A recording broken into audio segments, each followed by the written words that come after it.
Who goes there? How did you get in here? I am but a passing traveler. I followed your song here. I'm very sorry if I've intruded. The Kuhenki. She brought you here.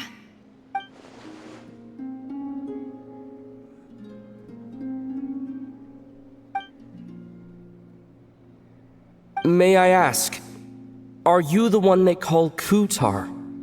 And the harbinger that the Fatui refer to as the Damselette? The Fatui? Are you here at their behest?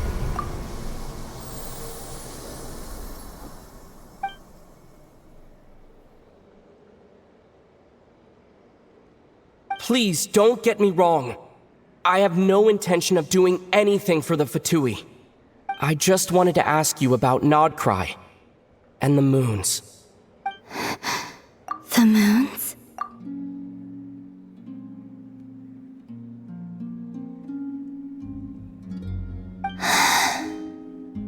Do not believe in what you can see. What truly matters is what you cannot.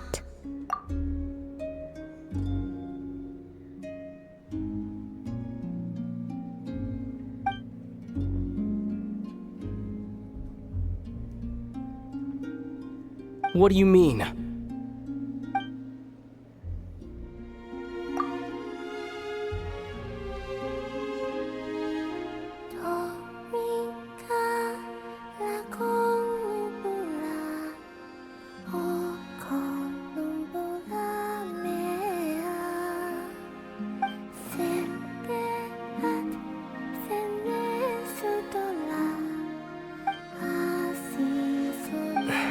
Listen, I'm the Traveler. I'm on a journey through the nations of Teyvat. Hello.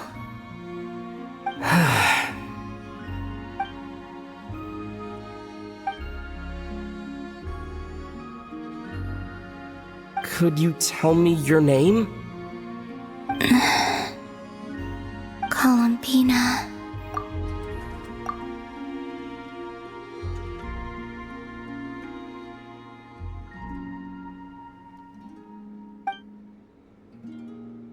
Kutar, the Damselette, the Moon Goddess. Pick whichever takes your fancy. I do not know my own name.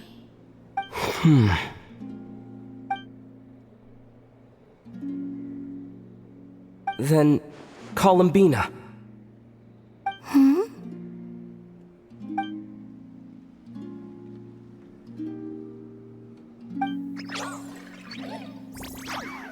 This Kuhenki, this Lanatar, did you bring her into being? Come here, little one.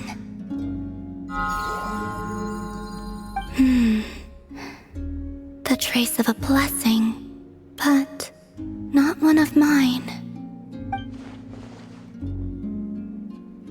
People always assume I can do many things. Assume I have done many things. But I haven't. All I ever wanted was to.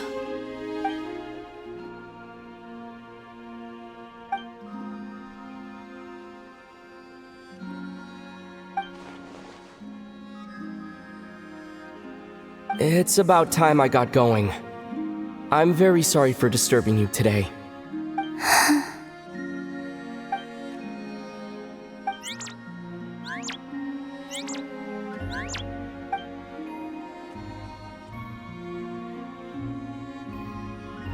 Columbina.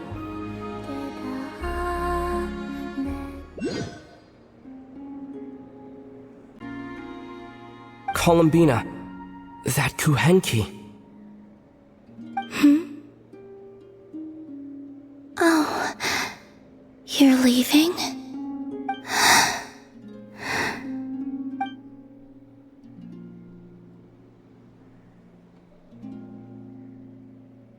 Go then.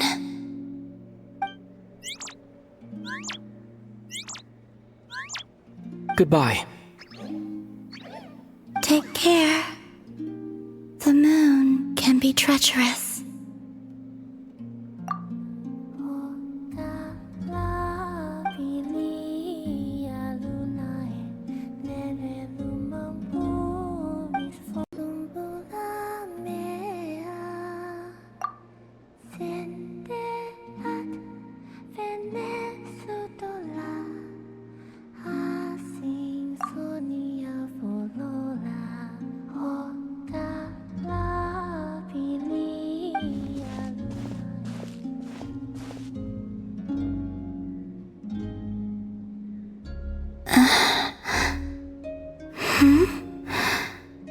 Remind me, who are you again?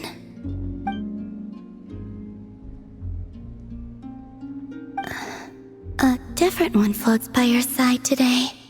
A different one? What's that even supposed to mean? Oh, there goes Paimon's perfect conversation starter. Hi there! Paimon is Paimon, and this is the Traveler.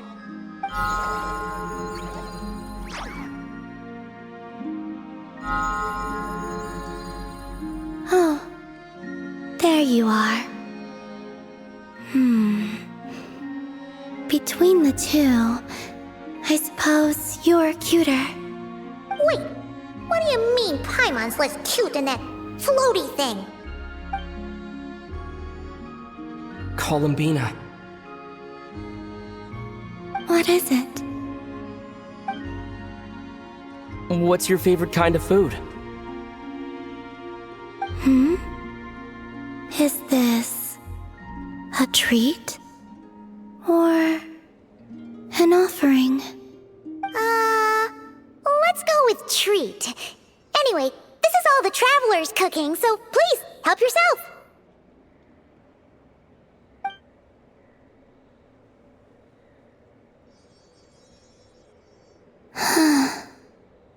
Oh, that wasn't exactly a yes, but she didn't turn it down either.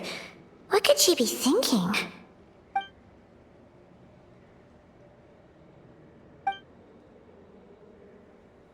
So, what do you want to ask?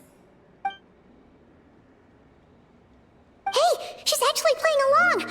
Quick, now's our shot. You know the moon in the sky isn't real, don't you? I know there is only one moon in the sky. It is simply that some can see it, and some cannot. What does it mean to you?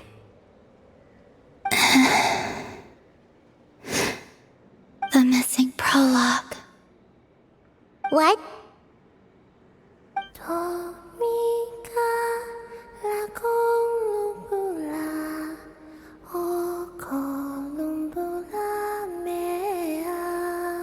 Huh? What does that mean? Isn't she going to explain herself? Can you tell me more about that melody? You were humming it last time, too. It must be important to you.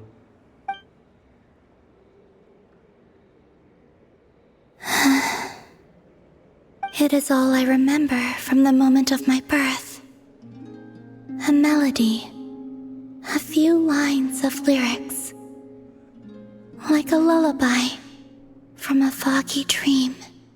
Oh, so who was singing it? I do not know. I have nothing else. Just that song. Huh? And the Frost Moon Scions who found me. They had nothing either, but hope.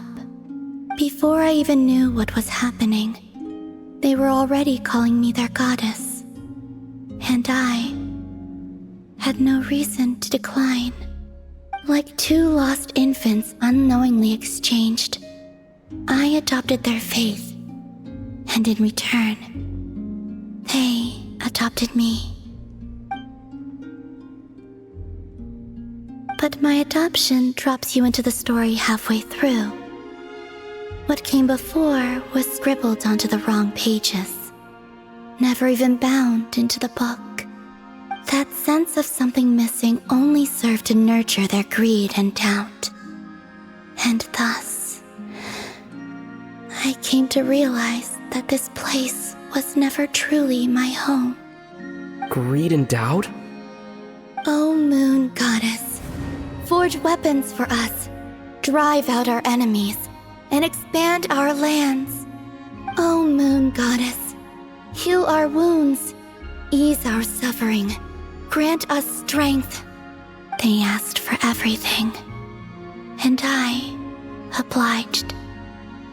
Until the day came when no answer could be given. If mortals can turn to the gods when they are powerless, then who do the gods turn to when they have nothing left to give? You've got Paimon there. In those days, the Frost Moon Scions cared more for faith than for truth.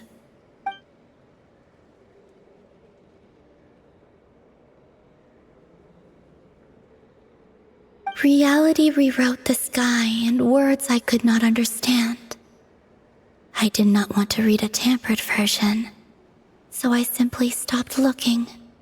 The real beginning of my story lies up there, on the moon, forever beyond my reach. Like a message carved for blind hands, sealed away where no fingers can find it.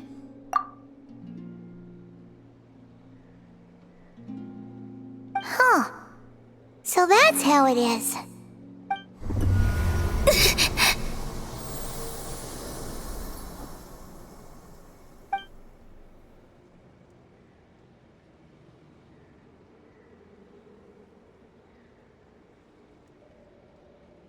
What's wrong?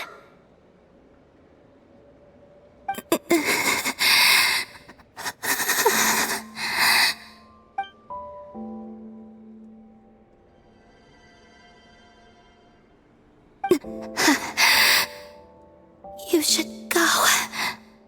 What, now? But you really don't look well. Did something just happen?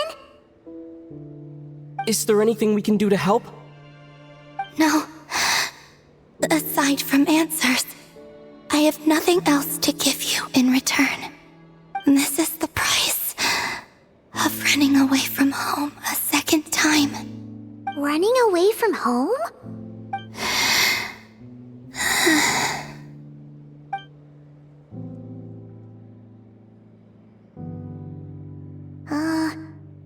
Is she heading towards the food? Did all of Paimon's questions make her hungry? Do you still have many questions? I know I should offer more in return for your kindness, but I'm feeling a little worn out. Oh, we're so sorry about that. But Tsaritsa was right. Freedom always comes with a price.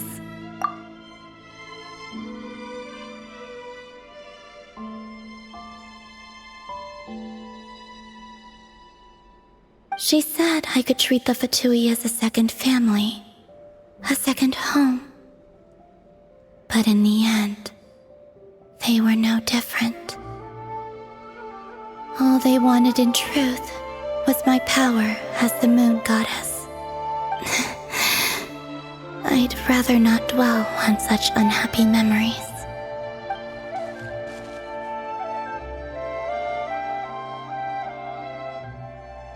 I have fulfilled my promise to the Tsaritsa, though it has used up much of my power. So you see, this has nothing to do with betrayal. So, you're just staying here for now, resting and recovering your strength? Yes, What about these flowers? They have grown in Nodcry for many generations. They're highly sensitive to the ebb and flow of Kuvaki.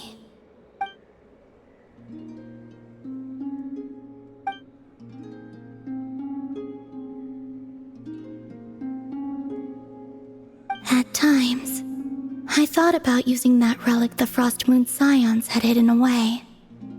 I could sense the power within it. But going out is such a hassle. People might see me, and I promised Lauma I wouldn't show myself to anyone. Besides, I know it's gone now anyway. Really? Lauma asked you to stay in hiding?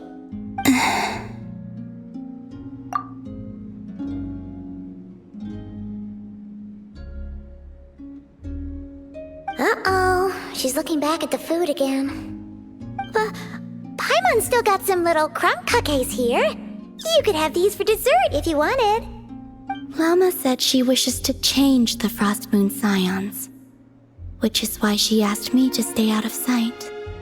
I don't really understand what she meant, and to be honest, it's not something that concerns me. But I wasn't planning to see anyone anyway. If they found their way here themselves, that's hardly my fault.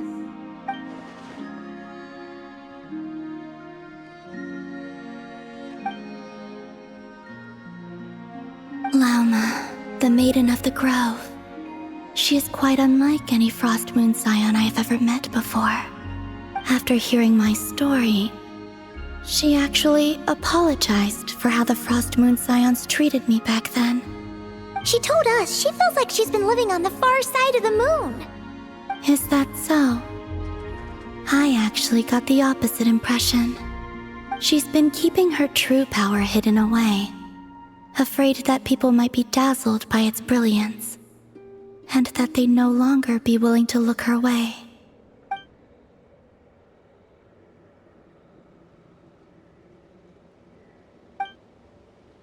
So what do you wish for now?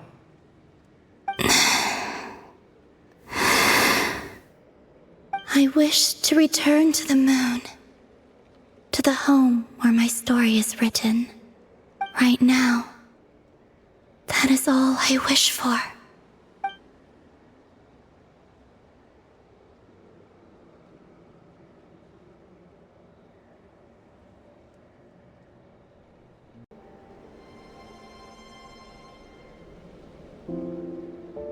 Oh, she doesn't look so good. Sorry for disturbing you, but are you okay?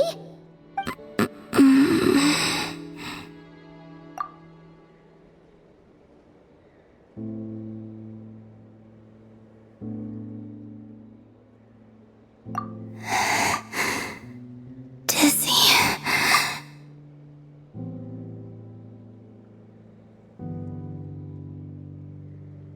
It's like I'm returning to the moon. Wait, it's not that bad, is it? I sense the moon's power within you. We got the moon marrow back from the Fatui. Can it help you in any way? And what do you require this time? Come on, don't even think about that. Right now, you gotta focus on getting better.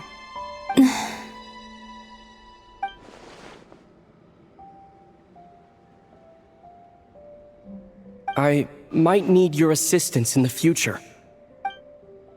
Oh, very well. Give me your hand.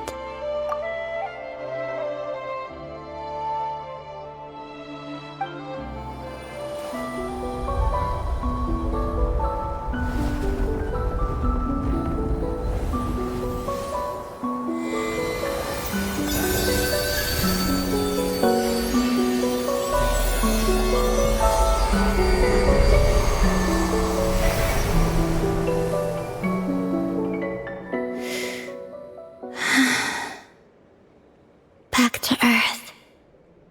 My thanks. Your feet never left the ground. But anyway, feeling any better?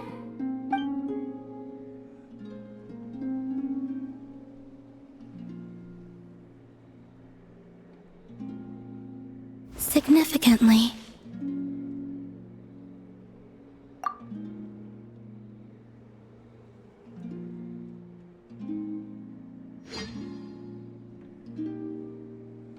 The moon within your body, it is as silent as a reflection in the water. Fascinating. I merely drew forth a ray of its light from the water. Enough to keep me tethered to the ground for now. I think I sense some other changes as well. That is the Moon Goddess's favor. All things I come into contact with will bear this mark. It is harmless, and will fade over time. Speaking of which, do you want to be the Moon Marrow's custodian, now that you've got your power back? It's supposed to be something that belongs to a god in any case, right? It is the remains of Arya, goddess of the eternal moon.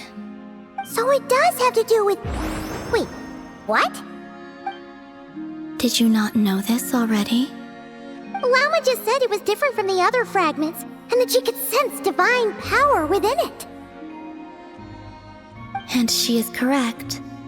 When I drew that ray of moonlight from the marrow, I also drew some memories from within. That is how I know that it belongs to the goddess of the eternal moon.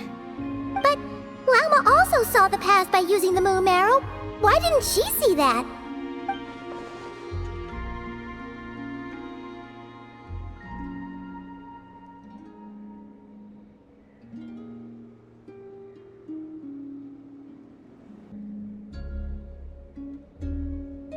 There were once 3 moons in the sky, each belonging to a goddess who ruled over it. But after the War of Funerary Flame, all 3 lay slain, and 2 of the 3 moons were shattered during the conflict. After Arya's death, her power coalesced into this moon marrow. The iridescent moon's remains have never been found. And while the Frost Moon's goddess died herself, her moon was never broken. As the prophecy stated, this moon would birth a new deity sooner or later. The entity the Frost Moon Scions call the Kutar. I can sense that my power belongs to the Frost Moon, but it lies beyond the false sky, too distant from me. Forget controlling it. Sensing it alone requires immense effort. Oh, wait, let Paimon count this up. We have the Eternal Moon's Marrow with us. No one can find the iridescent moons. Does that mean you have the Frost Moon's Marrow inside you then? No. It can only form after the Moon Goddess is dead. Consider it a form of energy core. You may as well ask if there are rocks on the moon. Oh, so you're saying that you represent the Frost Moon's power, right? Yes. Now, a god with a gnosis is named an Archon. Since you bear the moon marrow, does that make you a moon goddess? You do not wish to become one? That's not really the problem here. Also, why are you so eager to pass that title on to someone else? Anyway, never mind this becoming a moon goddess stuff for now. We're asking if we should return this moon marrow to you. I do not desire it.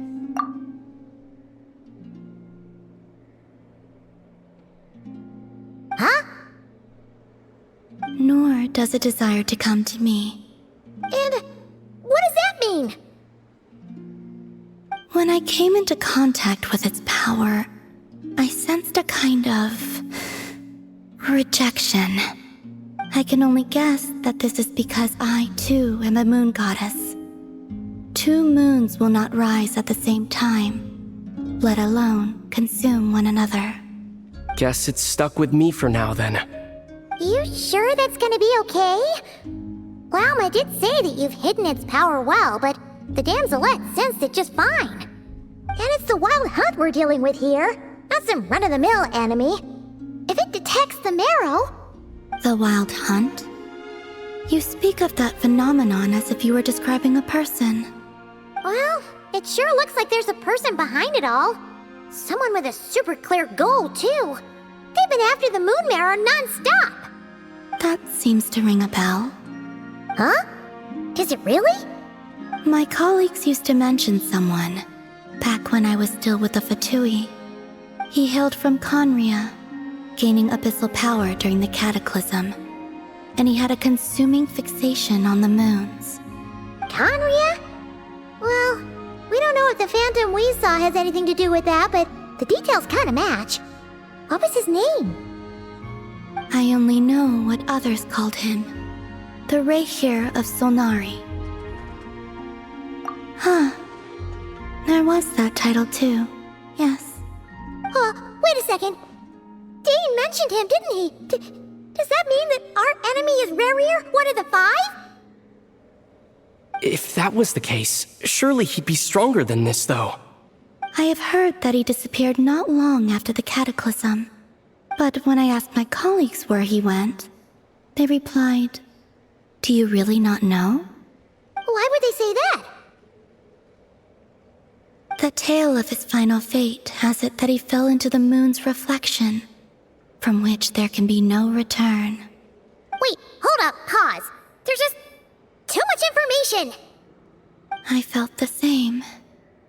They seemed to think that I should be the one who would know everything about the moons.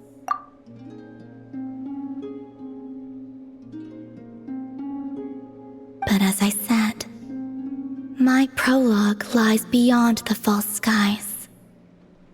I do not even remember my name. Oh. Either way, following his departure, the Wild Hunt situation worsened drastically, and it has since become a byword for abyssal disaster. The present phenomenon may have inherited the same title, but it far surpasses its past incarnation in both scale and lethality. Oh, to think that we're up against one of the infamous 5 sinners. That's way too much for us to handle. That incident on Star Sand Shoal must have been luck then. Or maybe he wasn't giving it his all. And even then, he still defeated Marionette. Oh? What did you just say? Would you mind repeating that? That's your ex-colleague? So, we were on Star Sand Shoal together, and she was beaten by the Wild Hunt, too. Did you just laugh? No. She totally did. Are you two on bad terms or something? No. I simply imagined the put-out expression she must have worn in that moment, and found it interesting. She seemed quite shaken.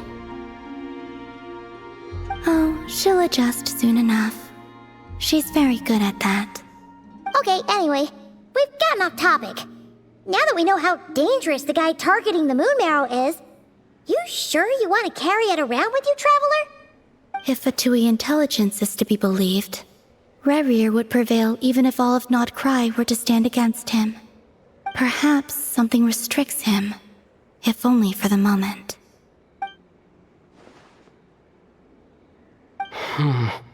Before I decide, there's a favor I'd like to ask you, Columbina. What do you need? Do you think you'd be able to show me what happened when my sister and I arrived in Nodcry? I mean, when our spaceship first landed. Sure. That was quick. As I said, this to me is but a single ray of moonlight. Nothing to it. Give me your hand, and ready yourself.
Where is this? Aether, come on, we have to leave this place. What? Hey, are you okay? Our spaceship. A long, long time passed after we landed. No one left the ship during that time, but Lumine found me from outside of it somehow. Huh? How would that even be possible? I don't know. The secrets within memories are like cookie crumbs. Take a bite, and they go everywhere.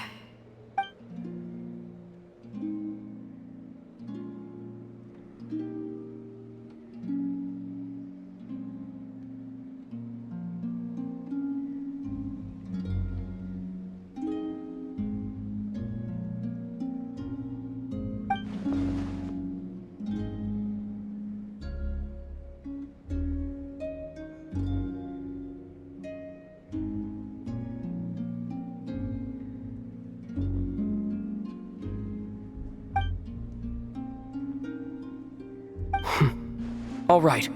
I'll keep the moon marrow with me.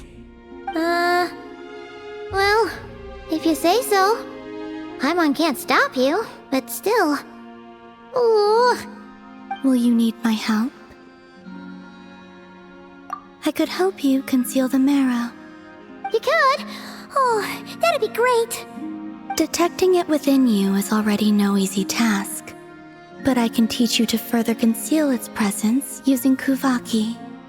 Like this.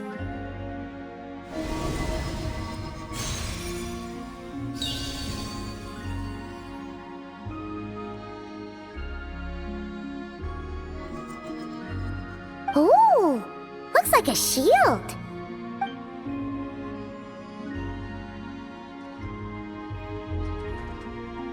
Can you sense it? Now, try to maintain it. You learn quickly. Huh. Looks pretty sturdy. Could probably be used in self-defense in a pinch, huh? Are you always here, Columbina? It's kinda dangerous out there, sure, but have you, taken a walk outside or something? I dislike strangers. Slightly better. Yeah, the Frost Moon Scions have changed since you last saw them. Who knows? You might actually like them. I will consider it. She seems kinda tired.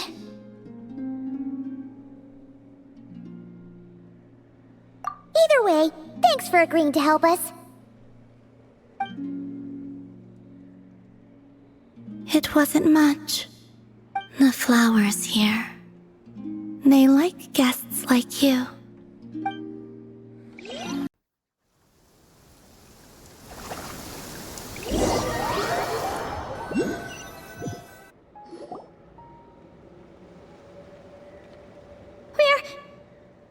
We're safe? It seems this young lady aided in our escape. You have my sincere gratitude, dear madam. The flowers here bloom in such peaceful silence. I imagine you would not have invited anyone here were it not an emergency. Oh? I take it that means you've been here before then. In that case, I count myself fortunate to be your associate. Columbina! What did you do that for?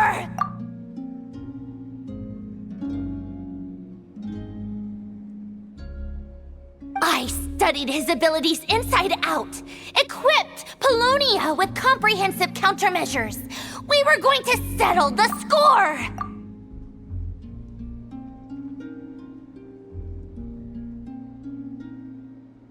But he still broke through, did he not? What? You expect a battle to be completely one-sided? I just didn't expect him to have no sense of honor whatsoever. Paulownia would have been fine in a head-on clash, but battles just get chaotic.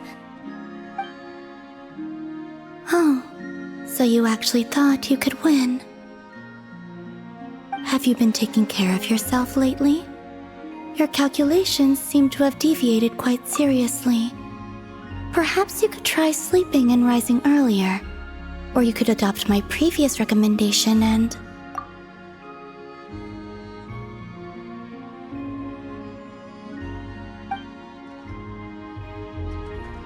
Hey, listen here, Columbina.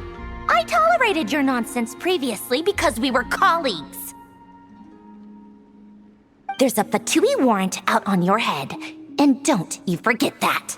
Don't make me fight you right here and now. Oh, I was just a little concerned about you, that's all. Just like that time when you weren't making any progress with your research. So you went and cooped yourself up all alone. That was none of your business! And don't you ever drag me out to one of your freaky hovels again! Come on, Polonia! We're leaving!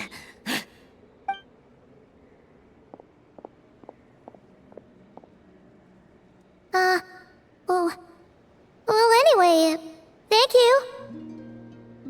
I was worried about you, too. Not only because the remains of the eternal Moon Goddess cannot fall into his hands, but also because you've done much for me yourselves. And then well, I brought your associate along for the ride too. But that was as much as I could do. You're not afraid to speak your mind, miss. I like that. Please call me Flint's. It is my honor to make the acquaintance of one such as yourself. Still, what do we do now? Rirur's gotten stronger again. At this point, it doesn't seem like we can beat him. We did block most of the Kuvaki, so I'd say we've put a lid on his plans for now at least. But we still don't know what his aims are, and he may continue gathering power. So we must be very careful. After you left, I could no longer sense his presence. That means it's safe out there for now, right? A question, if I may, kind Miss Columbina.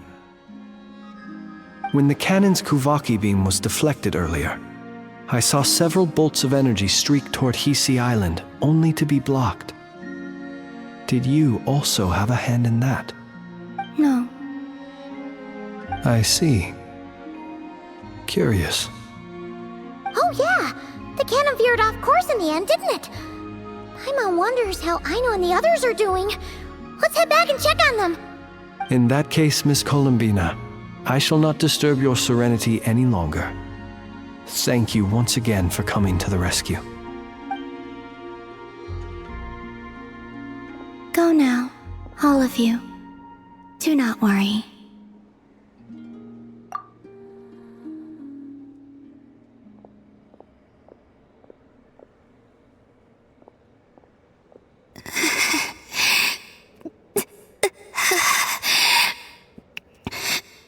My strength still isn't returning.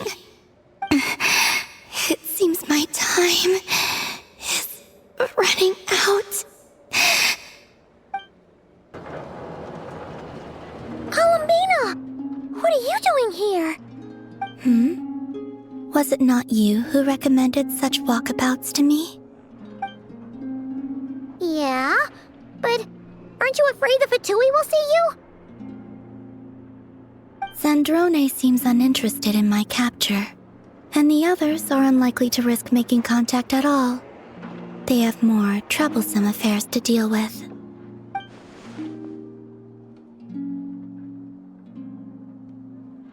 Well, it's good to come out for a walk either way. So, how do you feel? Is Nasha Town to your liking? The flow of Kuvaki is somewhat turbulent, and the people are ill at ease. However,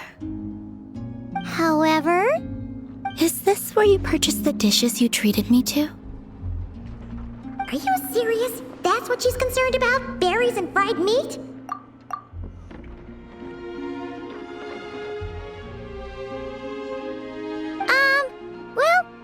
can take you to grab a bite if you'd like to. There's all sorts of delicious stuff out here that you won't get to try at home. You've been quite subdued. Thorny questions on your mind, perhaps? I could not gain any insight into his schemes, I fear. Now that he has donned a shape and form, selling his power short would prove a fatal error. But that power of his plays host to an obsession that borders on mania. I cannot say if that fixation is directed at the moons or at something else. Perhaps understanding the subject of his fixation shall prove key to repelling him in the future.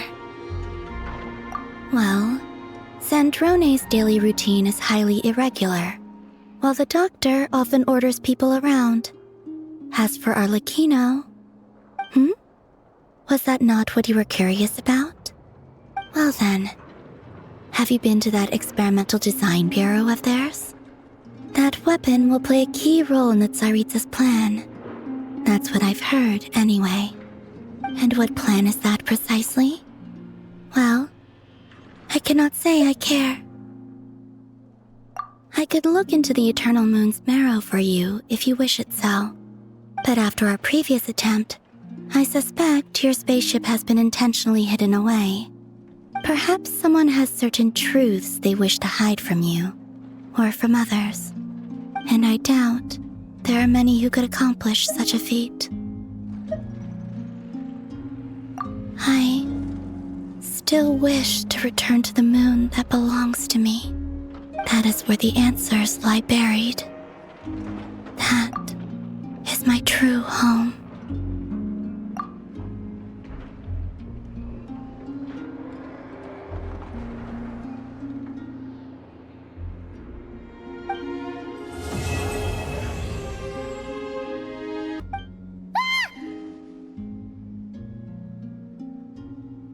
After sensing your arrival, I wanted to see how close I could get to you from behind.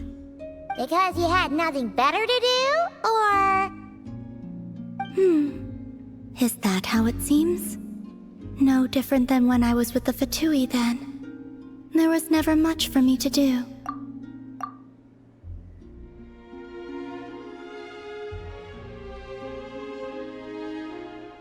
The Tsaritsa only sought the power of the Moon Goddesses. I was never dispatched to seize a gnosis or anything like that. Take walks, watch the moon, sometimes sing. But I came to do that last one less and less after Sandrone forbade it. She didn't like your singing? No, she praised it actually. But I had only recently joined the Fatui then, and she said my singing set the others on edge.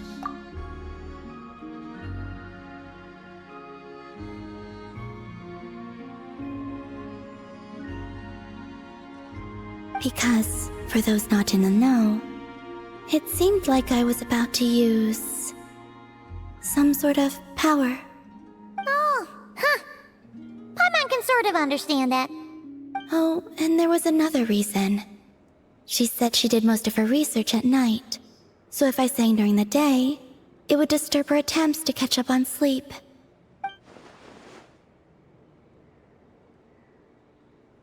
So, I used to just sing outside her door at night instead. But still, she always chased me away. Get along? When we first met, Arlecchino did seem eager to get along with me. She often showed up behind me without making a sound, like I did to you earlier. She said it was an attempt to test me, I believe. I too attempted to join in on the game, but she always managed to spot me before I even got close. Eventually, I resorted to using Kuvaki and managed to give her quite a scare from behind. But she never played that game with me again after that. Yeah, Paimon doubts that was a game to the knave at all.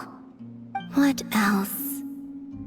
Oh, the doctor often asked me to assist in his light realm-related research.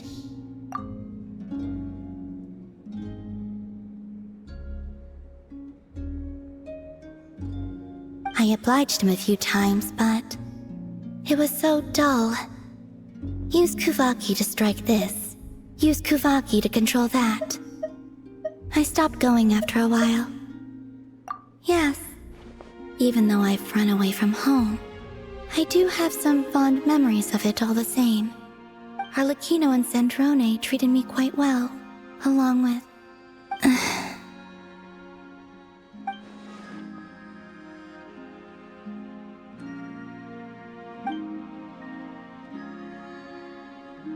Give me your hand.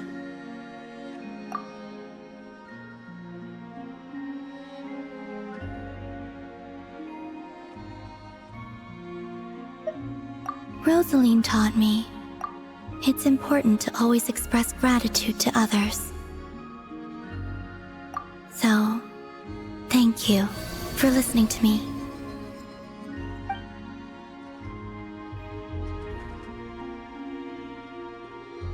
I believe that's enough for today. Whoa, that was sudden. Yeah, guess you're right.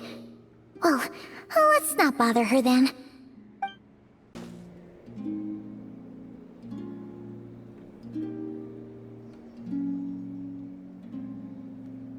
Not this blue, then?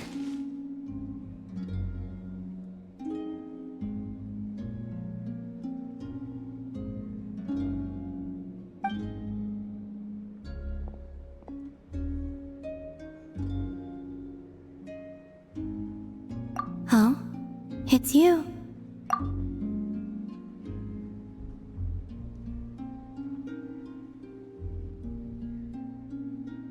Could you help me? I'll be sure to return the favor. Are you kidding? You know you don't owe us anything, right? Yeah, we'd help you even if you had nothing to give us.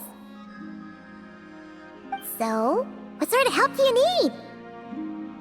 Well, to be precise, this creature is the one that needs help.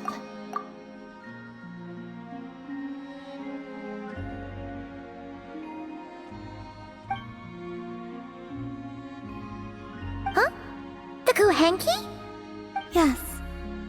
This little one procured a paintbrush somewhere, and upon returning to my side, proceeded to swish about happily. I found a canvas and some paint for her, but though some time has passed, her attempts to mix the colors she desires have met with little success.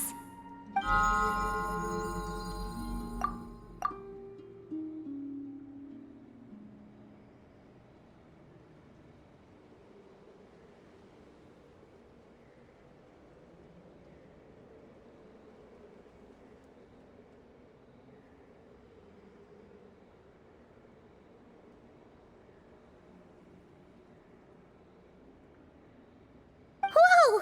Where did you come from?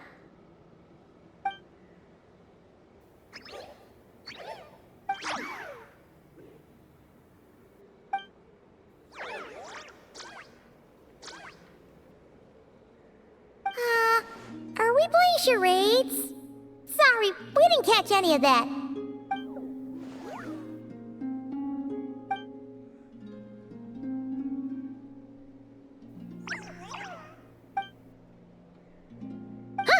Looks like she's taken an interest in your pack.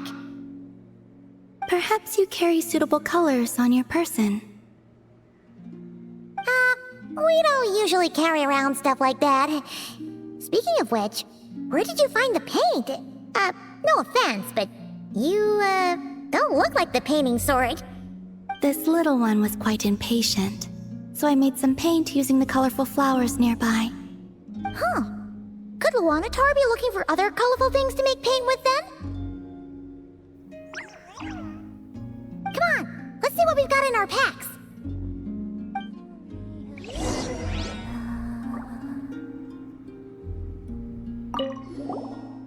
Okay, relax. Don't worry, we're searching. Colorful plants from Nokrai would be the #1 choice, right?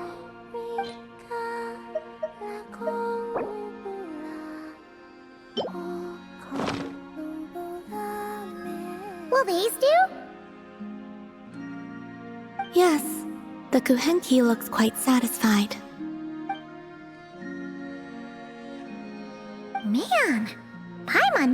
Kuhenki could do art. Kuhenki are much like us, in truth. Each one has its own personality and hobbies. Wait, does that mean you can tell all the Kuhenki and Nacrai apart from each other? The ones I've met, yes. Huh, that's impressive. Especially because, other than Wanatar, all the other Kuhenki kinda look the same. So, what is this little painter's name? Name? Wait, they do have names, don't they? We recognize each other, and that's enough. We don't need names. I don't have one either. That doesn't mean you have to continue the cycle. Let's think. Wanatar means a creature born beneath the Moon Goddess's blessing. So, what would painting be in the language of the Frost Moon Scions? I think it would be Naus? Malaus? Yes, Malaus. Ooh, sounds nice! Let's go with that!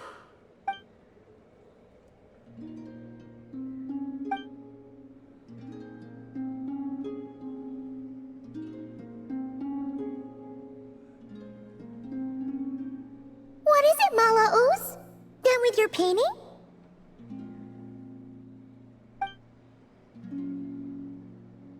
Oh, let's see! Whoa! What in the... This is amazing!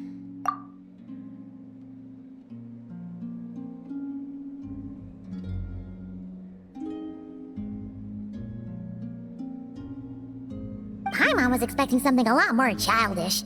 Or, you know, Melusine-like. The Kuhenki are adept at sensing their surroundings.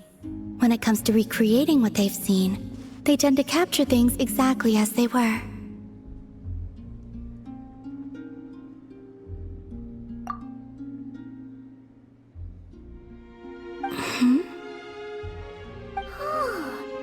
It looks like Columbina when she was first born. Huh? Lama said your birth was recorded by the Frost Moon Scions, but this painting does look a bit different. This little one, Malaus, was one of the first Kuhenki born. It's possible this is Malaus's interpretation of how things looked back then. Seems like you're trying to help us to get to know your goddess, huh, Malaus?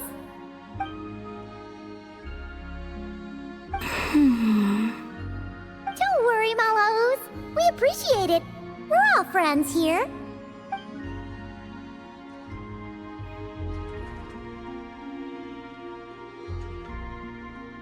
Wow, that was quick! You finished another painting already? This must depict the Frost Moon Scions worshipping Columbina as their goddess. What's she doing by the altar? The details are too small to make out.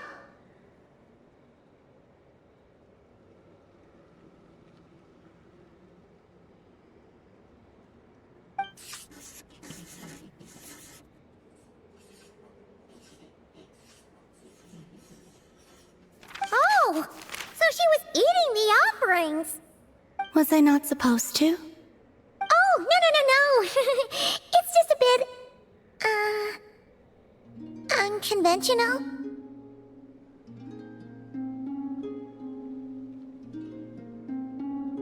Well, they were delicious. Fair point. Yes, I understand. Give me your hand.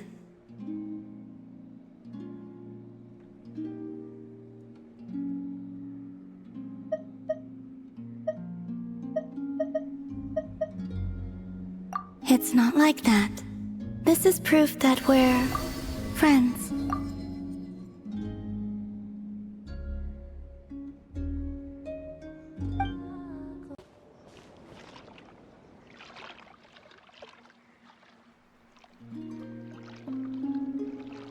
Greetings.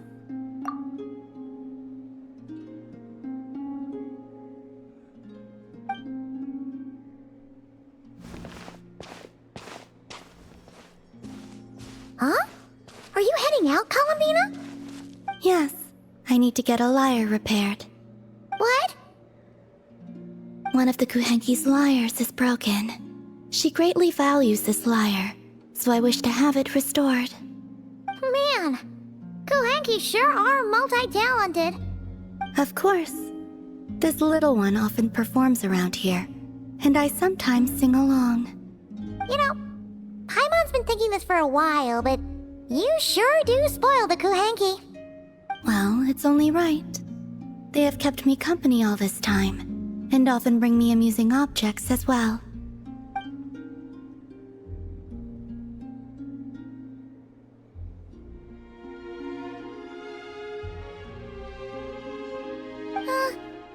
If you don't mind Paimon asking, how do you plan to fix this lyre? Didn't you say you didn't want to be seen by others? In the past, small animals or Kuhenki would help deliver broken objects to an artisan's doorstep for me. All I had to do was wait for the artisan to find it. Of course, sometimes that would take a few days.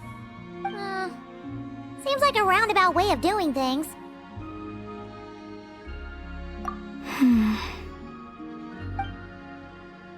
Yeah, just leave it to us. Who knows? We might even be able to get this done today. Very well. Thank you.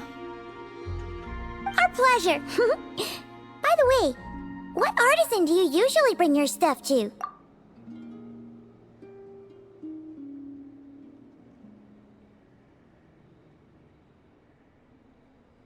I don't know her name, but there's a large mechanical hand by her door, and she lives in a round, conch-like home.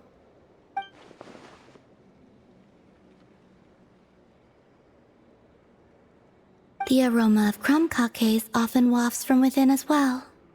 Yep, that clears it up for sure. You appear acquainted with that artisan. I shall await you here.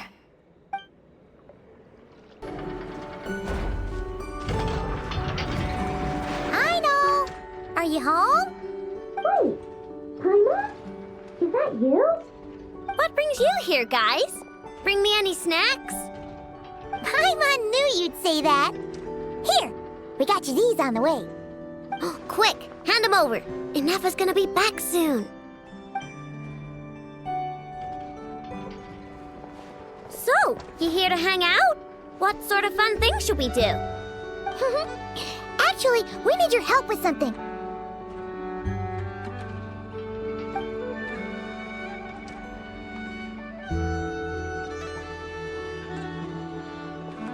Ah!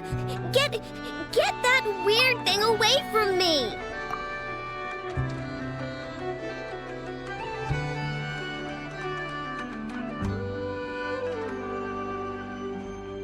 Weird thing? You mean this lyre? I told you! I don't mess with stuff that science and mechanics can't explain. I'm telling you, that lyre just shows up on my doorstep at random. And after I fix it, the thing up and disappears.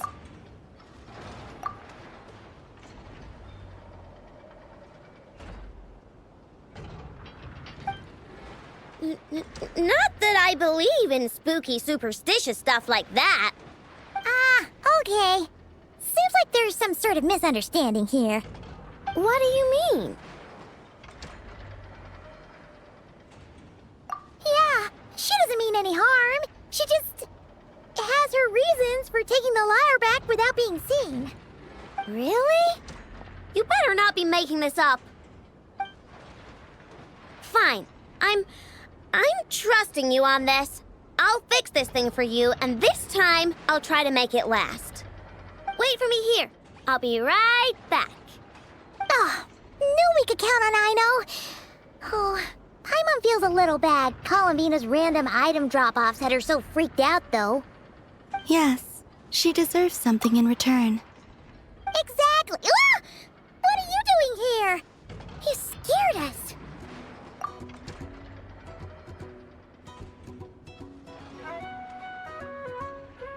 I have something to give you.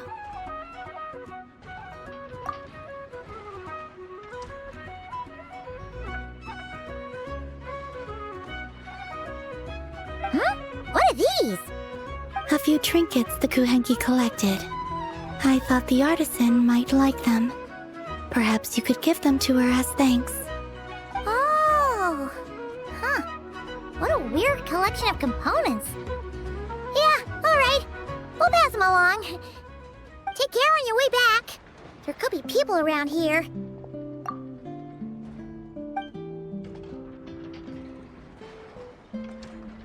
Huh? What is it?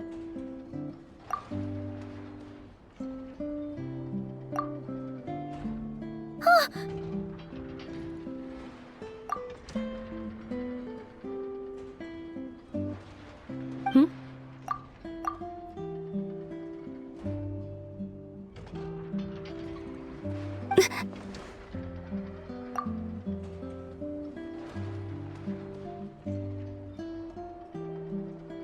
Analyzing appearance.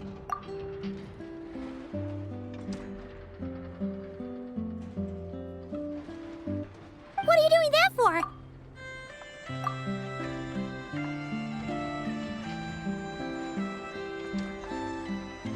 Match found.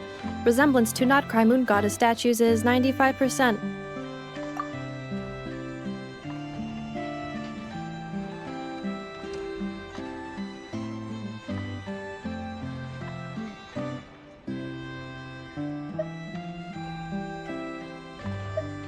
Increased heart rate detected in the traveler. Okay, all fixed. Did a pretty bang-up job if I do say so myself. It shouldn't break ever again. Also, about those enough.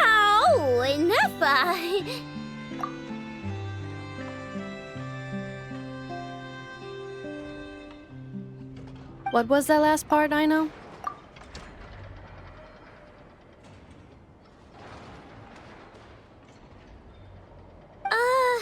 Those snazzy new components worked great, too.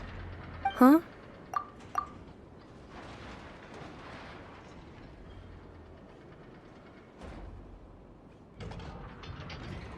Who's that behind you?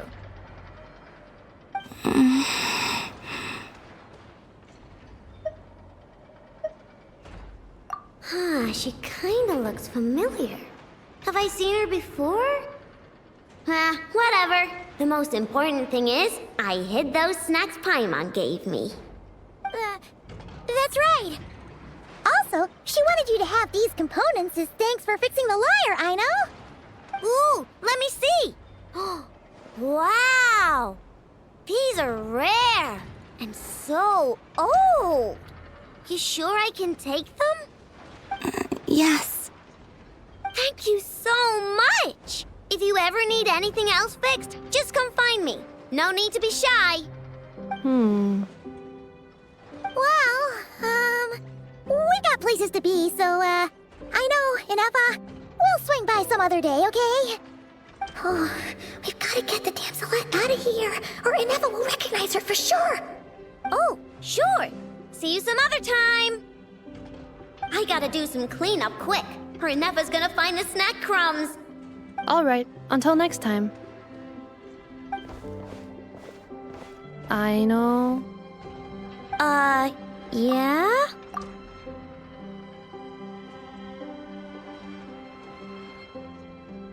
Would you like to frame these components or preserve them in any way? What? Why would I do that? They appear to be gifts from the Moon Goddess.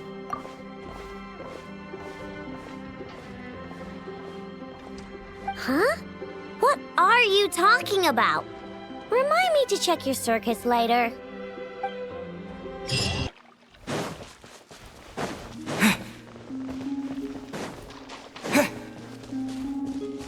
A little to the left. A little to the right.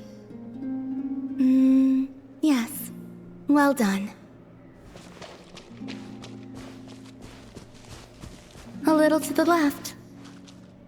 A little to the right. Yes. Well done. A little to the left. A little to the right. Yes. Well done.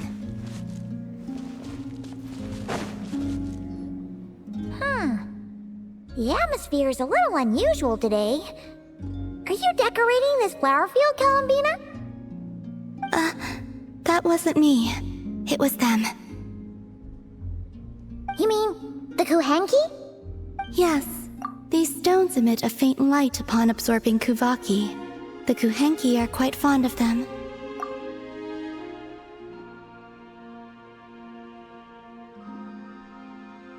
So they just put them on the ground and play with them? Not exactly. Come over here and look. Huh?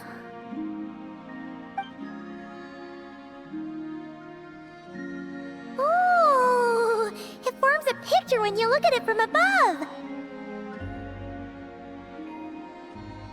That's right. I need to go collect some more. Oh, so you're heading out? Yes, I know just the place. It's graced by the moon, so these kinds of stones are abundant. Sure. Alright, then let's get collecting. We want to see what the finished picture looks like, too. This should be enough, right? Feels like we grabbed a whole bunch. Come on, let's head back. Can't leave that artwork incomplete forever, right?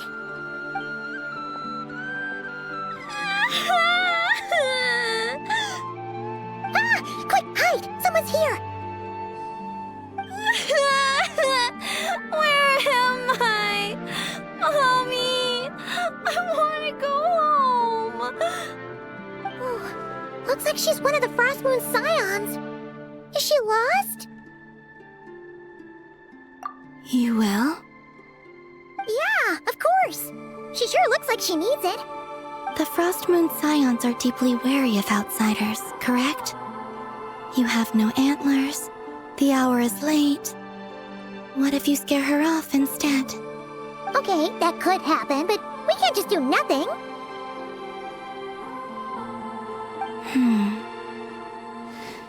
Come with me then.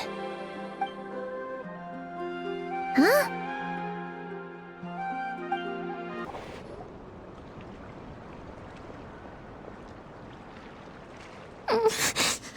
Huh?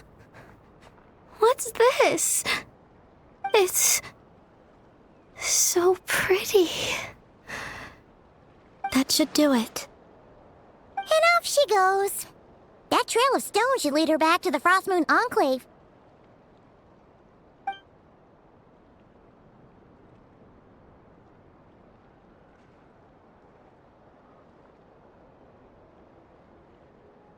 Wait, what about the painting? It's all right. We can finish it some other time. I like watching people find their way back home, to the place where they belong.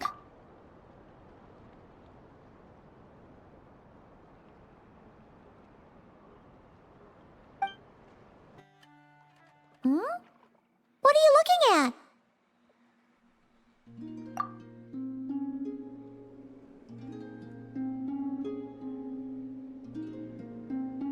Huh? What's he doing here all alone? Is he looking for the damselette? It kinda seems like something scared him. Come on, let's bring him inside with us.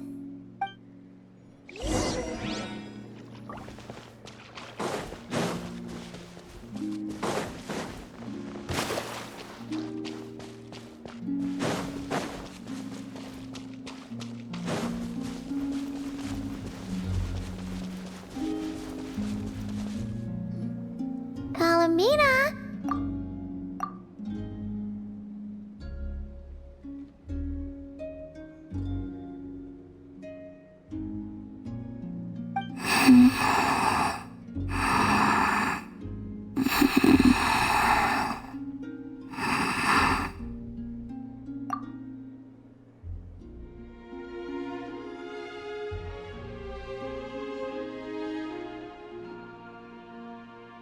Oh, looks like she's taking an afternoon nap.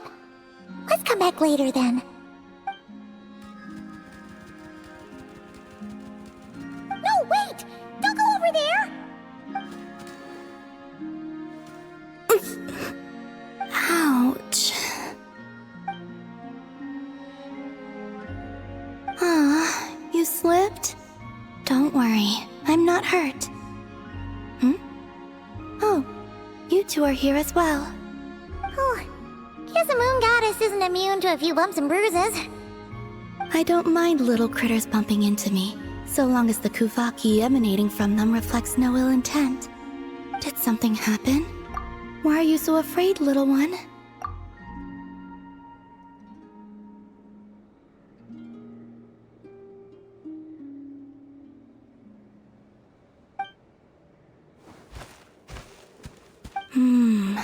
I see. Oh, so you can understand these animals too? The moon shines high over Nodcry. All animals that grow beneath the light of Kuvaki can be considered familiars of the Moon Goddess.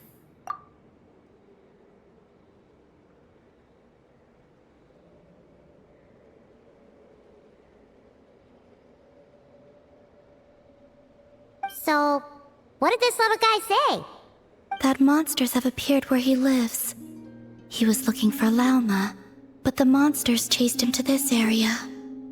Oh, no wonder he's so scared. Back to Lauma, I think. She will know how to handle this. Alright, looks like it's another trip out for us. Oh, since we're heading to the Frost Moon Scions, make sure you hide extra good this time.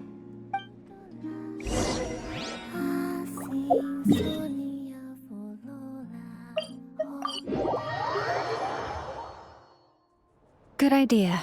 I'll ask Kunigunda to bring more fruit over later. She will need rest over the next 2 days.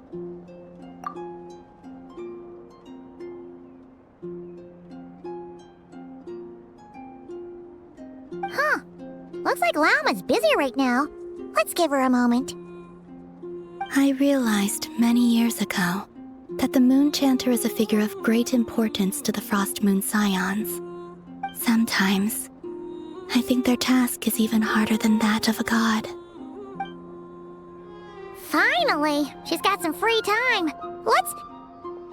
My lady, some of the defensive structures over here require your attention. Of course. I'll see to that right away. Oh, and off she goes again. She never gets a moment's rest, does she? Come on, let's follow them. But keep it quiet.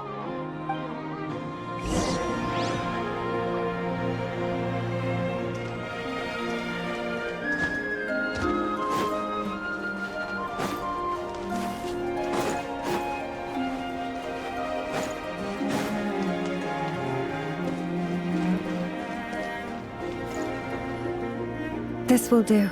Thank you.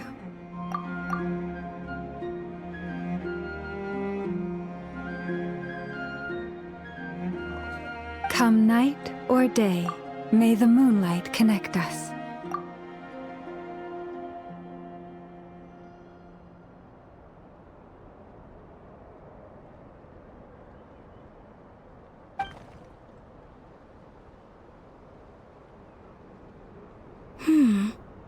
That saying has changed from when I last heard it. Hey, that person left.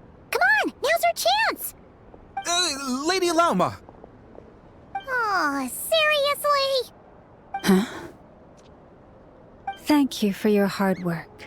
Excuse me for a moment. I will be back shortly.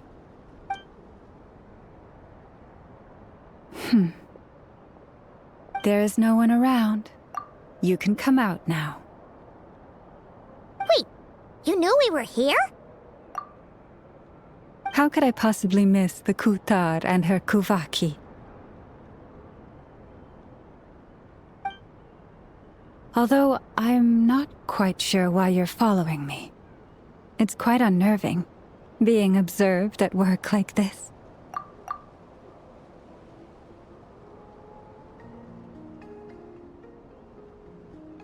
Oh, sorry about that. We wanted to ask you about something, but the time was never right.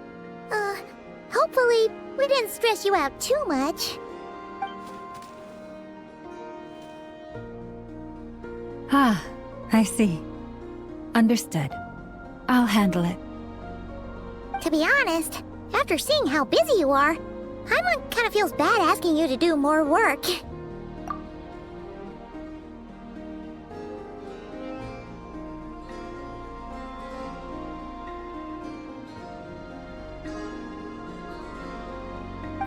It's nothing.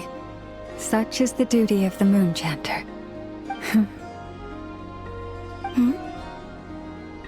Now that you have seen all this, Kutar, what do you think of the Frost Moon Scions today? The atmosphere is much changed from how it was several centuries ago. It's a good kind of change. I'm glad to hear it, and I thank you for your kind words. Give me your hand. You too, traveler. Oh, why?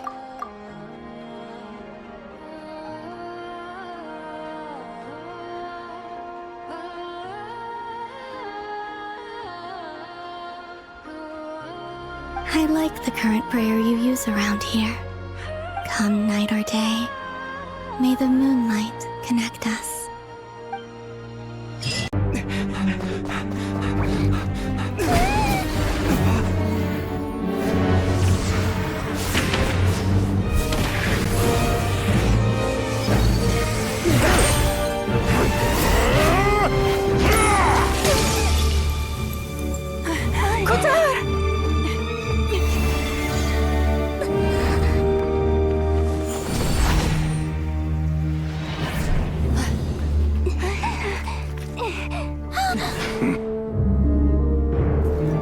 Why is he attacking the damselette? What's going on? No time for questions. Stop him!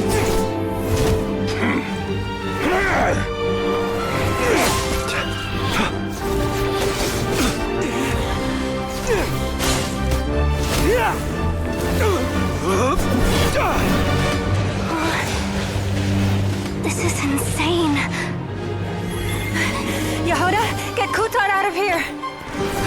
On it.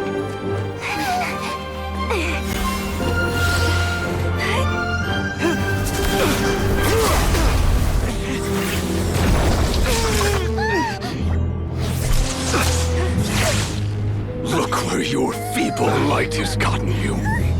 Now you shall plunge into darkness. Felindus, soon I will find a way. Watch out!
barely made it out of there alive.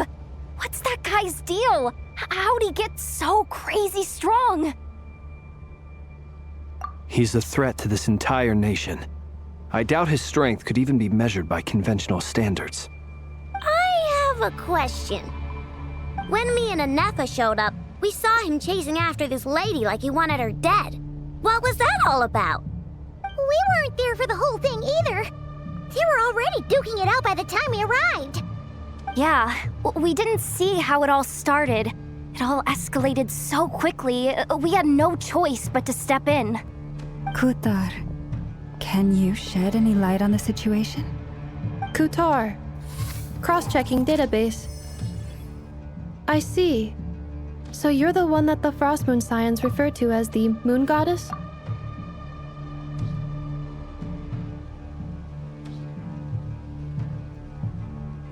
Wait, she's the The Moon Goddess? Oh, no wonder she looks just like all those statues. There are many reasons why people might worship the moon, and just as many why they might despise it. I've never met that person before, but there was no mistaking his deep-seated hostility towards me. Why he holds me in such contempt, I cannot say. But since he hunts the power of the moon, it's no surprise that I am a target.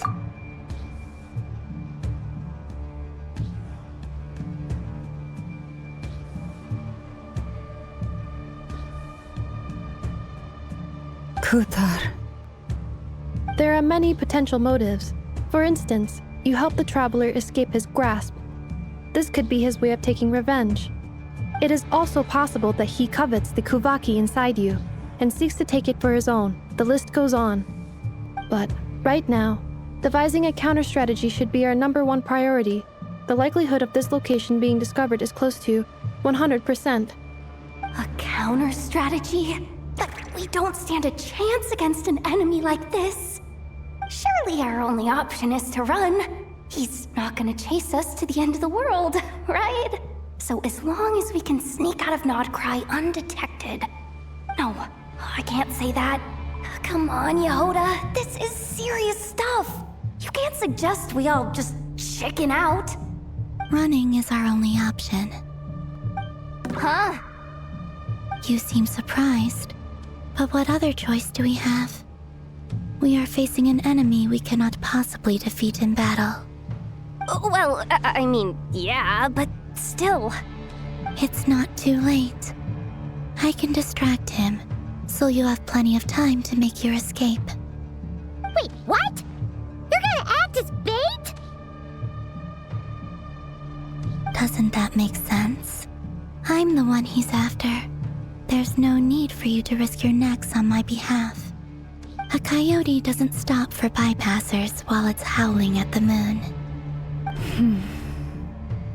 What is it, Loma? The Frost Moon Scions have already grown accustomed to life without their goddess. My presence here is no longer essential, and this is not my home, so you needn't ask me to stay.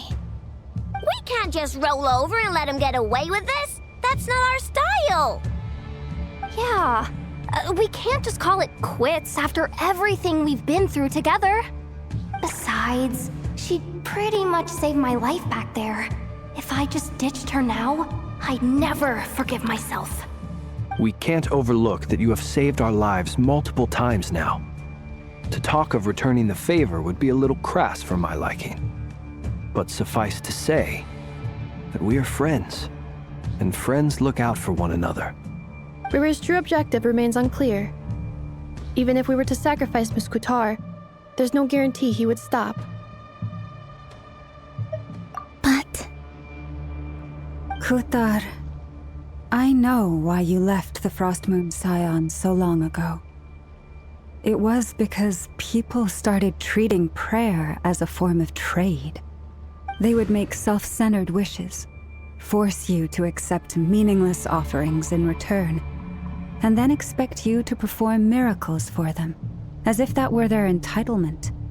If it were me, I might have walked away too. But I believe that time can change everything, and that sometimes it takes losing something precious to appreciate its true worth. After much reflection, I've realized that this was never about whether the Frost Moon Scions need you. Any relationship based on need is purely transactional. What I truly hope is that you'll choose to stay, not out of obligation, but as part of our family. You were born here, and now you've returned. Who knows? Perhaps it was the moonlight that guided you home. Thank you, Lauma. But my power is on the wane. I'm afraid I will be of little use to you now. Very well then. I'll do as you say. Both times you saved us, we were transported across great distances in an instant. Is that one of your powers as the Moon Goddess? It is, but I find it very draining. I barely managed to pull it off just now, and it will be some time before I'm strong enough to do so again. Rejected by the world, my power is dwindling. Like a lake cut off from its source, slowly shrinking away. Now, it has almost run dry. What do you mean, rejected by the world? The 3 moons belonged to the ancient bygone era in which they came into being. From the moment I was born, the world itself has been steadily sapping away at my strength. The 3 moons are not one and the same. As the goddess of the Frost Moon, I cannot wield the powers of the other 2. Yet moonlight has a way of blending together. Each can reflect the other's glow. So when our fingers touched, I was able to restore my strength by drawing Kuvaki from the eternal moon's marrow. But this method of recovery is painfully slow. If only we could find the... It's the Wild Hunt! Even faster than we expected. We'll have to finish this conversation later.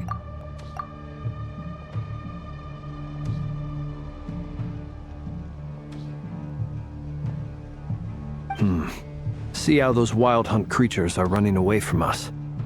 They're likely just a scouting party, which means Rerir won't be far behind. Then what are we waiting for? Let's get the heck out of here!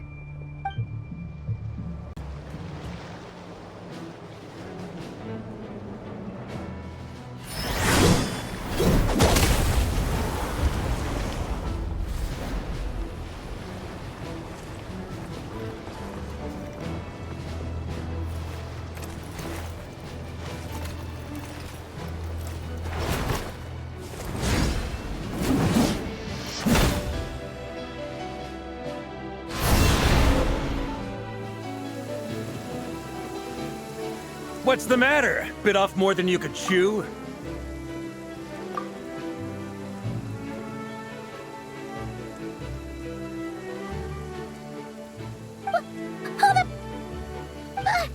are you? Uncle Varka! You're back from Amsvartnir? Whoa! You're Varka? Grand Master of the Knights of Favonius? We could save the intros for later. Right now, let's get you all out of this hellhole. Follow me. I know somewhere you'll be safe. Oh, is that where I think it is? That's the one. Come on, move! There's no time to waste.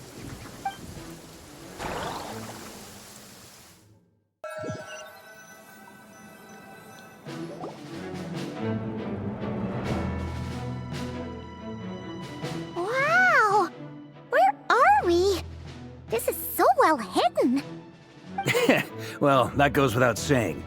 This is the Knights of Favonius' meeting place in Nodcry, and a contact hub for the Northern Intelligence Network. AKA, the black market of intel. No matter what faction you're with, it's the place to buy and sell information. Their headquarters are in Nodcry, but they've got contacts in every nation.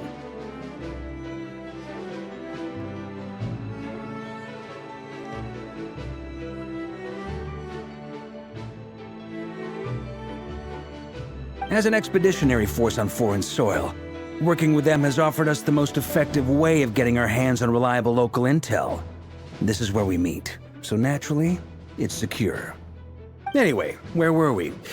Folks from Nodcry should be pretty familiar with me by now, but I believe this is the first time we've met. Allow me to introduce myself. I am Varka, Knight of Boreas, and Grand Master of the Knights of Favonius.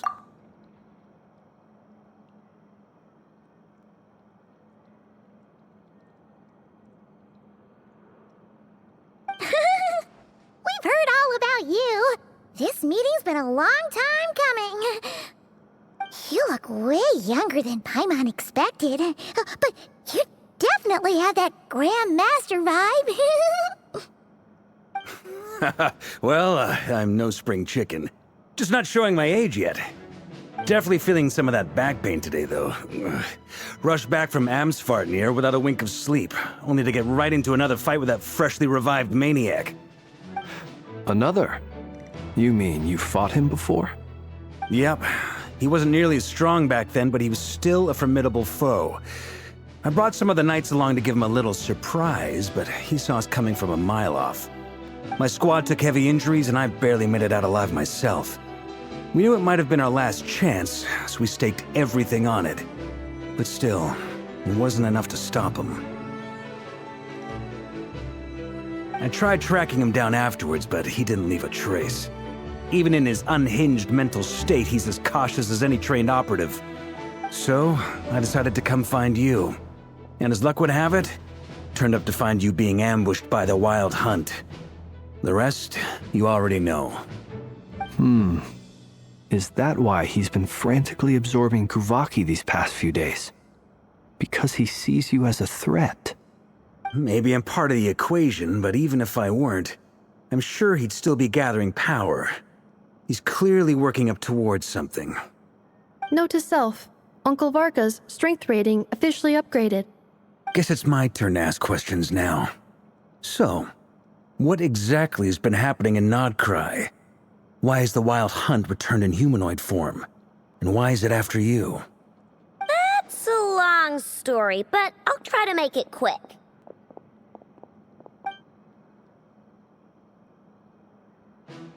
Wow, I had no idea so much had happened. Sounds like you guys have really been through it. So, the Kutar is actually a Fatui Harbinger. And all this Wild Hunt activity in Nodcry is the work of the Raker of Solnari, one of the 5 sinners. Oh, that's a lot to take in. Need some time to wrap my head around it all. I'm truly sorry, Mr. Varka. You stood with us against the Wild Hunt and did everything you could to stop it from escalating into a full-blown catastrophe. And then, the one time you're away, it all comes to a head and all your hard work gets undone. You've got nothing to apologize for, Miss Moonchanter. You can plan 100 steps ahead and still slip up. That's just life. No one knows what tomorrow holds. You can't predict which way the wind will blow next. And, to be perfectly honest, I can't say I'm surprised. For all the times we've defeated the Wild Hunt in the past, we've never been able to completely wipe it out. Turns out, we were just delaying the inevitable.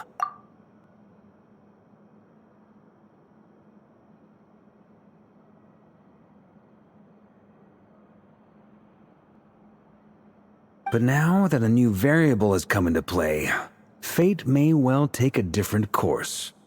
A new variable? You mean us? Who else? And in a strange way, I think his resurgence might not be an entirely bad thing. The Wild Hunt is like an unrelenting force of nature, but Rerir is an individual with an agenda. He's gotta have a weak spot somewhere. That said, while Ino was explaining everything just now, some of the points that Mr. Flint's added caught my attention. You mean about our mystery ally? That's right. From what you've said, not only did they lead you straight to some key files, they also shielded Hisi Island from a lethal Kuvaki blast. I don't know who or what could pull something like that off. Heck, even Miss Columbina doesn't have a clue. I hadn't heard the story about those files. Would you mind repeating their titles for me? Wild Hunt Phenomena Log, a Nodcryan Ratnik's Field Journal, and Kuvaki Survey Log. Oh. No. Still doesn't ring a bell. Another dead end. Guess all we can do now is hope that our mystery ally keeps showing up when we most need them. Still, it's safest to assume they won't be intervening again. From here on out, we'll have to resolve this crisis by ourselves. Your intel also explains something else I've been wondering about. The reason I led my team to Amsfartnir was because we'd had reports about a possible source of the Wild Hunt showing up there. But once we looked into it, it turned out to be a red herring. I don't know who was behind it, but clearly, it served its purpose. I doubt it's by chance that he happened to make his comeback while my attention was diverted. And from everything you told me, It sounds like his scheming began well before his return. So maybe luring me away was all a part of his plan. But is it even possible that he orchestrated all of this by himself? The Moon Maiden and the Raker of Solnari. Nodcry of all places. The way everything is unfolding, it can't be a coincidence. So, what do we do now? Got any ideas? Right now, we've got at least 3 things to consider. Let's go through them one by one. First, we need to figure out how to take down Rarier. If we can't beat him in a straight-up fight, the rest won't even matter. To my knowledge, the bulk of Nodcry's fighting force is already gathered here. But even with everyone united, we're still no match for Rarier in his current state, let alone with his power still growing. What if there was a way to tap into a new power of our own? How so? Have you thought of something, Columbina? 3 moons once watched over this world. The Eternal Moon was the largest. The Frost Moon was the brightest. And the Iridescent Moon was the most mysterious. They say that back then, the 3 moon goddesses wielded immense power, enough to shape the workings of the world itself. I now bear the Frost Moon's power, and the Eternal Moon's marrow resides within the Traveler. Hold on. Are you suggesting? The iridescent moon, the last piece in the puzzle. That's right. If we can find the Iridescent Moon's marrow, I will be able to regain my strength much more quickly. The 3 moons are said to stir the tides and illuminate all things. Perhaps they hold further secrets beyond our understanding. According to my analysis, the solution is feasible. However, it is subject to one major condition. How do we locate the iridescent moon's marrow? I know a way, but we will need to visit the Fatui's Experimental Design Bureau. The Experimental Design Bureau? Are you saying we need to involve Marionette? Yes. I must speak with Sandrone. It's a long way from here to the Experimental Design Bureau. There's a high chance you'll be spotted. You shouldn't go alone. Then that's settled. Next up, our second priority. Somehow, we need to figure out Rarier's end goal. As you saw for yourselves, when he was still in his wild hunt form, everything he did was for the sake of recovering his body and resurrecting himself. His first act since then, after laying low for a while, was to try and assassinate this young lady. People's obsessions often reveal their greatest vulnerabilities. There must be a reason why he despises the moon so deeply. Perhaps it sheds some light on his title, the Raker of Solnari. The Wild Hunt has plagued Nodcry for centuries now. If we want to stop it for good, we have to get to the root cause of what's driving it. It's true. We still know very little about him. If Kuthar hadn't given us that lead, we wouldn't even know his name.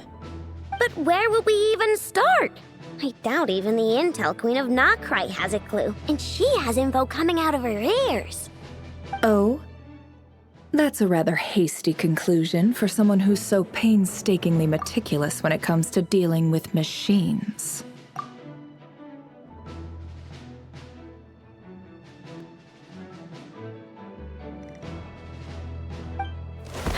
She heard me.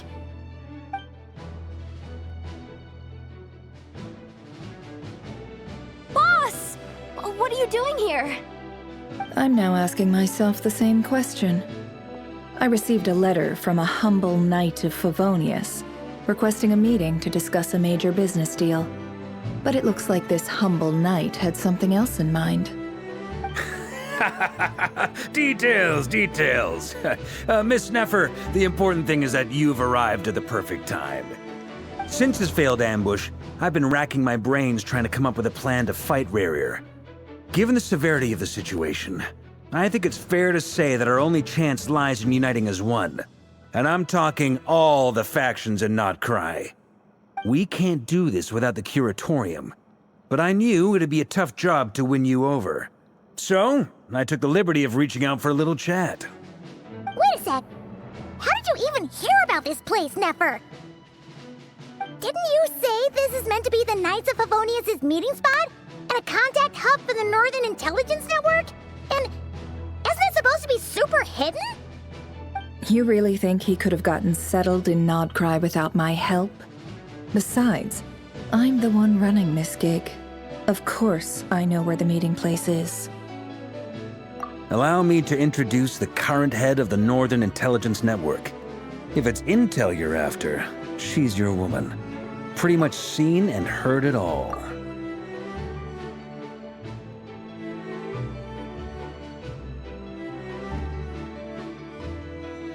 Please spare me the flattery. Let's cut to the chase. Seems like you've run into some trouble, huh?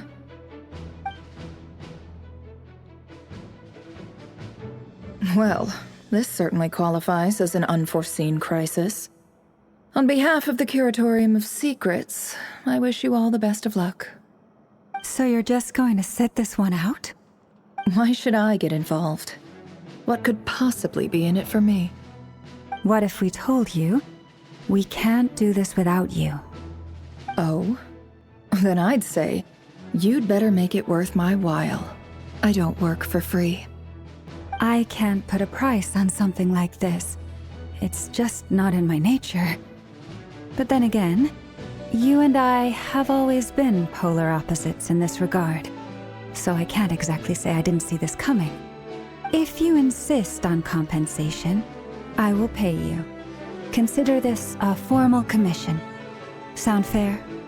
You just don't give up, do you? Too bad. I know you well enough to know you can't afford my prices. The riskier the job, the more it'll cost. And a moon chanter's stipend isn't exactly generous. Unless you're planning to start passing the donation box around among the faithful. Boss, just a thought. If they come up short, maybe you can take the difference out of my next few paychecks. Things got really dangerous during the fight with Rerir. If this girl hadn't saved me, I'd be ley line fodder by now. I'd be gone for good, boss. If there's any way we can make this work, I'd really like to help her. Please? I'm begging you. This is why I'm always telling you never accept favors. They are the hardest debts to repay. You have to be careful who you get involved with, or you invite all kinds of misfortune. Very well, Yehoda, I will help. But just this once. Don't count on this happening again. Flynn's, that fragment that Rerir was after, do you still have it on you? Of course. Let me borrow it. I need it to follow up on some leads. Wait, you actually have some leads? Shh. This is top secret information. I get it. We all have things we'd rather keep to ourselves. Plus, I know we can count on you, so we'll leave the intel gathering in your hands. And that brings me to the third and final item. We need to find a way to distract him. We need time to make our move, so someone will have to stall him.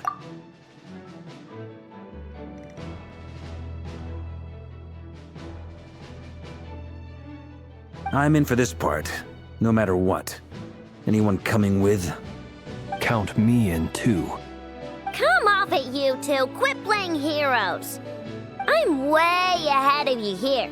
Nefa did a scan of the Moon Goddess's Kuvaki signature, and we're gonna use it to make some decoys over at the Kramkake craft shop.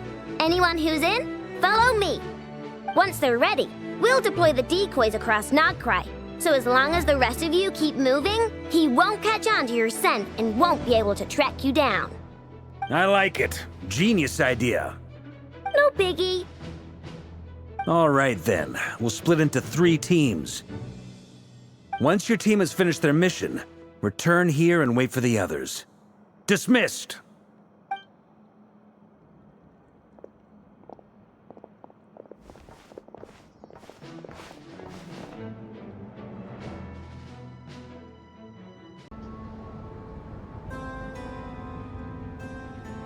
Lady Damselette. Wait, and you two? What are you doing at the Kuvaki Experimental Design Bureau? We've been doing our best to mind our own business lately. But if you're just gonna waltz up here like this, you're seriously pressing your luck. Don't blame us for doing what we have to. Huh. You really think that's gonna scare us off? We're not looking for any trouble. I just want to see Sandrone. Do I need to remind you that you're still a wanted fugitive for deserting us?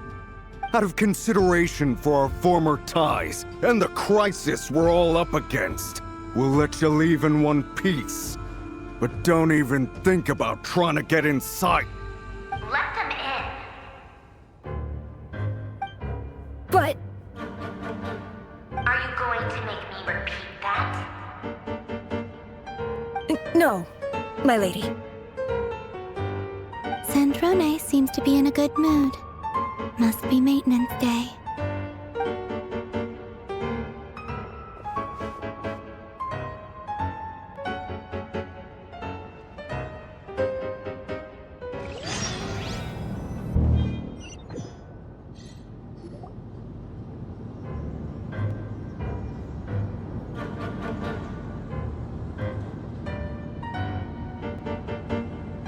So tell me, to what do I owe the honor this time? Actually, before you answer that, just so we're clear, we're not colleagues anymore, Columbina. I don't owe you anything.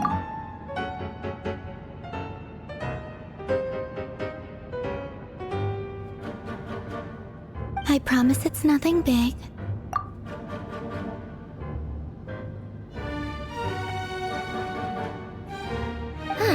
It seems like you've gotten the wrong idea here. The only reason I let you in was because I was bored. It seemed like a way to kill some time and satisfy my own curiosity. Whatever miscalculations I may or may not have made in the past, I haven't lost the plot enough to even consider sticking my neck out for your sakes. I'd like to speak with Arlecchino. What? Huh? You mean the knave? I'd like to speak with Arlecchino. Is she in Nodcry? No, she's not. Once the work on this facility was completed, she went back with the Rooster and Regrator. The only ones in Nodcry are me and... What is it you need to speak to her about anyway? Rerir is hunting me. If I'm going to face him, I must first retrieve the lost moon.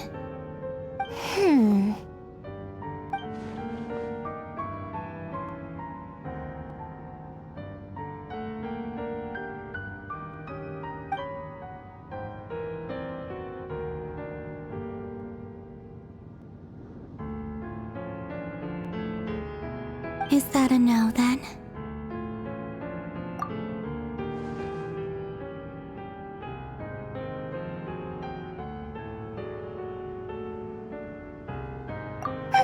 As if I need reminding. I was this close to settling things with him before someone decided to whisk me away to their weird little garden.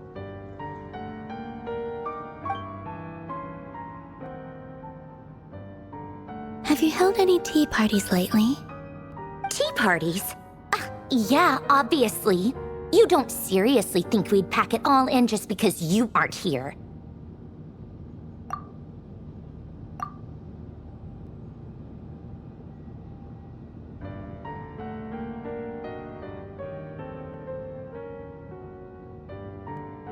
If anything, they've been more eventful than ever. Just me, Arlecchino, and a bunch of insolent, insensitive guests who won't stop asking where you've gone. Oh, they've been a real joy. I bet you served them the worst tea you have. Just like you used to do to me when I upset you.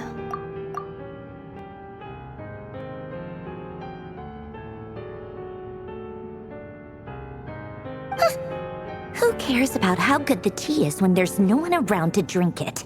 I keep losing people. First Rosaline, now you. I'm running out of people who can make me laugh. Honestly, what could be more ridiculous than the multi-centenarian goddess, who's only ever had the plain herbal tea she received as offerings? You'd always brew a different type of tea for me each time. Was it really just to see how I'd react?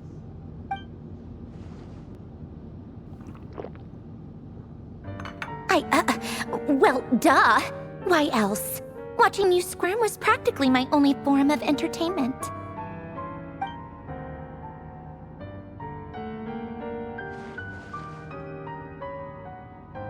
Oh, yeah. And Capitano sometimes used to bring Tartaglia around, too. But I guess we won't be seeing him again. Well, I guess we are overdue for a get-together. Polonia! Have Febronia pass a message to Arlecchino for me. It's time for tea. Will suffice. Pass along a message for me, too, if you would. My body cannot contain the marrow of 2 moons, so I'll be leaving one of them in her care. Excuse me? Who said you were on the guest list? If my tea meant that much to you, maybe quitting the Fatui wasn't your brightest move. Back when you were under the Tsaritsa's protection, no one would have dared come at you so openly. But that protection didn't come for free. In fact, I paid dearly for it. At the end of the day, it was just another transaction. I just got tired, that's all. I never wanted any part in their grand ambitions, and I've had enough of being treated like a bottomless supply of power.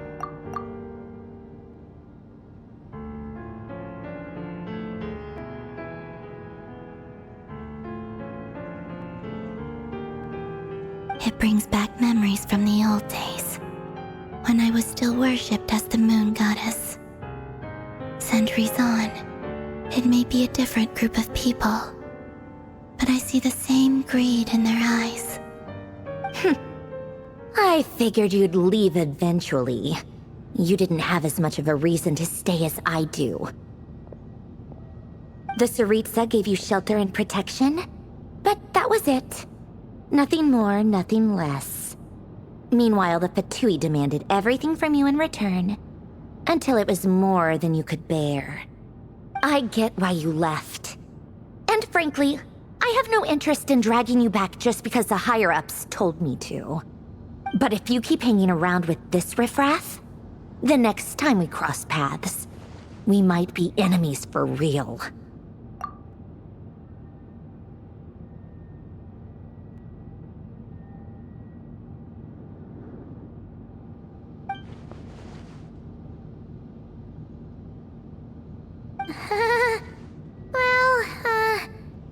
Guess that's our cue to leave. That might be your plan. But it sounds like someone else wants you to stay a little longer. Huh? What do you mean? Listen.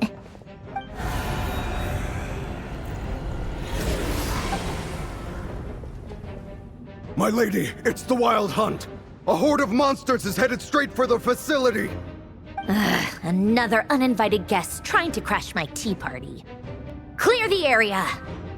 I'll handle this. Wait, what? You want us to leave you here by yourself? Huh, you'll be lucky to make it out of this alive. You really think you can afford to worry about me? Go on, get out of here. You may have stopped Polonia from crushing him last time, but I've made sure that won't happen again. The entire Experimental Design Bureau is rigged for war. Stay and watch if you want, but it'll be at your own risk. You're not flagged as friendlies in the weapons system. Don't tell me what to do! Look, if you're leaving, make it quick, or you'll just get in my way. There's a secret passage on the 2nd floor. It'll take you right to the plains out back. Stare all you want, Columbina. You're not getting another invitation to my tea party. I know. But thank you anyway, Sandrone.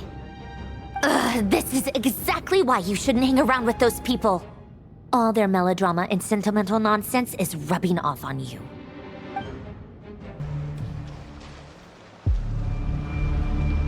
Oh, they're so into these things!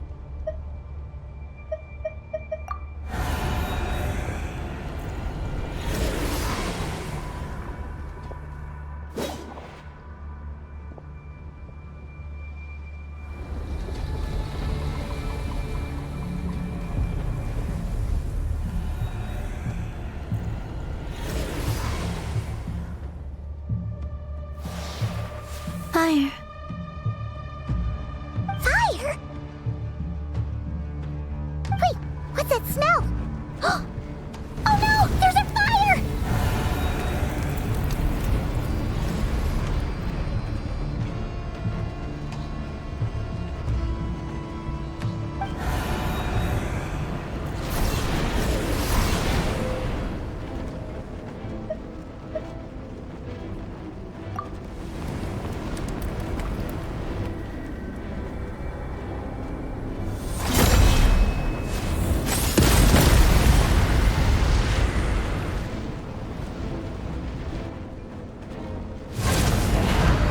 Zandrone was right. You look weak, Columbina.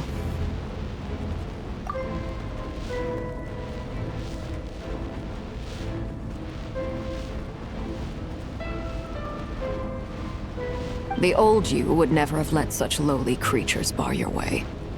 Word has it that you did something for the Tsaritsa, and that's why you've lost most of your power. Freedom comes at a heavy price, doesn't it?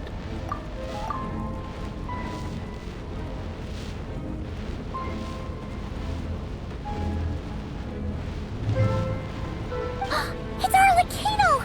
You came! Hello again, Columbina.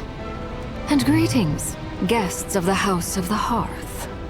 It's been a while, Arlecchino.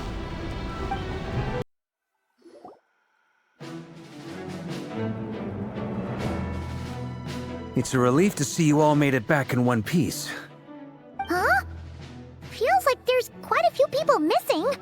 Where's Flint's and the others? And what about Nefer? I returned ahead of them. Flint is helping Aino and Anefa to set up the decoys and buy some time. As for Miss Nefer... Boss is still wrapping things up on her end. She sent us back to fill you all in on the top secret intel we've been gathering. I see. Then let's get right into it. But first, who do we have here? You brought someone else in to help? Greetings. I was invited here to help as a longtime Tea Party companion of Columbina's. You may call me Arlecchino.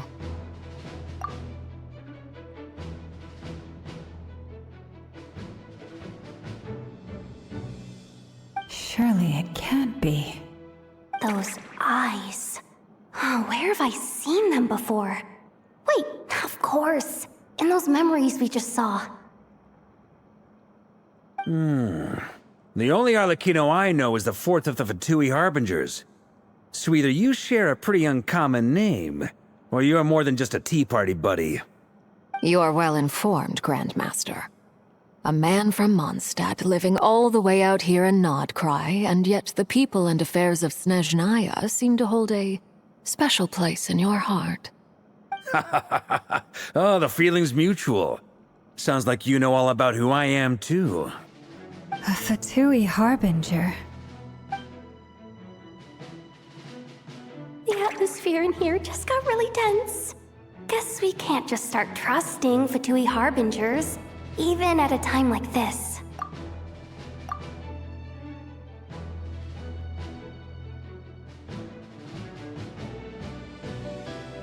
I must admit, though, I'm a little curious. Seeing as the Moon Goddess no longer belongs to the Fatui, what makes you so willing to put your neck on the line here? Nor does Nodcry belong to Mondstadt, Mr. Varka. Yet still, you're fighting for it all the same.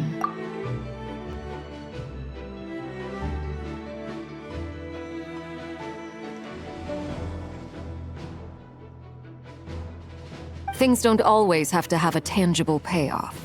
Sometimes, stopping things from spiraling out of control is a higher priority than chasing the spoils of victory. Of course, I can't say there's nothing in it for me at all. But that's between Columbina and myself.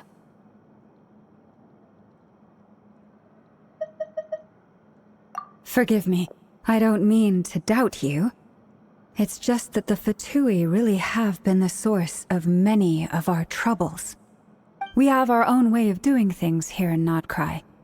But ever since they arrived, the Fatui have treated us with nothing but hostility. I know there's been a lot of bad blood between us in the past. I've done my utmost to avoid friction whenever I could. But sometimes fundamental conflicts of interest simply can't be settled amicably. That's why I'm here solely in a personal capacity. This has nothing to do with the Fatui. As a gesture of good faith, I'll be frank. I can help Columbina track down the iridescent moon's marrow, which will help her restore more of her power.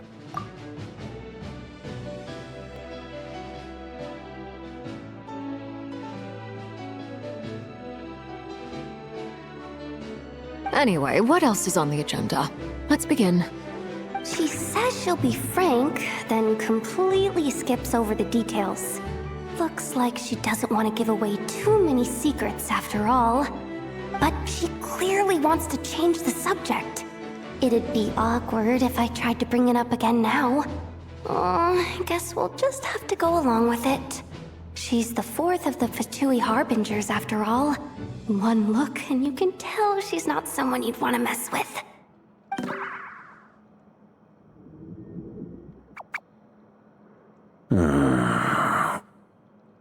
Well, since Miss Arlecchino sounds confident in her ability to handle that, we'll proceed to the next topic. Yehoda, time to share that top-secret intel. Alright, listen up everyone. First, we now know that Rerir was originally a Conrian secret agent whose primary mission was to hunt down and assassinate the so-called Dregs of the Crimson Moon. The Dregs of the Crimson Moon? Mm-hmm. In the memories, there was a lot of talk about the Crimson Moon and Eclipse, and a whole bunch of other stuff from the time of Conria.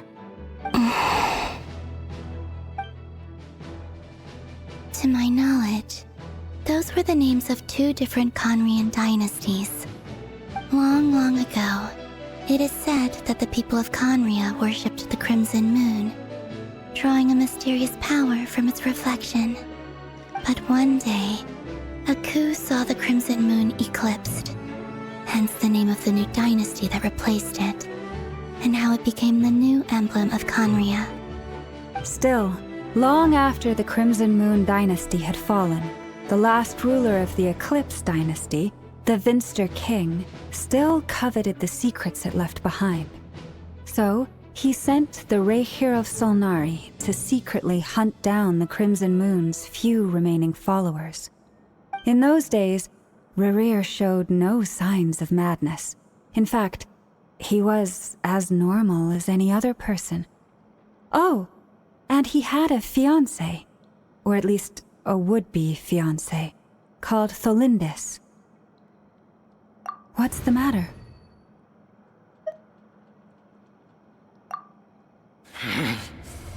Verfene, Rheindaughter, Tholindis,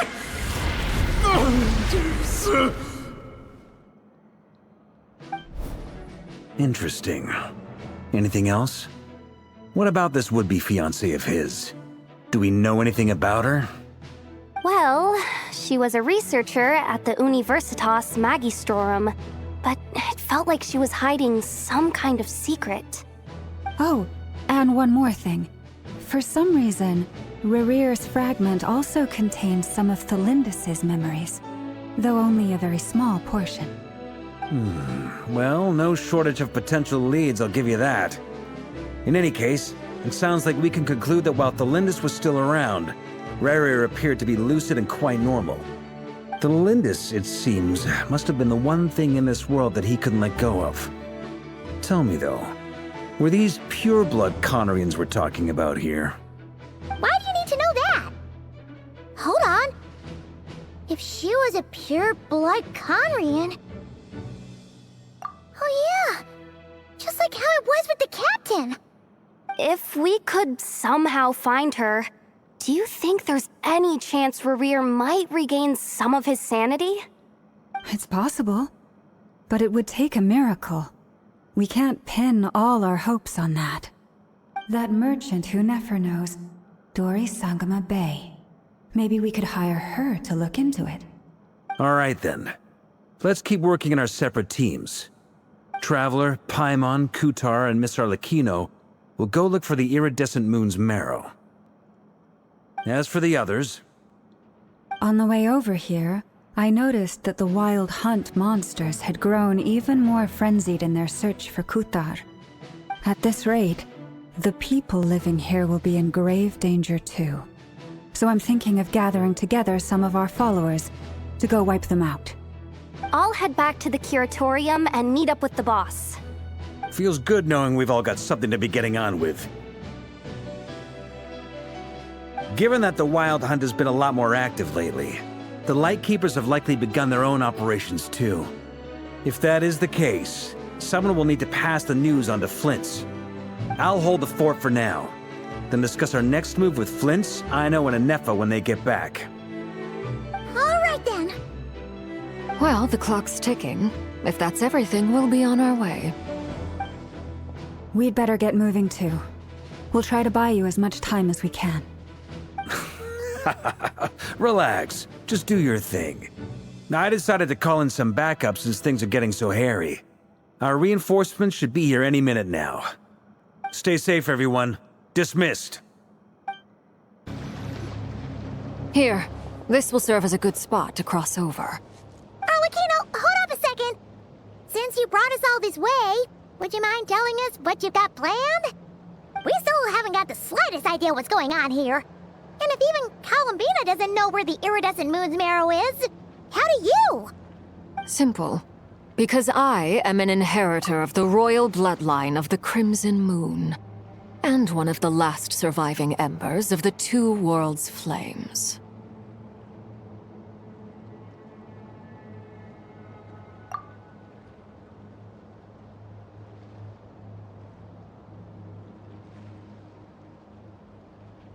Huh? Are you serious? Isn't you're a descendant of that Crimson Moon dynasty we were just talking about? The one from ancient Conria? Your surprise is understandable.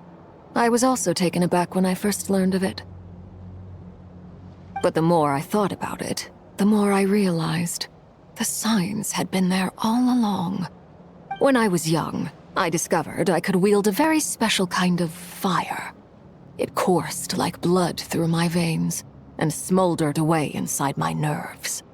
What's more, whenever I experienced strong bursts of emotion or drew too deeply on this power, it was like some kind of presence within the fire would begin to gnaw away at me, consuming me from the inside out. Exactly. That is why my hands are like this, too. At first, I saw it only as a curse, but once I became a harbinger, the Jester apprised me of the truth. Together with my own investigations over the past few years, there are several things that I have gradually come to understand. For instance, take the so-called Crimson Moon. In truth, it is nothing more than the shattered remnants of the iridescent moon, fused with the abyss to prolong its lifespan. Since this blood flame was bestowed upon me by the Crimson Moon, it is a fusion of the iridescent moon's former power and the corruption of the abyss. You all understand the nature of the abyss well enough. I draw upon its power, and in return, it hungers for my soul. This strange blackness is the mark of corruption it has left behind. If I recall correctly, you once told me that if the corruption ever made it to your heart, you'd become a completely different person. Yes, and that's the reason I'm always careful not to push my power too far. It's essentially a never-ending tug-of-war. Whew. Sounds intense. Anyway, the rest of my story can wait. Is there anything else about the Crimson Moon or the Iridescent Moon that you're unclear about? Paimon has a question. So, the Crimson Moon that the Carians used to worship was actually the Iridescent Moon, right? Which was one of the three Moon Sisters. Does that mean that the Carians were to the Crimson Moon as the Frost Moon Scions are to the Frost Moon? So much of that history has been lost. We have no way of knowing exactly what they were like. But I would suspect that the Conrians weren't as devout in their moon worship as it might appear. The iridescent moon's remains simply served as their link to the abyss. Later on, perhaps someone discovered a way to make direct contact with the abyss. Or maybe there was some kind of ideological divide. Either way, a dissenting faction staged a coup and drove out the royal heirs of the Crimson Moon dynasty. Still, even with the dark sun looming high overhead, the Crimson Moon's glow never truly faded. If you want living proof, it's standing right before you. The first time we met, I sensed something familiar in your presence. When I looked at you, I felt I could see that mysterious red moon in the corner of my eye. In your flames, I saw its broken image, surrounded by a strange black aura. Well, I appreciate that you kept it to yourself. Much about the Crimson Moon is still a mystery, and I'd prefer not to end up as the object of an insane research project. Anyway, time is against us here, so if there's any other questions, they'll have to wait. I just want to make sure I've got one thing straight. In her letter, Sandrone mentioned that since you are unable to contain the iridescent moon's marrow yourself, you intend to leave it in my custody, correct? That's right. For now, it's the only way I can pay you back for your help. The iridescent moon is already part of who you are, so with its marrow in your possession, you'll be even more powerful than before. Deal. Then let's get started. Get what started? What does this place have to do with the Crimson Moon? When I first became a Harbinger, the Jester gave me a book called Parenheri, also known as Leobranto Inamorato. You should be able to buy a copy next time you're in Fontaine. It's a love story set in the Crimson Moon era, but setting aside the tangled romances of its characters, it also records a few interesting details. In the Crimson Moon era, or so the story goes, there was an orphanage that received children from beyond the bounds of this world, and subjected them to a peculiar induction ceremony. Beyond the bounds of this world? For real?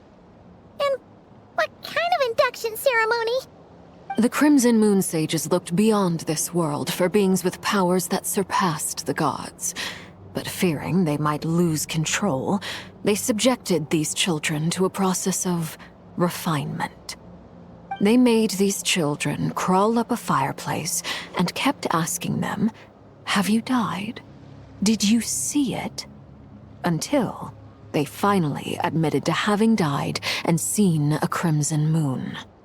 The adults embraced the children who passed the ritual, telling them, "Within the fireplace, you have traversed the flames between two worlds. Here and now, you are born anew." The book leaves much unsaid, but I suspect that this was their way of branding the children they had enrolled, leaving an indelible mark upon them so that they would forever live in the Crimson Moon's light. That explains why I can't sense the Crimson Moon's marrow in this world. It makes sense that it would be sealed in a special space that can only be accessed temporarily through some kind of ritual. But there's no fireplace here. Do you see a chimney anywhere? Oh, are we supposed to build it ourselves? Okay, fine. Paimon will go find some bricks. That won't be necessary. The fireplace is purely symbolic. The key to the ritual is crossing the flames between two worlds. In other words, the flames that burn within me. Those burned away by such flames leave behind a kind of ghostly afterimage in the world. In the days of Conria, people believed they could be used to bridge the gap between the two worlds of life and death. In short, I can open a passage to that space for you. That's the easy part. The catch is I'll need to stay on this side to keep the passage open, so I won't be able to come with you. Once you're inside, you'll have to find your own way. Very well. Then I'll open it up. Traveler, Spare me a little more moonlight if you would. I may need it.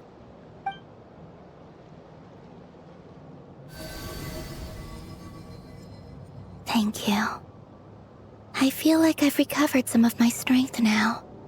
It should be enough to move us across short distances and confront whatever dangers might await.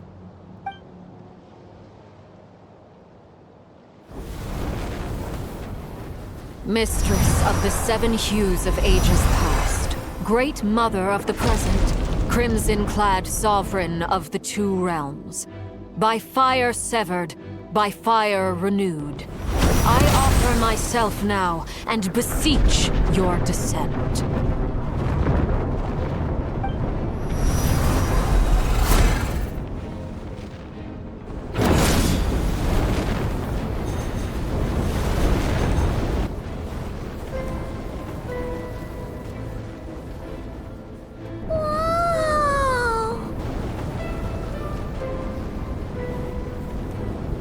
One word of advice. As you're crossing over, no matter what voices you hear, do not answer. Got it! I sense a sinister gloom inside, but also the familiar light of the moon. I feel that I am about to meet an old friend who has changed beyond all recognition. All right, let's go. That's odd. This place looks different than when we came in. Waning moon, Huh? oh lifeless damsel. Oh.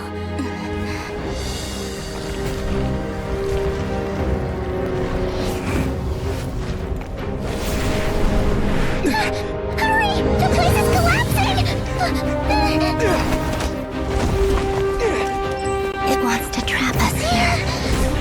Who's it? The Abyss? Now we've taken the moon marrow. All that's left here is a dark will. It will show us no mercy.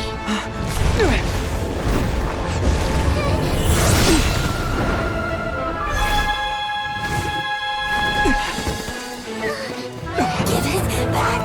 The crimson moons! My marrow! My heart!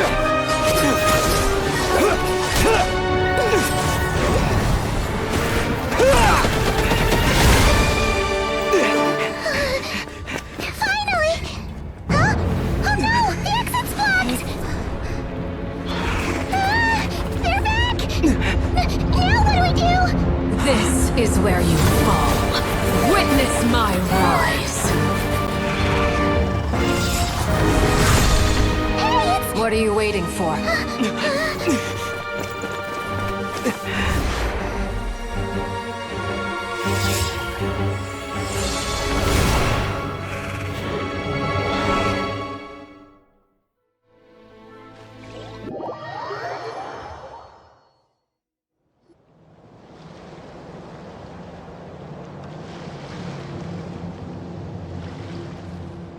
Oh, we made it! Was that you, Arlecchino? Did you save us? Wait, your hands! They're... Oh, this? Don't worry. It's a small price to pay. The Abyss wanted to trap you inside, and I defied its will by bringing you out. No wonder it's a little angry. No. I have paid the price, albeit a small one, and it cannot be undone. My hands have already fused with the Abyss. Purification would simply destroy whatever's left of them. But surely... Oh, we're so sorry, Arlecchino. Paimon can't believe you'd make a sacrifice like this for us. As much as I'd like to call it a favor, the truth is I was simply holding up my end of the deal. Well, Columbina. Yes, you did your part. And as promised, I will leave the iridescent moon's marrow in your care. From this day forth, may the two worlds' flames burn ever more brightly.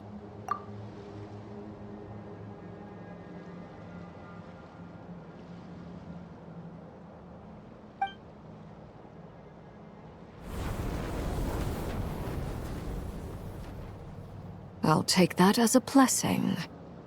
Now, Columbina, give me your hand. Accept this moonlight I offer in return.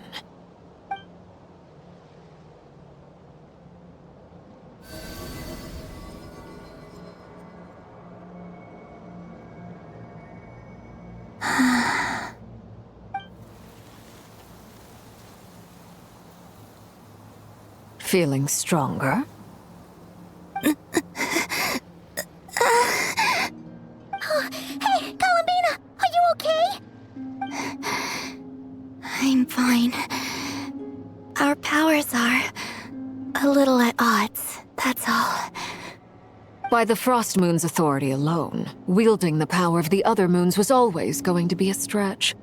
Still, I think it's fair to say that your strength has returned. At least to the level it was at as Third Harbinger. It's still not enough. There's no way I can hope to challenge Rayrier like this. Just one more ray of moonlight, if you would.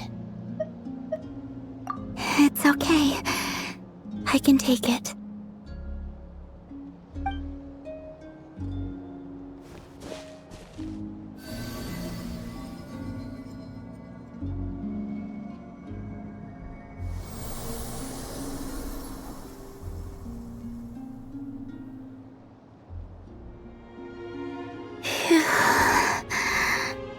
How about now? Fighting fit? At the very least, I won't have to stay hidden like before. I want to see him gone from Not Cry. The Rayrier of Solnari and his wild hunt must be sent back where they belong. Well, it's good to have something to aim for. You certainly seem more alive now than you did earlier. When I first met you, you didn't strike me as a ray of moonlight. More like a wisp of fog drifting in from who knows where, ready to scatter at the first sign of a breeze. But now, you're full of vitality, just like the Frost Moon, once the brightest of them all. May you keep shining, Columbina. This is who you are. Thank you. Look after yourself too, Arlecchino. I know you have plans of your own, and that's why you're always seeking to grow stronger. But whatever you're after, don't let the Abyss take a hold of you. I do not wish to see you go down the same path as Rayrier. I appreciate the concern, Columbina. Although perhaps it's time you took a new name. A new name? Kutar, the Moon Maiden, Columbina. They're nothing more than code names. They describe who she is and the roles she's played, but they're not her real name.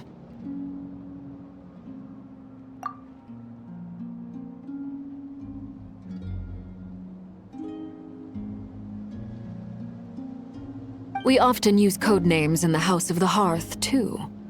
But it's knowing your real name that keeps you grounded. Up till now, you've been living a wandering life, so you've probably never really cared. All I'll say is this. Once you've defeated Rayrier, give it some thought. All right, that's it from me. I'll get you back safely first, then go meet up with Sandrone. You're the best! I appreciate the gesture. It speaks to your good character. Anyway, let's get going. There are more urgent things to do right now than trade compliments.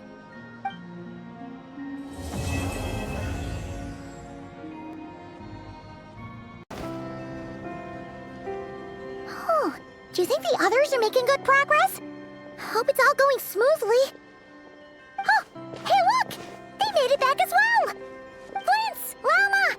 How did it all go? All is well, thank you. Nefer and Yehoda had to stay at the curatorium to wrap things up, so they won't be joining us for now. I ran into Miss Anefa and Miss Aino on the way back. Their work is still in progress, so I suspect they won't be back for a while either. You seem rather cheerful today, Mr. Flintz. I certainly am. I achieved what I set out to do and came away with more than I bargained for. Fighting alone can get quite tedious, but I had the good fortune to run into a pair of brave young warriors. We meet again. How have you been?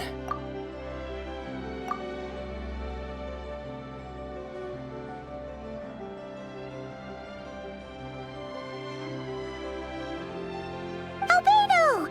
What are you doing here? That would be a natural assumption to make.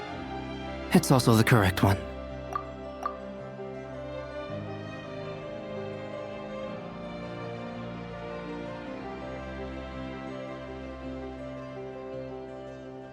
These two courageously lent me a hand while I was fighting the Wild Hunt. When they told me they were Servarka's colleagues, it all made sense. And given how people of outstanding talent tend to cross paths, it's no wonder you're already acquainted. So, who's your travel buddy, Albedo? Why don't you come and introduce yourself?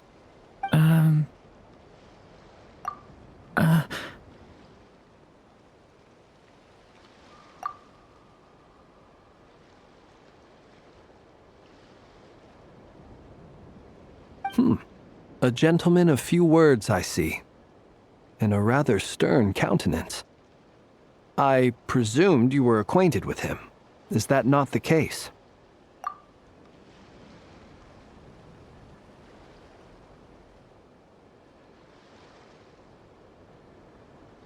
It's nice to meet you. Again. We've technically met before.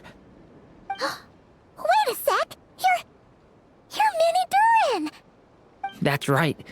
It's me. I'm glad to see you again. By the way, he says it's okay if you drop the mini. Yeah, I'm not as mini as I used to be. Interesting, isn't it? The first step towards blending into human society appears to be reflecting on whether one's name really reflects who they are. Wow! You look so different! In a good way, of course. It's great to see you looking so healthy.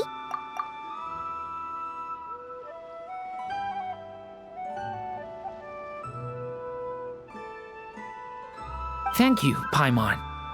And although you're as mini as ever, I understand that diminutives don't always convey endearment. I'll be sure to simply call you Paimon as a sign of my great respect for you. Wow! You're such a smooth talker now.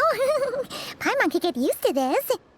From now on, you may refer to her as your esteemed guide, Paimon. Personally, I think our little Paimon is the perfect size.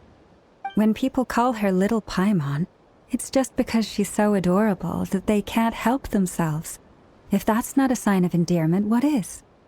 You're absolutely right, Miss Lauma.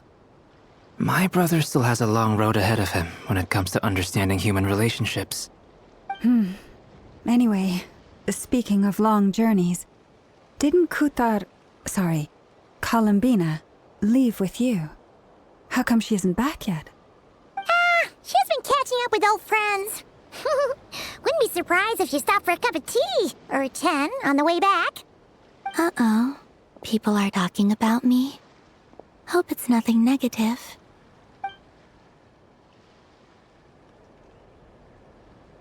Judging from your expressions, I'm guessing it all went well? It's getting crowded here. I'll go grab some chairs. No need. This is a job for an alchemist. I'll whip some up momentarily. Thank you for your hospitality, ladies and gentlemen, but I was merely escorting my friends back. I'll be meeting Zandrone shortly, as we still have some things to discuss. It's been a pleasure, everyone. But this is where I'll say goodbye. We really appreciate your help. Oh, come on. Spare the formalities. I'm just glad I could help out some true friends. I understand. Well, bye for now, Harlequino.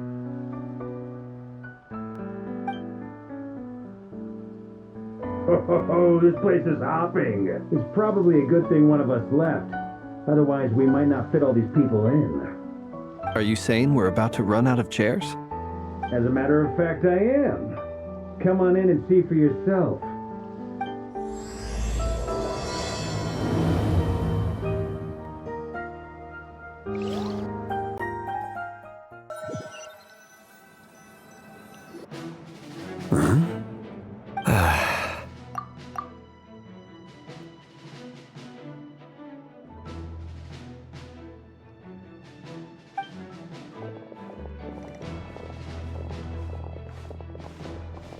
I overheard your little chit-chat outside, by the way.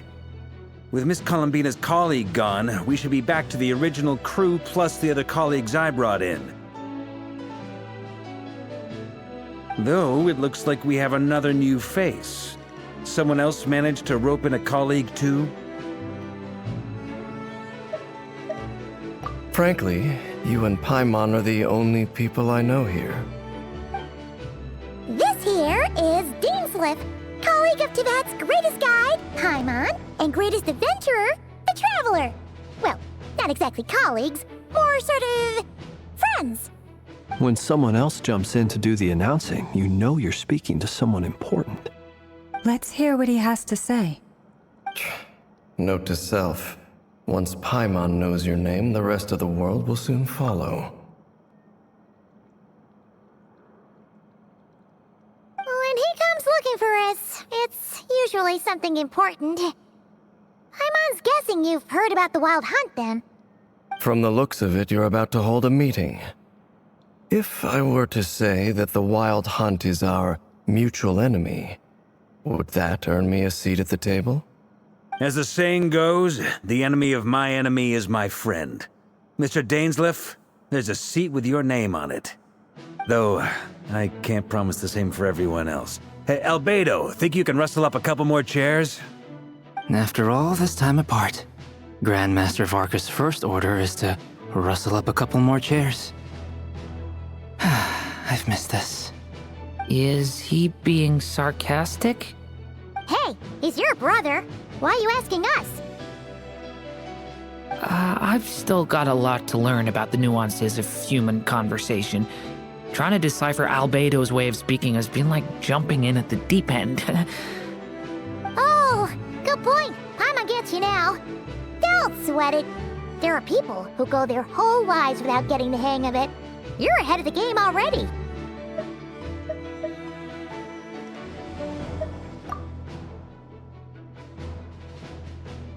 I wonder what's taking Nefer so long. Perhaps you should go and check in with her. If anyone can hurry her along, it's you. I just got back from the curatorium. Besides, aren't you curious to see what's taking her so long? Miss Nefer doesn't strike me as the type to share secrets. And since gathering intel is her specialty, I'm guessing she'd prefer to keep her methods confidential. Under such circumstances, would it not be tactless for me to impose? Oh, but it's fine for me to impose. What can I say? You have an unrivaled ability to garner people's affection, Miss Moonchanter. Besides, you have far more in common with her than I do. All right, then. Impressive. She barely fought back at all. I admire your powers of persuasion, my friend. As I'm sure Miss Lauma will realize soon enough, the trick in life is to always pitch in with other people's responsibilities so that you can be selective with your own. Another trick is to simply hide in the background. Spoken like a true sage. Anyway, looks like we've got some time to kill before the meeting. Let's take a little breather, folks. And feel free to chat amongst yourselves. We'll get down to business once the other two arrive.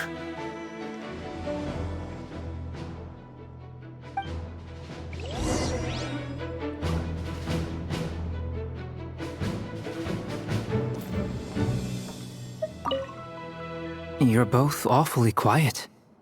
Why don't I start us off with an icebreaker? Much obliged. Have either of you ever had your portrait painted? If not, I'd be glad to help. That sounds like a lovely idea. You know how to paint, then? I dabble occasionally. He's an excellent painter. Tables, chairs, people, dragons, you name it. He'll paint it for you. I'm flattered. If I ever get the chance, I'd like to give it a try myself. I'll bear that in mind. Anyway, how about you, Durin? What sort of portrait would you prefer? Oh, I'd be fine with anything. Whatever style feels best to you. Very well. Then I'll play it by ear. You can replicate any style I want? I can try. If you show me a sample, I'll do my best to match it. Thank you. In that case, I'll dig up some reference material for you.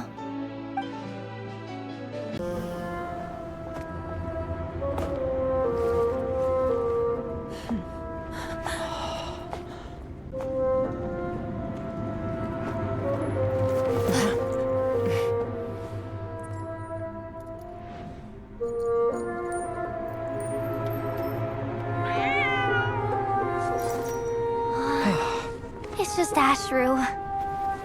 So, all is well?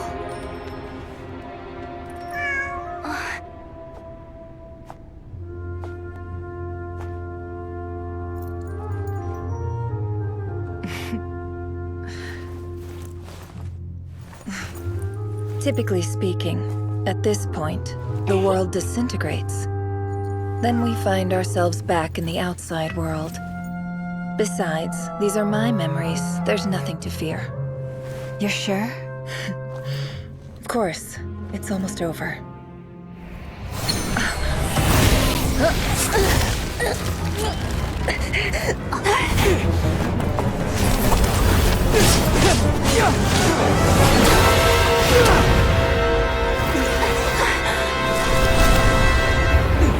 Never! Hey! Hold on!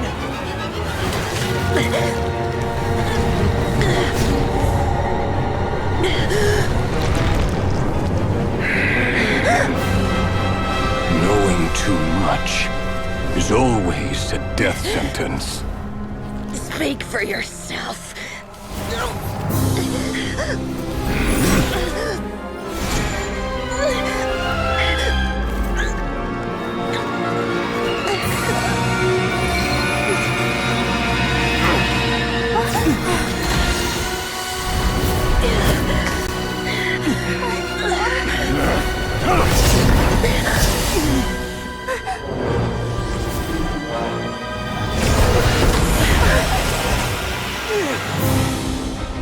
How repulsive.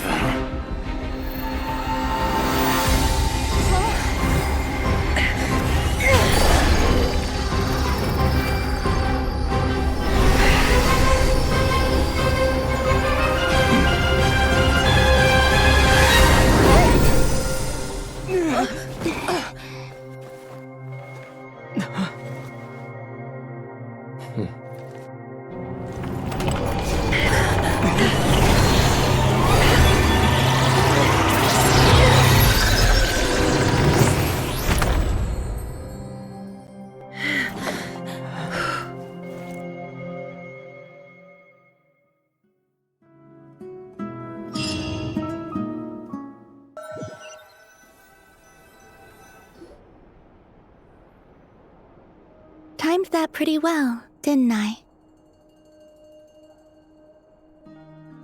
It's okay. I'm just glad no one was hurt. Paimon noticed you doing something too, Dainsleif. Were you helping get them out? Of course. When I asked Nefer to conduct this investigation, I was not naive to the dangers involved. I had a duty to ensure your safety. Good to know your sense of justice is still intact after all these years. I take that to mean that you saw the truth. That comes as a great relief. I certainly did. And thanks to your help, I also managed to trap Rerir inside the chess set. Whoa, really? How'd you manage that? Well, to be honest, I sensed that something was wrong long before we made it to the temple. By using this fragment to probe into Rerir's past, well, the monster formerly known as Rerir, It seems I alerted him. I was tracking him, then he caught on and started tracking me too. Can't say I'm surprised. But how did he track you through your thoughts alone? That shouldn't be possible. Rerir was a secret agent who reported directly to the Vinster King. He is an expert at finding a trail and hunting down his pursuers. No wonder. He infiltrated the chess set, read my thoughts, and built a new virtual chess set inside of it. That's why we weren't able to leave at first. Speaking of your chess set, it's quite a remarkable item. Would I be right in thinking you have some connection to King Deshret? You overestimate me. I only have a connection with one of his underlings, the Ibis King.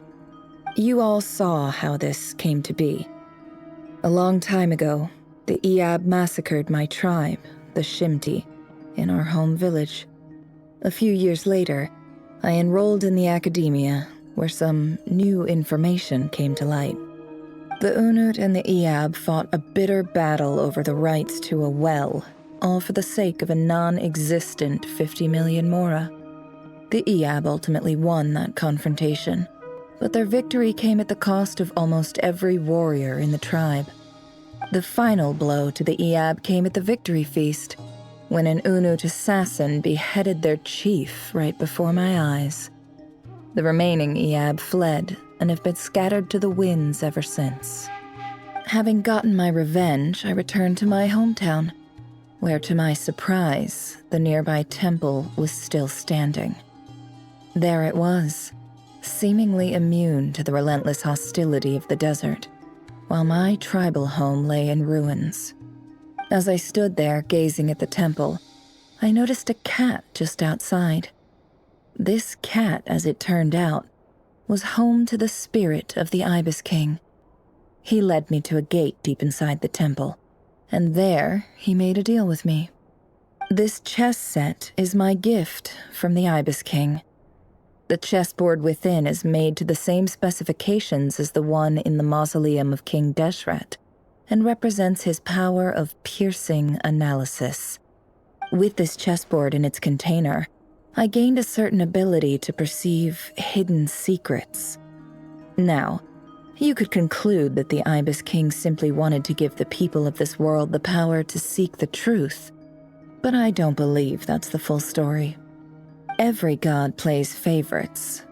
Their hearts are as fickle as any human's, full of secrets, perversions, egotistical tendencies. But precious few gods are willing to admit this. It is the same with all powerful forces, including fate itself. Their gaze falls preferentially upon a select few. As you rightly point out, this is an act of favoritism. If you're alluding to the Abyss, then yes, I agree. Gather the others. It's time to share everything I've learned.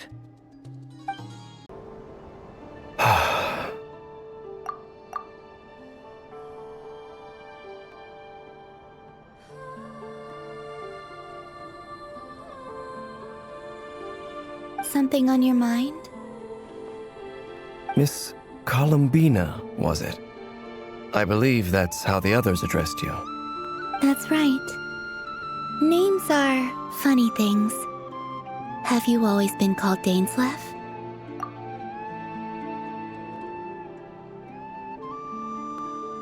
Yes. I take it your own name has a more complicated history. I have a different relationship with names than other people. To be honest, I'm not even sure that Columbina is my name. At least, not in the same way that Dainsleif is yours.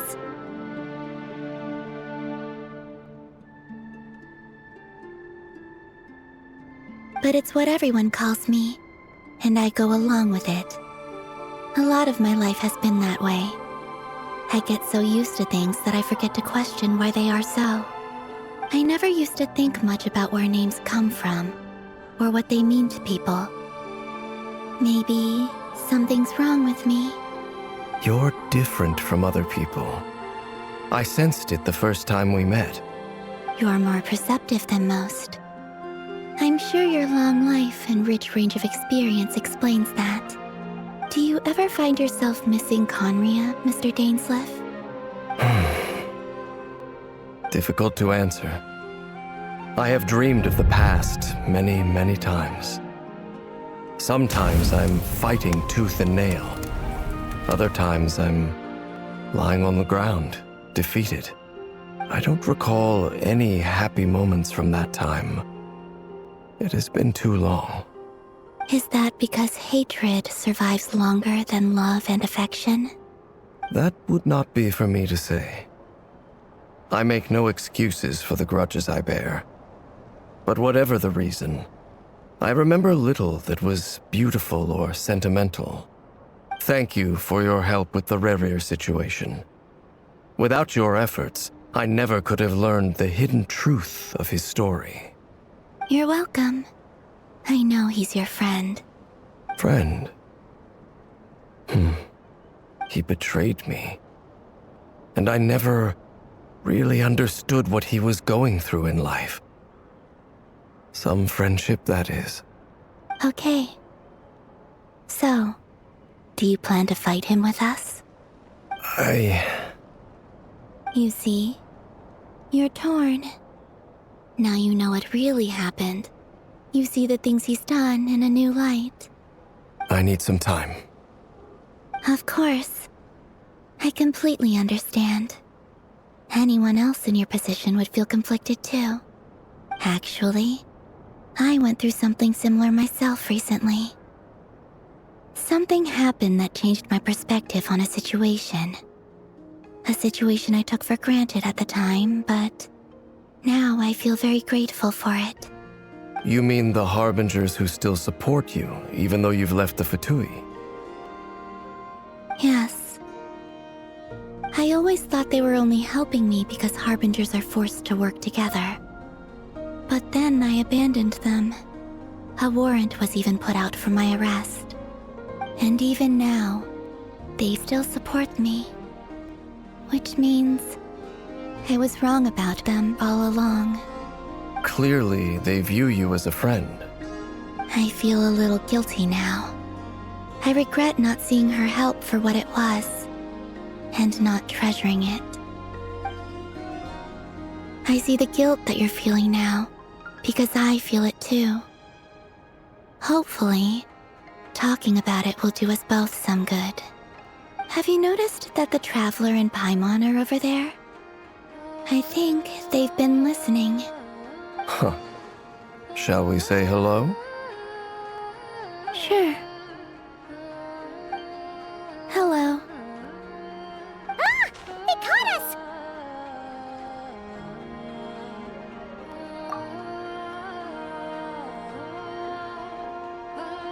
I apologize for making you worry. No doubt you wish to know where I stand on the plan to take down the Recher of Solnari. I'm afraid I need a little time, but I will seriously consider joining you. You will? Oh, thank you so much! Everyone will be so grateful to hear that! They needn't be.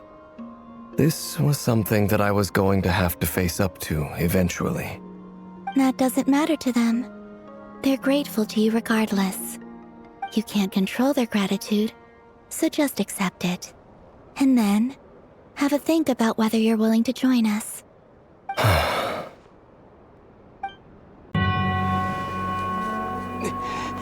You fear the sound of your own name?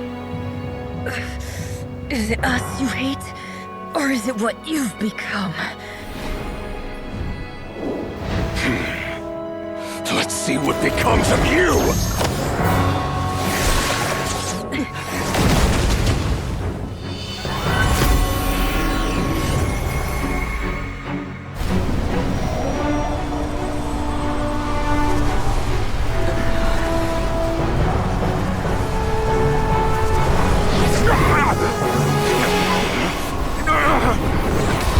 What's happening? That power. I've seen it before!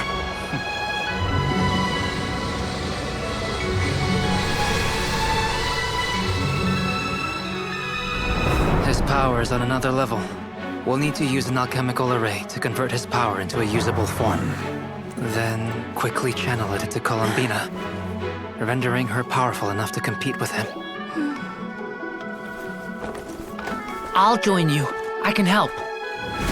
If I release enough abyssal energy into a confined space, it'll create a potential difference, allowing us to extract a huge amount of elemental energy. Next, I'll synchronize with everyone's minds using Pyro, then give you temporary access to their abilities and fields of view. But it won't last long. Can you see? Well enough. So, we have a student of Gold Rheindotter in our midst. How about that?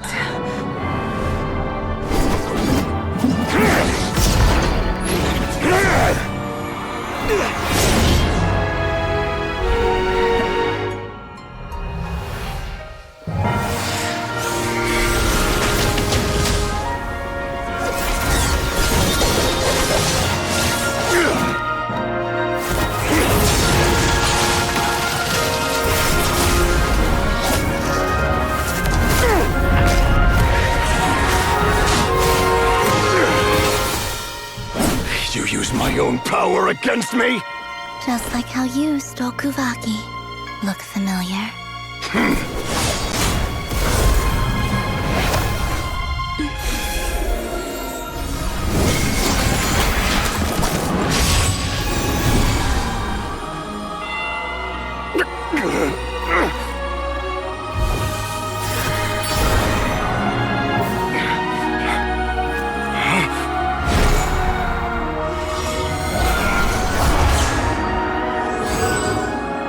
Don't you realize? You don't have the power to hold that gate open! I don't, but someone else does.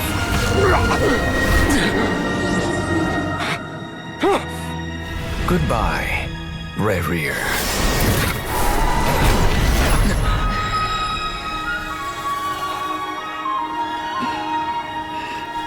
We won.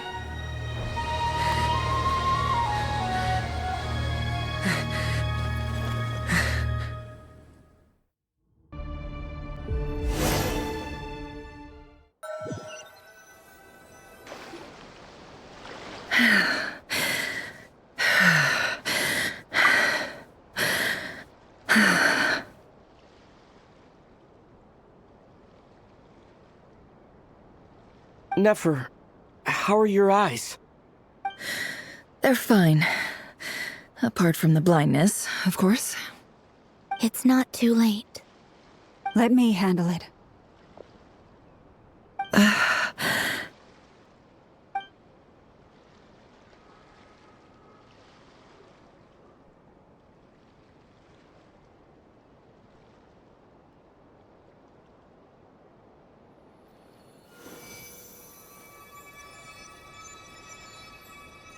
Miss Nefer, it's not like you to lose your composure.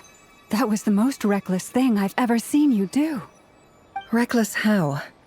The situation was critical. Our lives were at stake. We had to do something. Even so. Okay. I guess you're right. Under the circumstances, it was a wise decision. You traded your eyes for an incredible victory. In business terms, I suppose that's a huge return on investment. I'd be hard-pressed to argue otherwise. Still, I don't like this outcome, and I don't want you to lose your sight for good.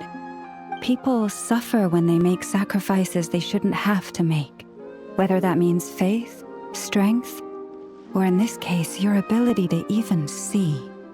I had hoped you could win without sacrificing so much as a single hair on your head. Thank you.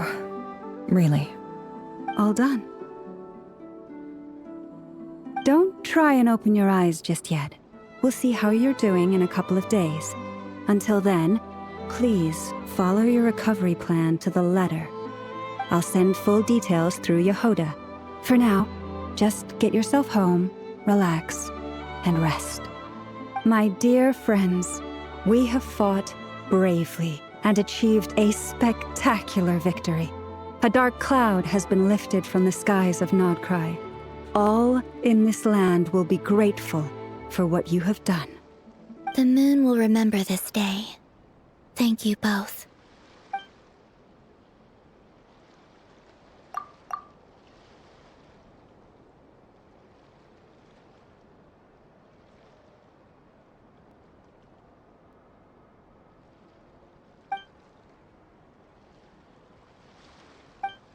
There's something I want to let you know. What is it? When Durin connected everyone's minds so I could access their powers, I also felt everything they felt. And since Nefer's eyes were injured, my eyes are hurting now too.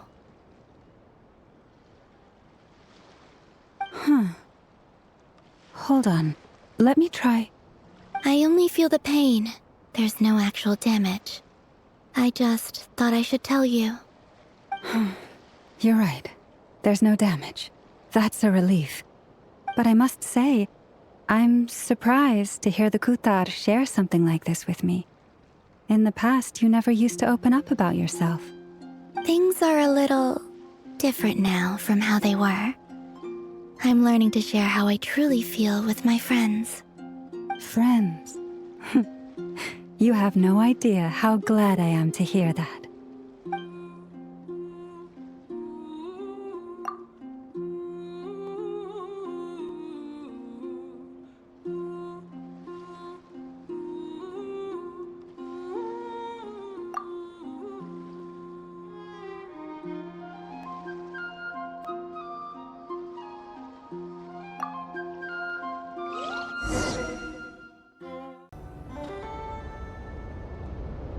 That's the only reason you're here.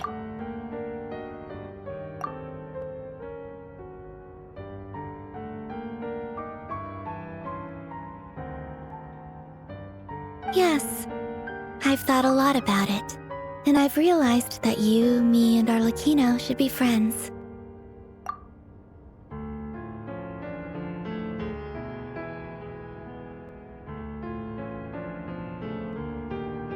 I think this is very important, so I felt I had to come and tell you. Well, this is a new one. I'm so moved. I can't even hold my teacup. If that's all, you can leave now. Do you not want to be friends with me? Or is it that you prefer being co-workers?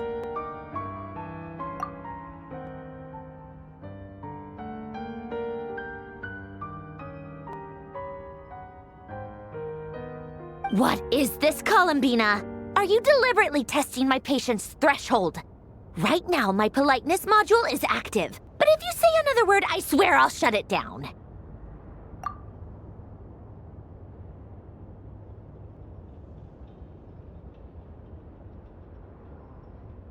If your politeness module was active, wouldn't you say the word please at some point?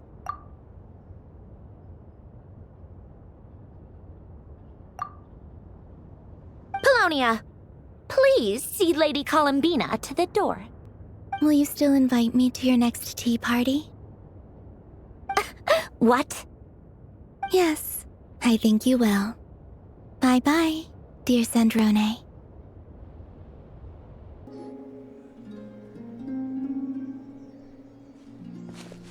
Traveler, Paimon.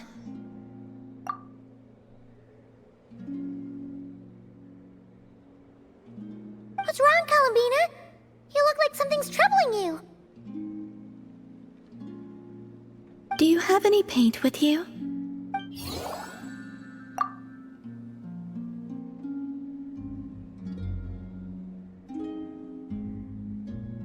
Oh!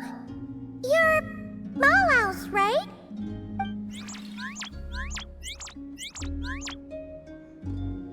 In the mood for more painting, huh? Looks like you got most of the paint on yourself, though. How did that happen? Malaus left for a bit and came back like this. I anticipate this paint will take quite some time to wash off. Huh. Maybe Malaus ran into trouble while out searching for inspiration. Still, this isn't a bad look at all. Very fitting for an artist. Oh, and about the paint? We just need to give Malaus colorful things, right? Like last time?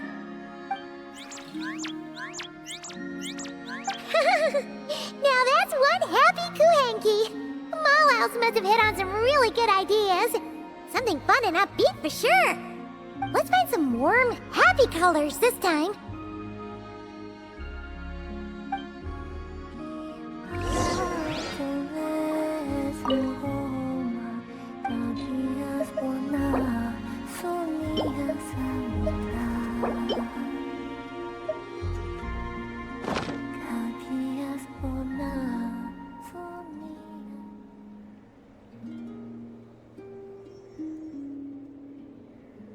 That should do it, right?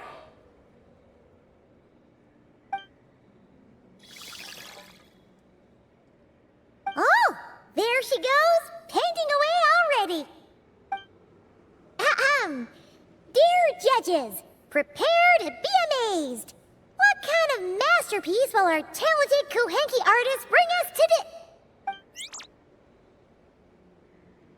Huh? You're done already? Paimon didn't even get to finish her intro. Well, let's see here. Oh, another drawing of Columbina. No surprise there.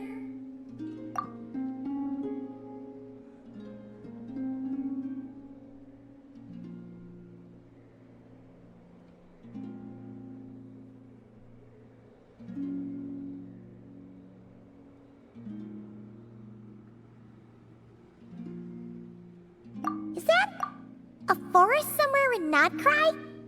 There are so many little animals! I'm afraid you would have to go back to the time before I left the Frost Moon Scions to see a scene like this. Wow! I'm so jealous! Did cute little animals really gather around you like that? Yes.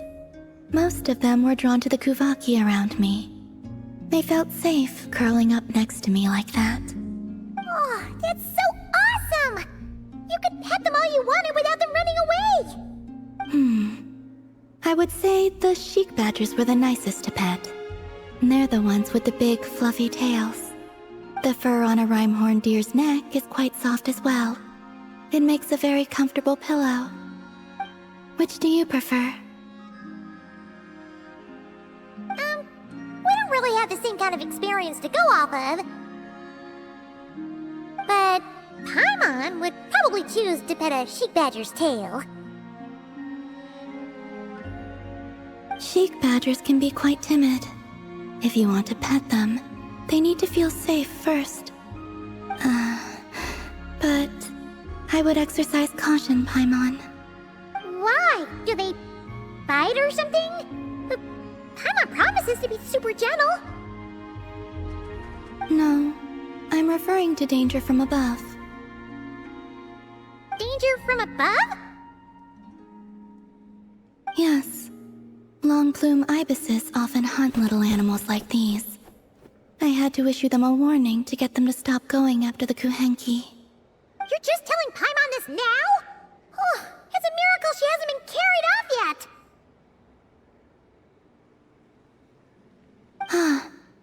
Then, the next time I see one, I'll advise them that you are off limits as well. Next time? No, you need to find one right now, or Paimon will be too scared to even fly out that door! The little one seems strangely curious about the idea of Paimon being carried off by a long-plume ibis. Don't even think about painting a picture like that!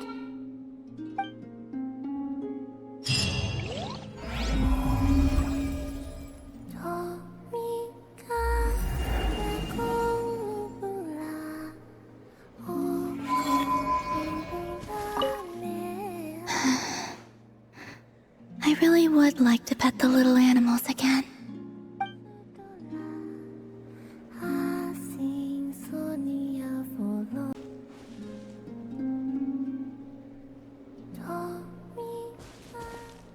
Huh? Where's Columbina? Paimon doesn't see her anywhere. Over here. Oh! What are you doing all the way up there? Come join me.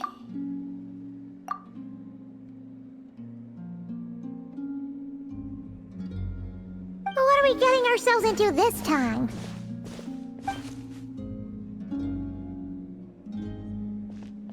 Do you remember those stones we went out to gather last time? Last time? Oh, you mean the ore that glows after absorbing Kuvaki? Correct. Well, after that, the Kuhenki gathered some more, and I sorted them into 2 types. Darker ones and lighter ones. Darker ones and lighter ones? But why? To play moon chess, of course. What's moon chess? Oh, you've never played?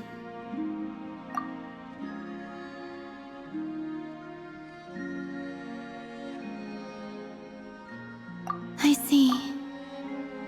Ever since seeing the grids the children of the Frost Moon Scions draw on the ground, I've always wanted to try it out. But I've never had anyone to play it with. Well, what are the rules? It'll be easier if I just show you.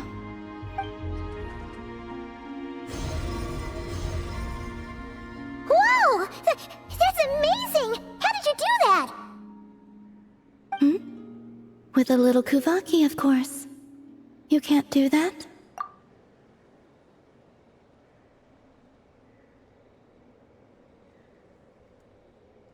Maybe you should lower your expectations. We're not all moon goddesses. As you wish. Now, this is the board. It represents the night sky, and the pieces each player controls represent the moons.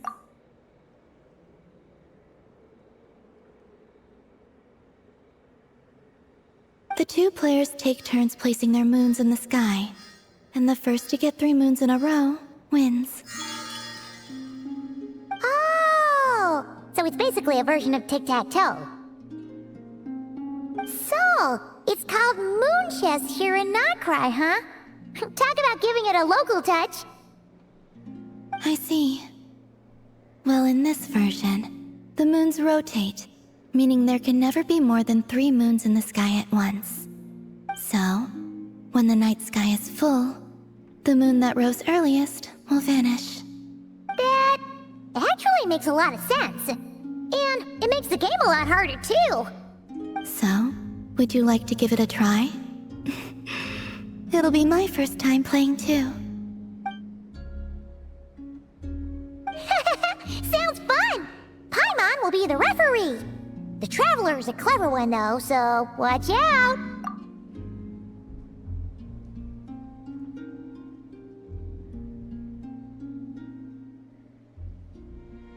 All right, then.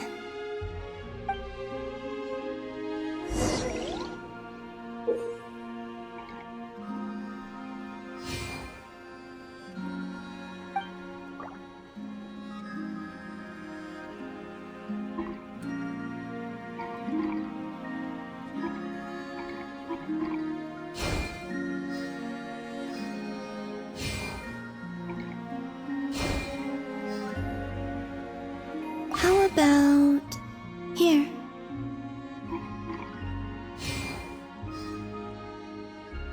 Oh.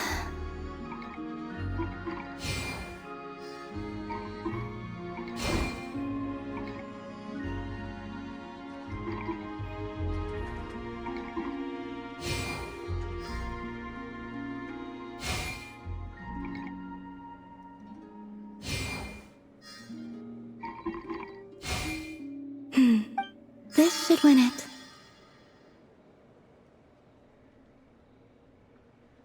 Thank you. I enjoyed that a lot. If you'd like, feel free to come keep me company again sometime. Here, take this as a token of our promise.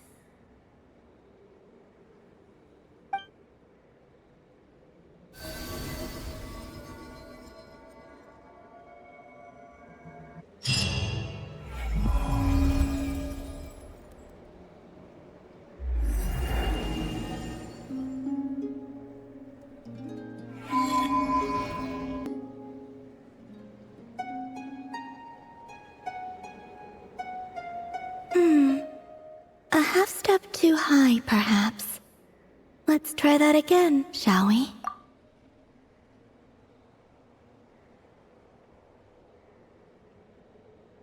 Hey there, Columbina! Wait, are you teaching the Kuhenki how to play the lyre? Yes. They were so happy to have it fixed. They practically haven't left my side.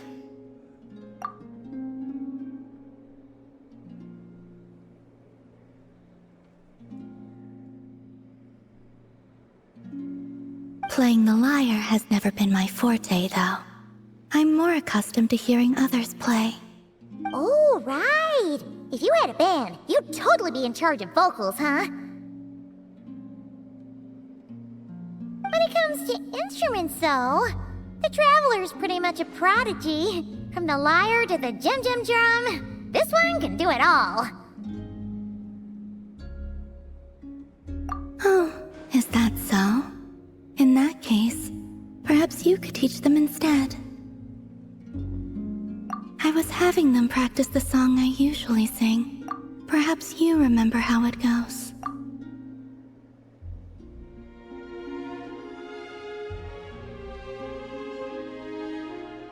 Or a different tune works as well. Rarely do the Kuhenki get to hear music from other places. I would be quite interested to hear something like that too.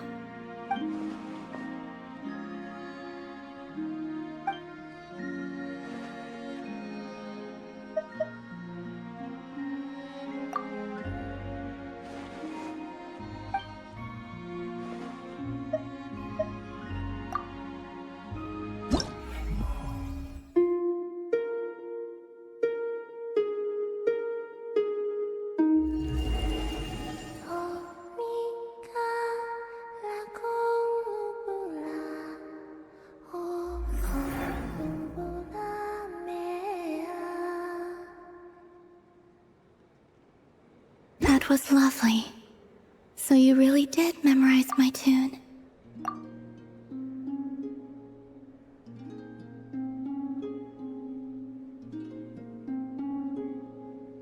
Only because you're such a great singer! Whenever we hear your voice, sometimes we stop for a bit just to listen. The Kuhenki seemed quite enraptured with your performance as well. Perhaps they picked up a few things. I might require your educational assistance again in the future.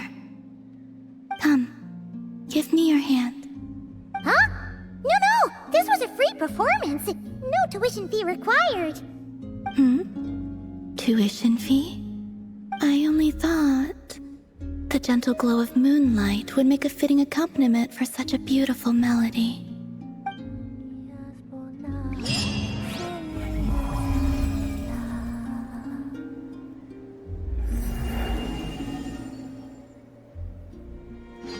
The Kuhenki seem quite content for the day. Even so, I may have to trouble you to drop by again when they wish to learn more.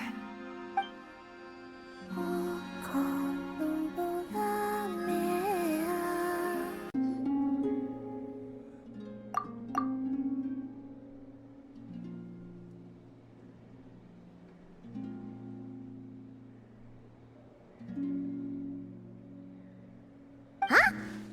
Isn't that Mallows? Has she been out gathering inspiration again? Yes, but the little one has been like this ever since she came back. As if lost in thought. Huh! Maybe the theme this time is super profound. You know, like when a great artist realizes some fundamental truth about the world. Come to think of it, Mallows has given us a whole bunch of paintings. We could hold an entire exhibition at this rate. Paimon can't wait to tell everyone all about our little painter's rise to artistic stardom. But we'd need Columbina's permission first, of course. Why is that? Oh, it's okay. I don't mind. It sounds intriguing.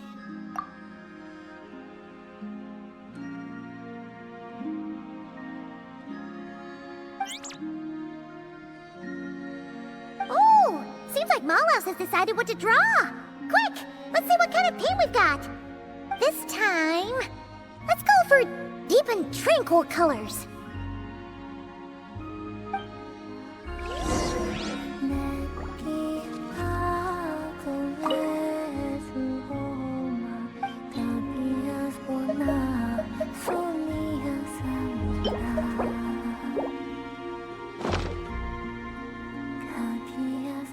Alright, these should do. What do you think, Mallows? Yep, looks like a happy Kohenki to Paimon. Oh, wonder what kind of painting we'll get this time.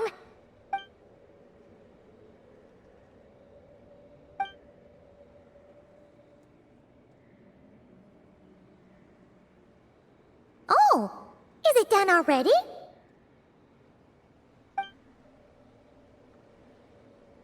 Mallows seems a little sad. Is it because of the painting? Oh, let's take a look.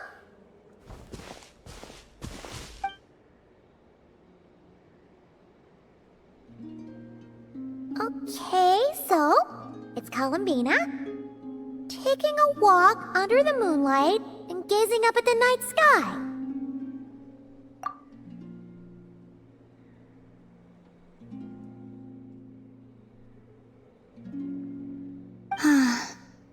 I must be looking at the true moon beyond the false sky.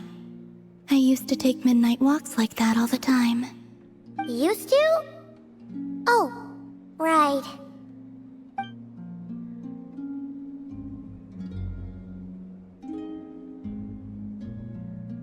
Yes, I would gaze at the sky and wonder, what really lies up there on the true frost moon? Perhaps it's just like here, filled with lots of little animals. Or perhaps there's nothing there at all. Oh.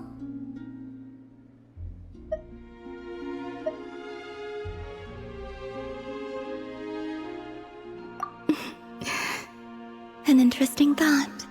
But since the moon lies beyond the false sky, that's one adventure I would rather not risk taking them on.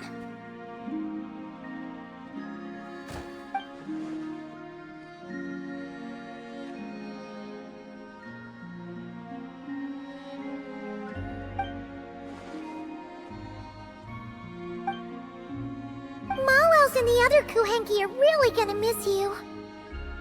And I will miss them too.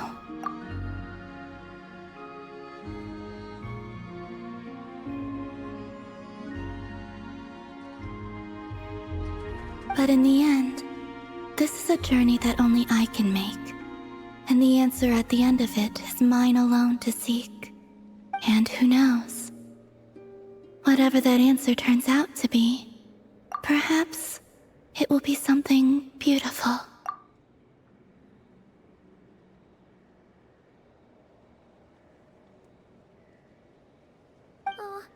Well, we'll just have to come visit you then, with Mallows.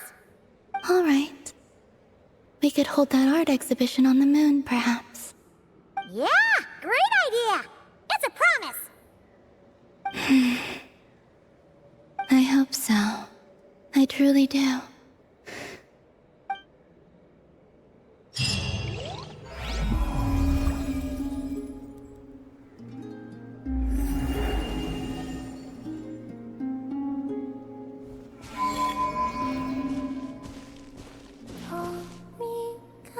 What is there up on the moon?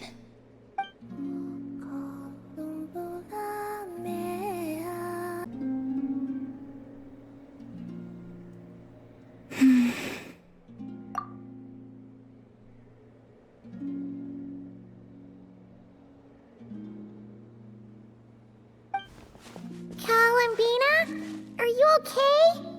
You look a bit out of sorts. Oh, it's you two. I'm all right.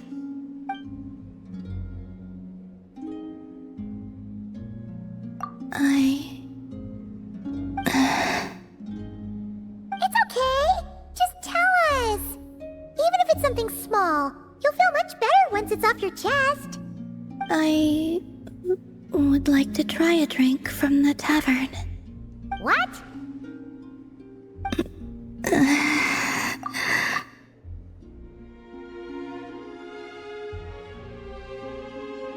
Sorry!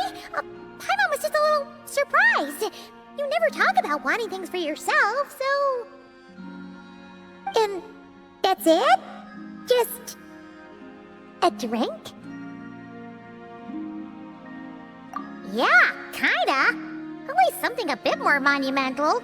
Like, bring me the moon. But, on second thought, it does kinda make sense. Columbina can't go wherever she wants right now, so a trip to the tavern might as well be a trip to the moon. It's not just how things are now. Even back when I was with the Fatui, when there was no order to capture me, everyone still kept their distance whenever I went out for a walk.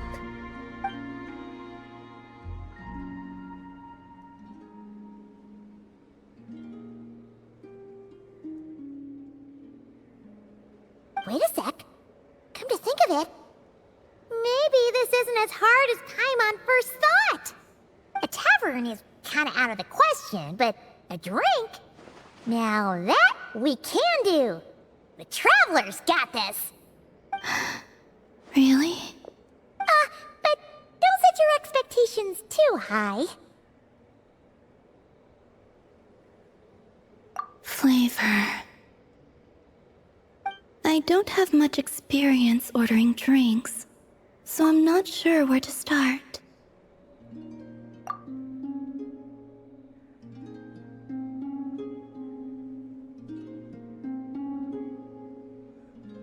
Perhaps something that isn't too... heavy? What do you mean by heavy? Heavy like... a Fatui overcoat. That comparison makes it even more confusing. Okay. Whatever you think.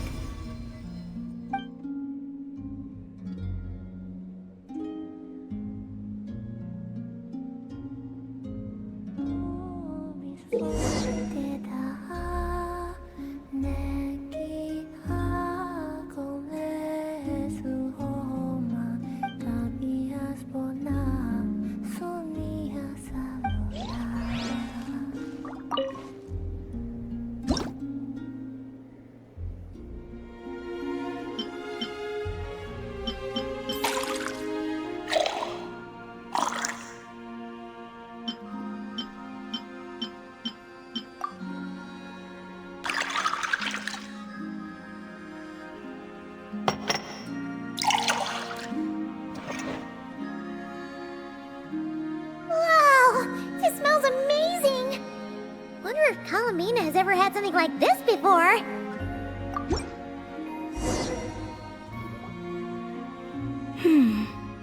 I've smelled something like this before.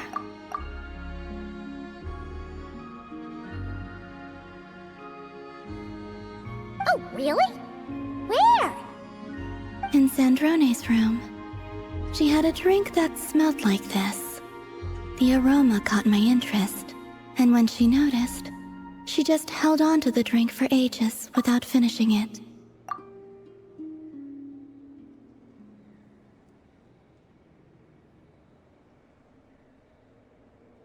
It was like she was waiting for me to ask about it. Yes.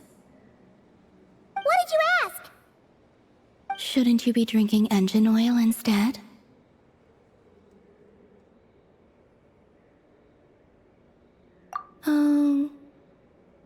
She said something quite unpleasant. It doesn't bear repeating.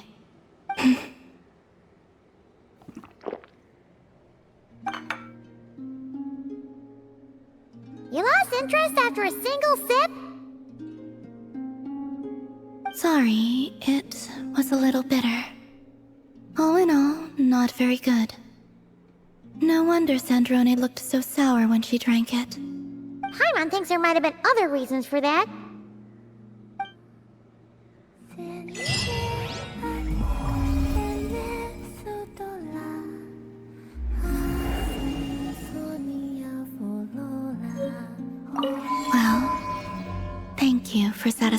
curiosity.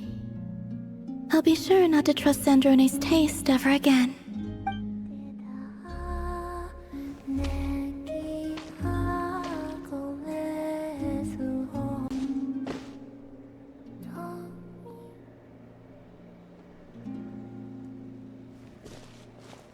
Hey, she's sitting up! Is me sitting here a rare sight?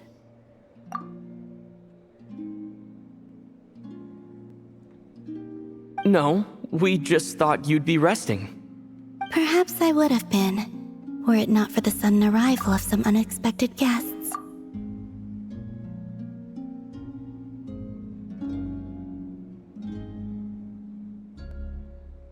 Not that I consider it a disturbance. After all, you are the only ones who are free to enter. Would it not be a little unfriendly of me to lie down while we speak? I didn't realize you put so much thought into little things like that.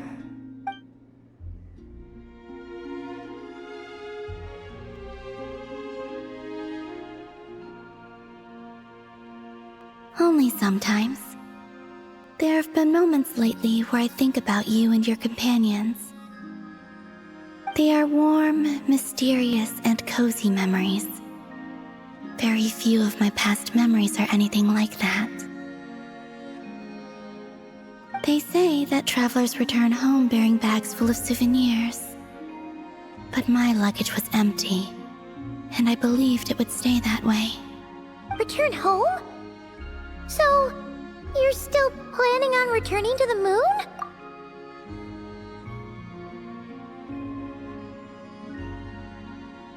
Yes. This planet continues to reject me, reminding me that I do not belong here. If I remain in Teyvat, there will come a day that I disintegrate. And I don't mean reduced to dust, or turned into food for the flowers. I mean, I will cease to exist entirely. Alright then. Well, we're sure gonna miss you. But it sounds like we'll have to say goodbye. How do you intend to return?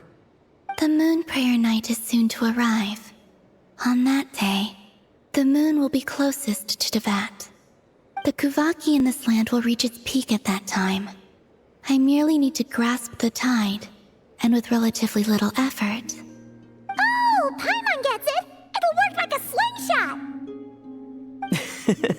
You make it sound like she's gonna get blasted up to the moon. If I did that, I suspect I would crash into the false sky. I will be using a much gentler approach. But I do like the analogy. It's fun. You see? She gets Paimon's sense of humor. In the blink of an eye, the time has come to part ways. It does feel that way, doesn't it? Time seems to fly fastest when you are enjoying it.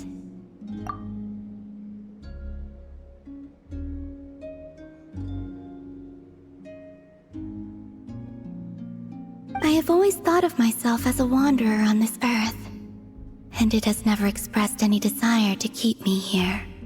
Yet, just as I plan to depart, it tugs at my arm. Is this a gesture of affection? Or is the world mocking me? Oh. Were you hoping I can answer that? Yes. You are a traveler, so you must have a lot of experience in this area. Then, what I would say is, enjoy the moment. That's right! Don't overthink it! Happiness is happiness and joy is joy! The point is to enjoy it, not analyze it! I see. Then what I would say is, even though I am very tired right now, I am still happy. I can't tell from the tone of your voice. Oh, really? You don't think I sound happy? I'm just kidding. I could tell you were in a good mood today from the moment we saw you. Ah, a joke.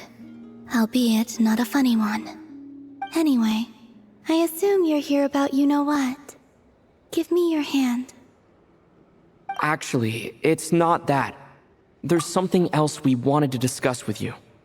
Oh. Then, do you still want to give me your hand? Or not? Sure.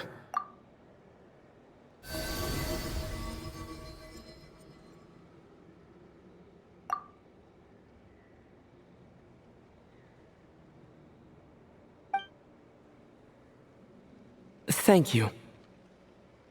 So, I've heard that in the Moon Prayer Nights of the past, people here would hold celebrations in the Moon Goddess's honor.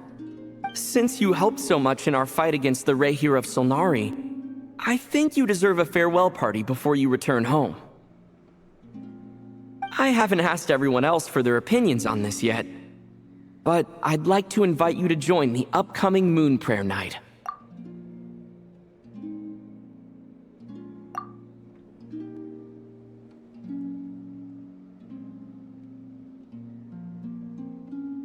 I've never joined a Moon Prayer Night before.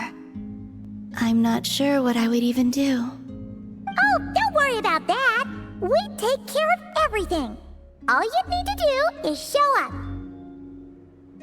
Of course, there's no need to force it if you're not feeling strong enough. It's just, this kind of felt like a golden opportunity. But they call me Kutar, and the Fatui have an arrest warrant out for me. I shouldn't appear in public right now.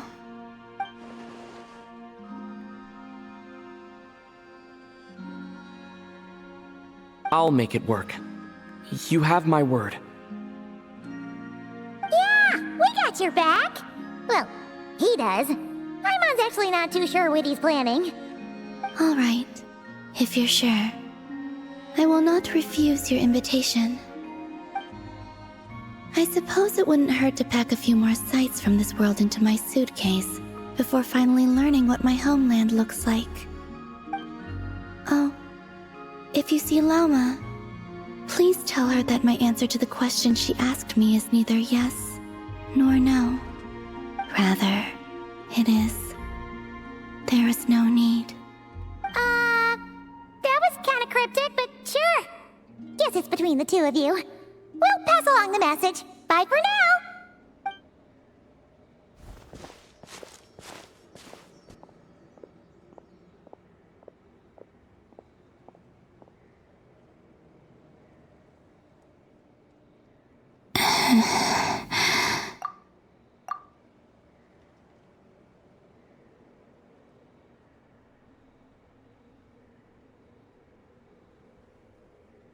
And also, I do not know.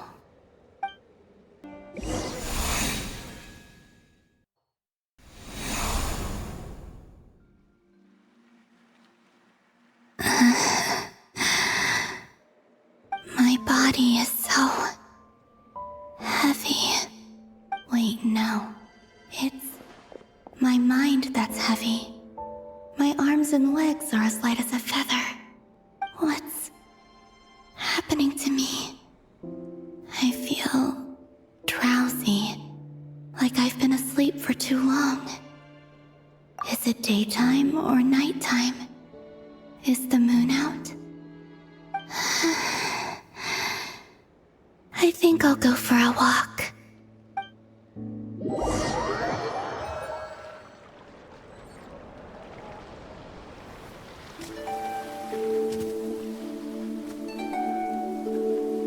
Are you out for a walk too?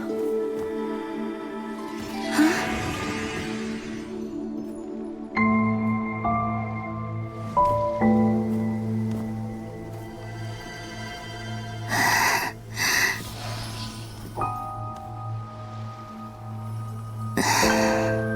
The day has come at last.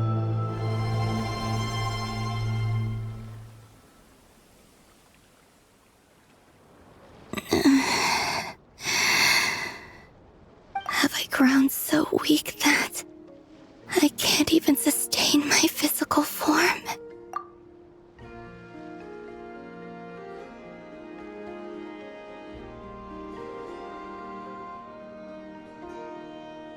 But Moon Prayer Night is nearly here. I was so close to returning home. is near. Is this how it ends for me? Will I return to the moon after I disappear? Or... I don't want it to end like this. So far, at least, I still exist. Even if not physically, I can still feel. But as my power wanes, I'm sure that too will fade. I suppose I might take one final look at this world. The world where I was born.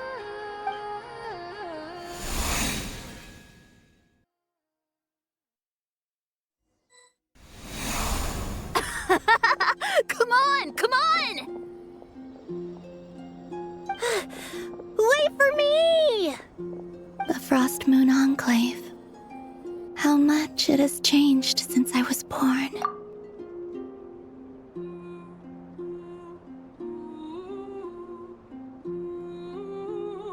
These decorations, they're so heavy. It's times like this when you kind of wish men could be priestesses and acolytes. How fascinating. I've never had the chance to be privy to people's private lives in this way. In the past, people would get so solemn and serious the moment I showed my face. Like they were frozen stiff. Karina, Lametti, it's time to eat. Coming! I want to watch them a little longer.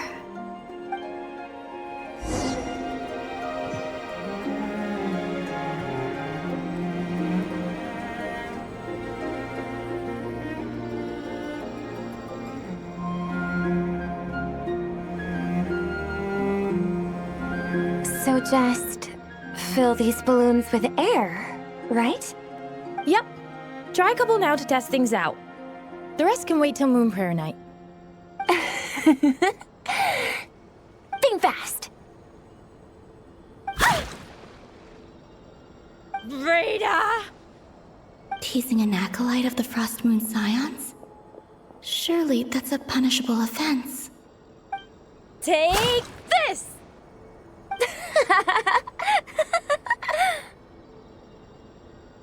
Huh? All right, enough horsing around. Lady Lauma gave us a task. We should get back to it. The task is just to check that the balloons don't leak, right? Doesn't matter if we fill them with air or water. Yeah. Okay, you got me there.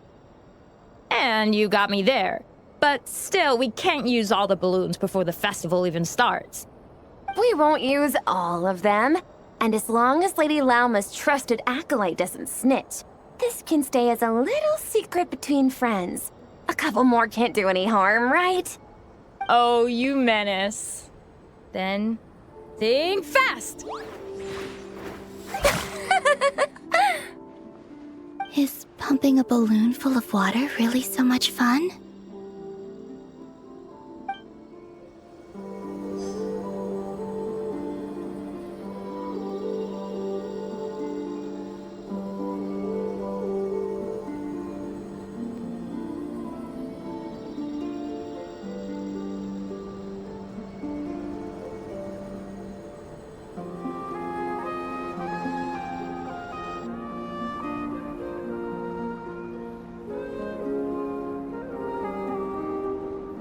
I'm sure you're both tired from playing all day. Come on, eat up. A plain, humble meal. That has always been the way of the Frost Moon Scions. Huh? How come Lametti got a midsummer berry dessert? Oh, I always get Lockaberry. I don't mind sharing. You can have a bite of mine if I get to have a bite of yours. They're sharing food? I've never shared food with anyone before. Even at the Harbinger tea parties, everyone just ate off their own plate. And when I couldn't finish my food offerings from the Frost Moon Scions, they'd leave the leftovers out under the moonlight for the animals to claim. Hey! That was 2 bites!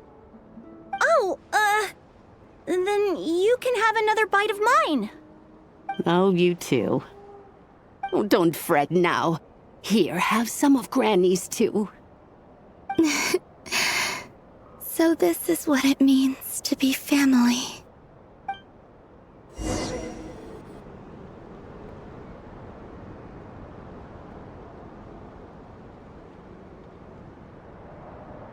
I'm seeing so much that I'd never usually get to see.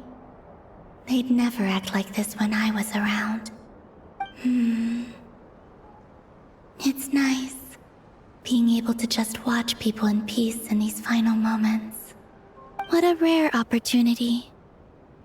I think I'll go take a look around Nasha Town, too. Maybe the Traveler will be there.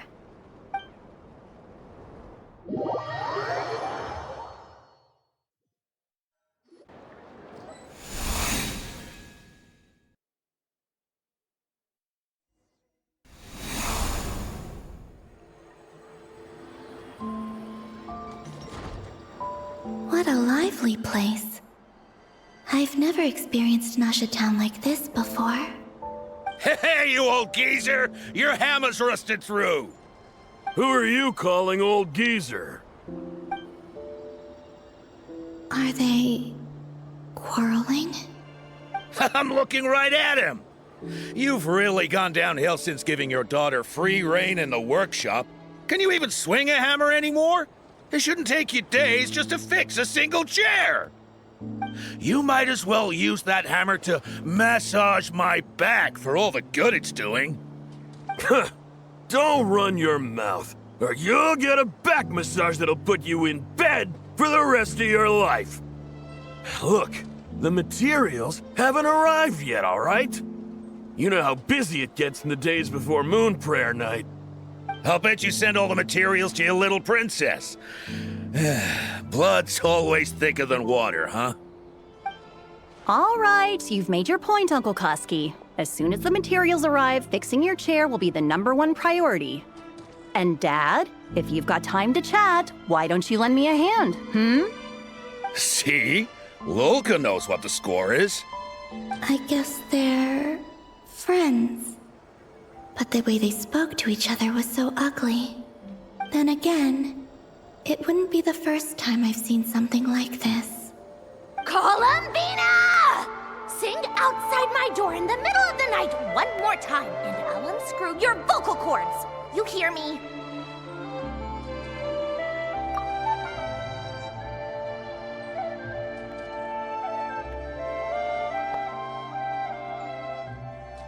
Oh, Zandrone. So that was her way of trying to be friends with me. What a pity. I won't get the chance to say any ugly things in reply.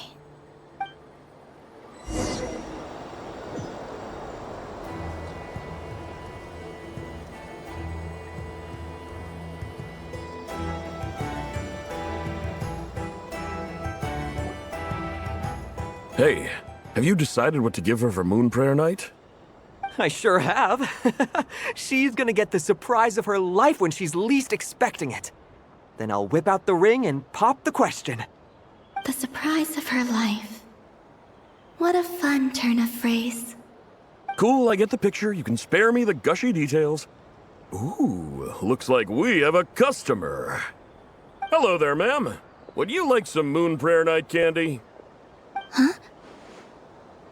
Is he talking to me? Can he see me? Here you go.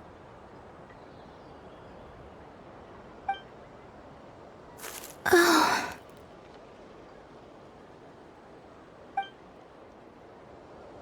Come back anytime. Right. Now, where were we? I don't know why, but I still held out hope.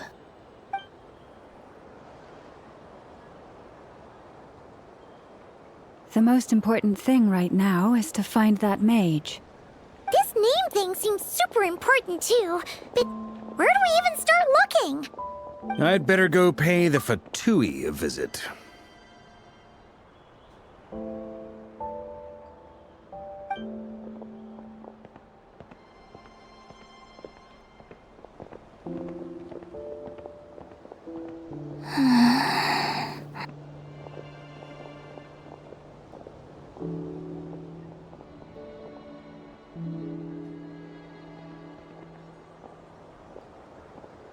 Columbina?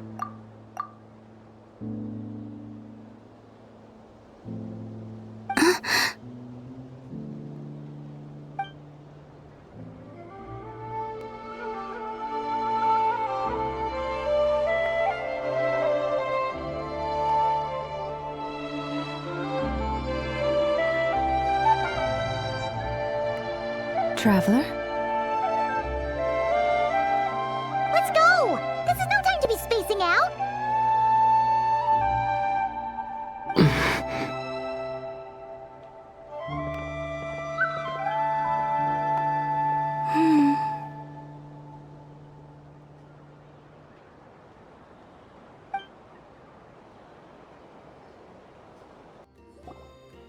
Where are they going? They mentioned a mage and... a name? So, Mr. Varka, are you acquainted with this Nicole? Or should I call her Mage N? Not really. We've never met, though she has come up in conversation. From what I've gathered, Alice kinda took Nicole under her wing. Taught her how to speak in a more ladylike fashion, that kind of thing. Huh. Hard to imagine Alice as an etiquette coach. Yeah, Alice is a larger-than-life personality, I'll give you that. But then again, that's why she's able to draw such an eclectic mix of people into her inner circle. If I remember correctly, being an interesting person is actually one of her main entry requirements. So, if you ever wanted to join the Hexenzirkel, I'm sure you'd both be eligible to apply. Hey! Don't go around making promises on Alice's behalf! I wouldn't dare. I'm just trying to paint a picture of the Hexenzirkel for you. Okay, sure. Anyway, since none of us have ever met Nicole, how are we supposed to find her? We can't just go up to every woman in sight and ask, "Hey, are you Nicole?" Maybe something she's wearing will give it away? Like, a windbloom pinned to her chest or something. Wait a minute. Alice never said Nicole was from Mondstadt. Oh, true.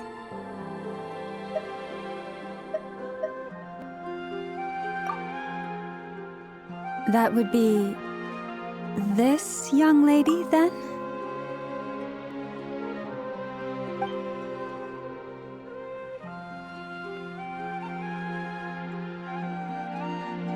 Hey there! Sorry to disturb you, but... are you Miss Nicole? Varka, Knight of Boreas of the Knights of Favonius. Alice might have mentioned me before. Mm-mm. Have we got the wrong person? Sorry. Well, this is awkward. When I shook my head, I meant, no, Alice hasn't mentioned you before. Huh? Where is this voice coming from? My apologies. For certain reasons, I am unable to speak. This is the only way I can communicate with you. It might take some getting used to, but I hope you can understand.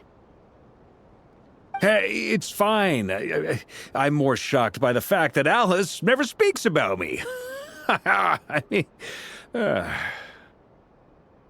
As for you two, we have crossed paths twice before, but it is nonetheless a pleasure to finally meet you. It's really you! Thanks for all your guidance in the past! You're quite welcome. This time, things are different. We have reached the unwritten pages of the story. You might say that we stand at the crossroads of fate. Now then, Allow me to formally introduce myself. My name is...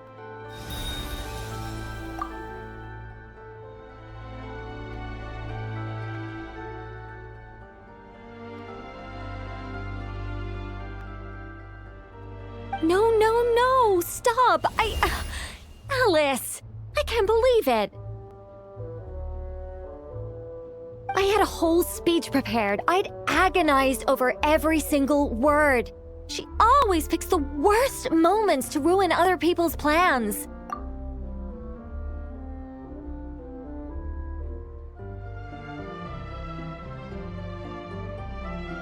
I'm so sorry about that. Alice took the liberty of devising some bespoke self-introduction magic for each member of the Hexen Circle. But I could have sworn I deleted all of the triggering conditions for it. How did it bypass everything? Oh gosh, this is so embarrassing. This is a very different side of Nicole than what we're used to. Is she not used to face-to-face interactions? Don't worry about it. We've seen that introduction magic once already, so it wasn't too much of a shock. Please go on, Miss Nicole. We'd love to hear what you have to say, or, well, communicate. Huh? Are they talking to this lady? But... Will you all promise to forget that horrendously embarrassing introduction? Sorry? Embarrassing? When?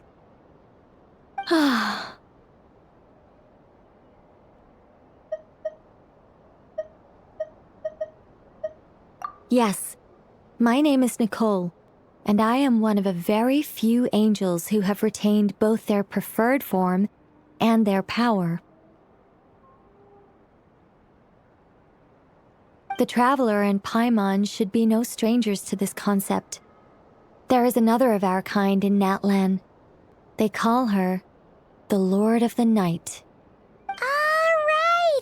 Paimon remembers her! Yes. Well, I have retained more of my power than she. It's because I don't have a long-term duty to fulfill. To be more specific, no. We'll be here all day if I get into the specifics. Moving on. If I'm not mistaken, you are here because you wish to learn how one might reach the moon beyond the sky. That's right. Is that something you can give us any guidance on? Yes, I do know a way. It began with the Hyperboreans, who lived after the War of Funerary Flame. Blank looks. Maybe I should start with the background of the war. Or maybe not. It shouldn't be an issue. I'll fill in the gaps for you when we have more time. Anyway, after that war ended, the three moons retreated to beyond the false sky. The Hyperboreans were humans I once aided. They accepted the civilization and creations bestowed upon them by the angels. But despite accepting many blessings of the angels, many among them still held on to their faith in the moons. They were reluctant to accept the new order, even after the War of Funerary Flame. They sought to contact the moon goddesses beyond the sky and receive their guidance.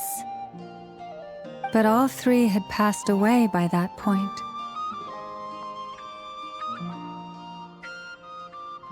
This mage has a unique method of communicating.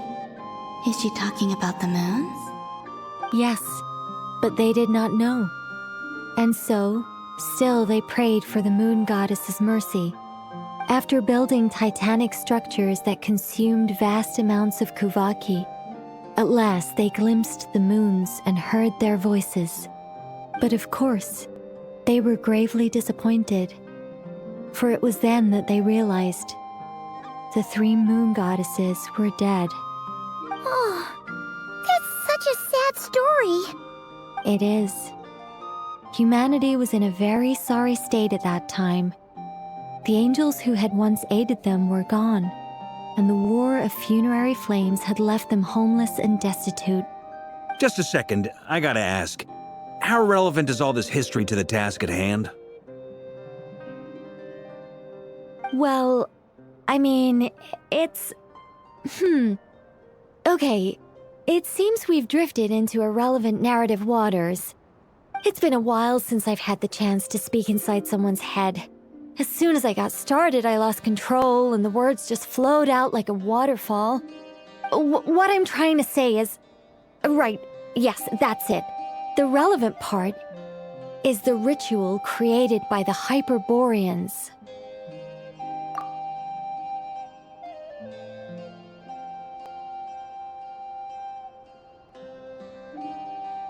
The fact that they bypassed the false sky and saw the true moons implies that they successfully built a connection between Tevat and the outside world.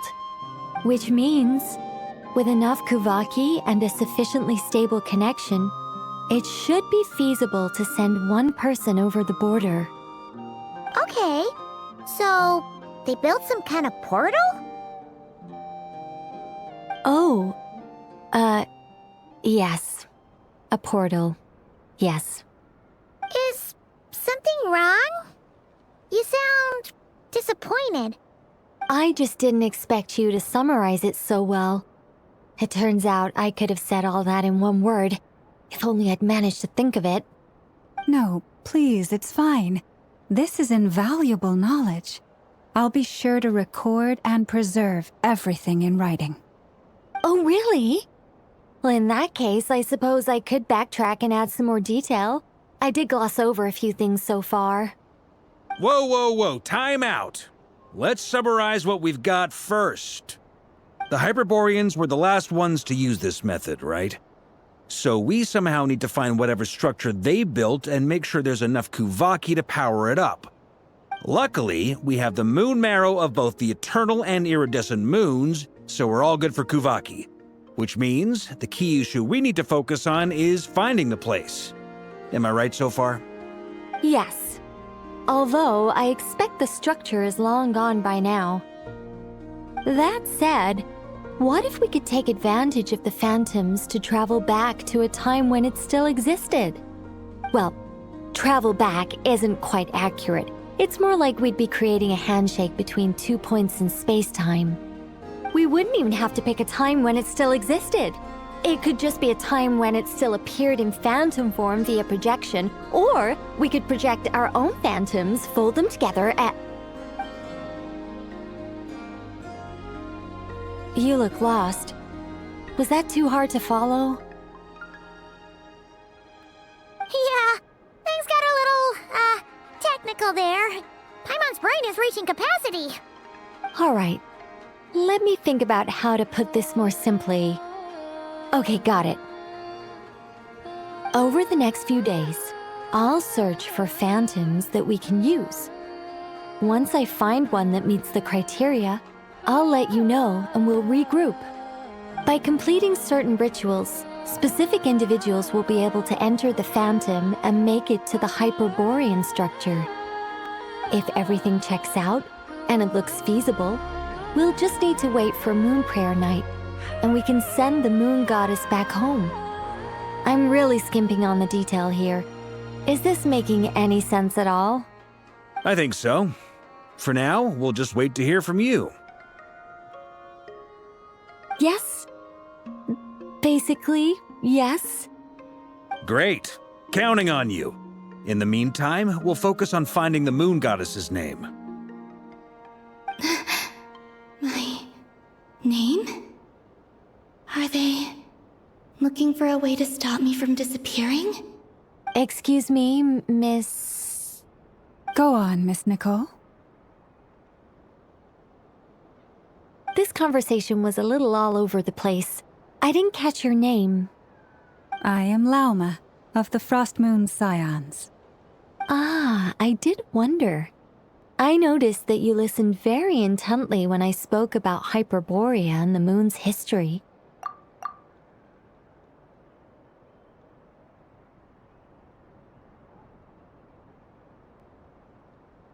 If you'd be interested, I'd love to visit you this evening and go through it again in greater detail.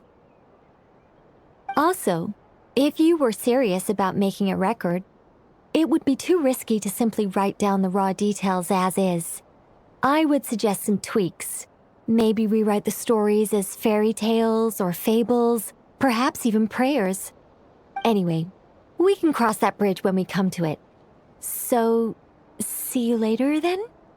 Oh, and no need to prepare anything. Just a cup of tea will do. See ya! She seems friendly. It's just... It's so nice to find someone who's actually willing to listen. I've been dying for a chance to finally go through all this systematically from start to finish. Any longer and I'd probably start forgetting it. Now Paimon gets why Alice told us to mind our heads. Ha ha ha ha! What did I tell you? A lot of quirky people in Alice's orbit. Now then, the next order of business is, where do we start looking for the Moon Goddess's name? Maybe the rest of what Nicole has to say might give us some clues. Once I've heard her out, I'll summarize the salient points and share them with you all. I'm also inclined to review our other documents. Yes, our faith was first established by our Hyperborean ancestors, but many of the more factually accurate records are from after Cuthar's birth. Sounds like we're gonna follow Columbina's journey through Devat, huh? In that case, we'll start by heading to the Frost Moon Enclave. Sounds like a plan. Take this with you. I'll see about getting in touch with the Fatui. It'll probably just be Arlecchino and Sandroni again. They're the only ones who would want to help. Thank you, Mr. Varka. Ha ha ha ha ha! Don't mention it. Honestly, I'm more comfortable dealing with the Fatui than prying into the details of a young lady's childhood. Catch you later. I should follow them, just in case there's some way that I can help. A while ago, I took the time to organize all documents in our possession that pertain to Cuthar. What you see here is the material I consider reliable. You're saying there's unreliable material too? Yes. Most of the information we have was transmitted through an oral tradition. Inevitably, some of her stories were mythologized and deified over the years through countless retellings. That's why I organized them into reliable and unreliable. There's no sense seeking answers in history unless we can ensure the veracity of the historical record. Makes sense. All right, let's take a look through.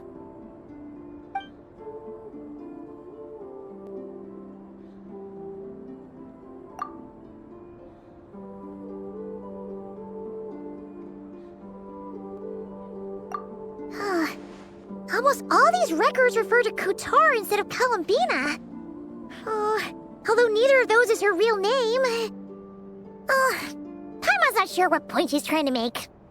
What we can gather from these records is that the Frost Moon Scions worshipped her as a god, placing impossible expectations upon her.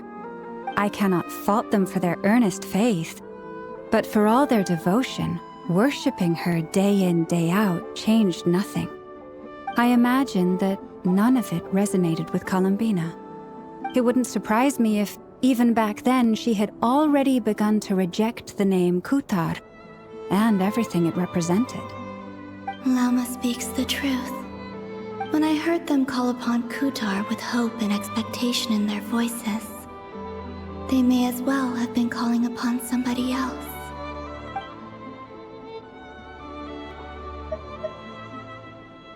Well, that's a bit complicated. I looked at the level of detail, perceived authenticity, prose style, and how realistic their portrayal of Cuthar seemed to be. Amongst the Frost Moon Scions of today, only I know of her existence, and I alone have spoken to her face to face.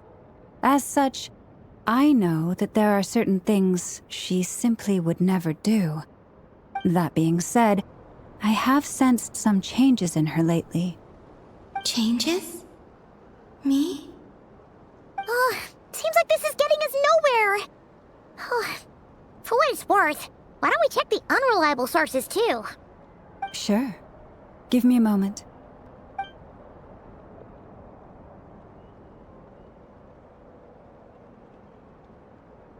Exerting but a fraction of her divine might, Kutar sheared a great mass from the snow-capped mountain and cast it into the sea, upon whose surface shone the mirror image of the moon.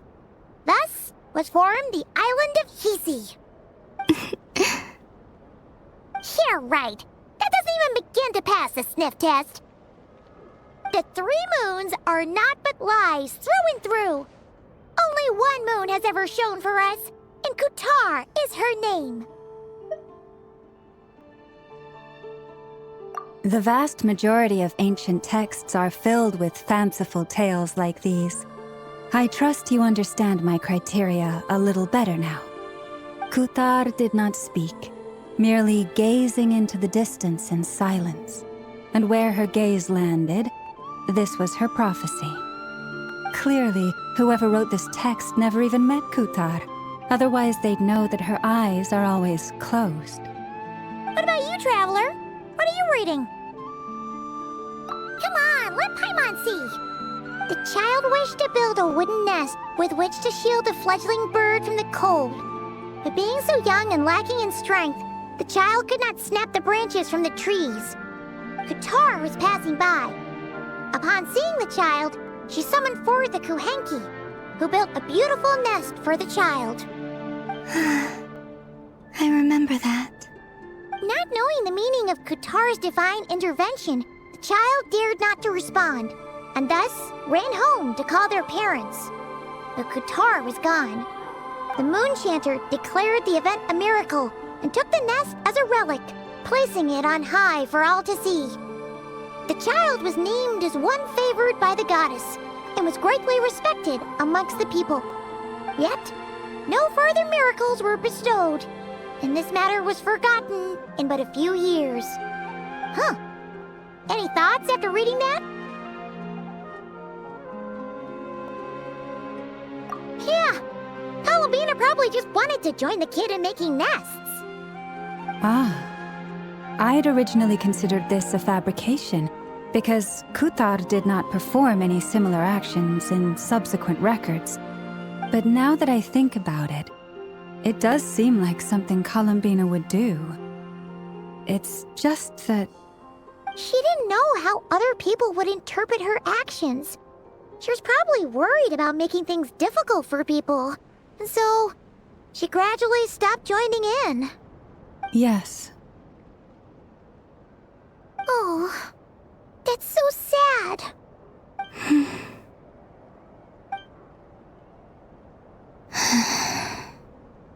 And now, I can make no such gestures of warmth, even if I want to.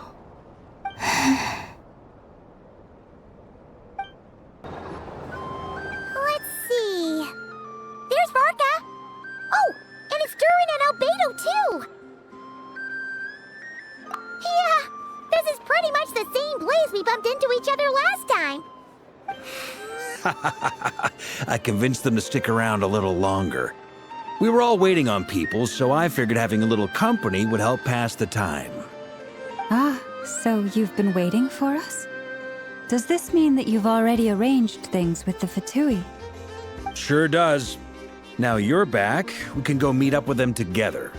How'd your investigation of the Frost Moon Enclave go? Well, we didn't find out Columbina's true name. But apart from that, it went pretty well. Aha, just as well that I didn't tag along then.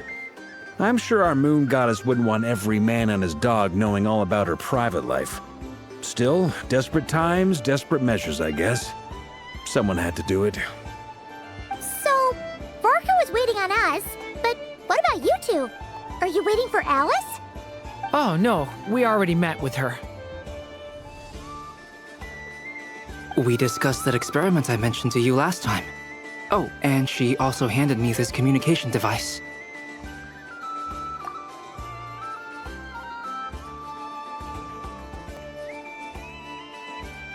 That's right.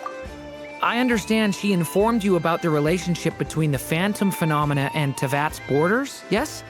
She wants me to help her with some more experiments on that front. She said that she'll contact me through this device with more information. Ah, I see. following instructions and making observations. Pretty common research method. Takes me right back to Albedo's lab. Wait, then who exactly are you meeting? Someone you know. Albedo's met him too. But I don't think Miss Lauma or the Grand Master have been introduced. Introductions are overrated, especially in cases like this. It's you! So, it's not like the Academia has prohibitions against going abroad. Also, I applied for leave.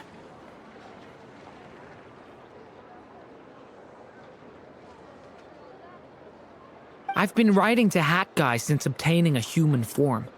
I've already brought him up to speed on everything that's been going on in Nodcry. Hat Guy?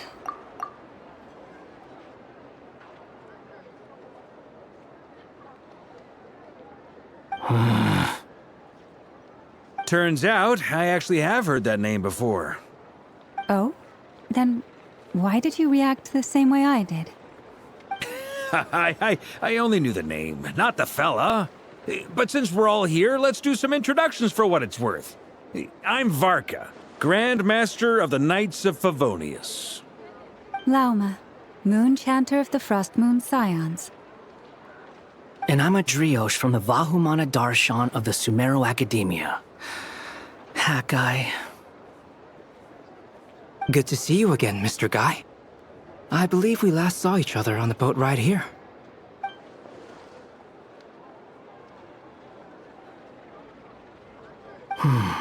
Mind you, the only reason I came here is because there's someone I want to look into. Who's that? The Doctor, also known as Dottore, second of the Fatui Harbingers. From the tone of your voice, it sounds like there's bad blood between you.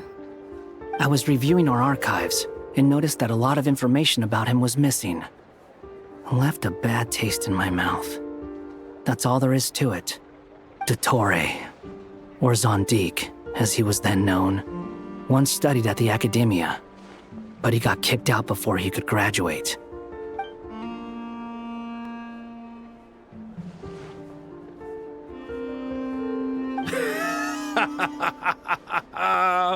So the Harbinger's #2 man is a college dropout? How embarrassing for them.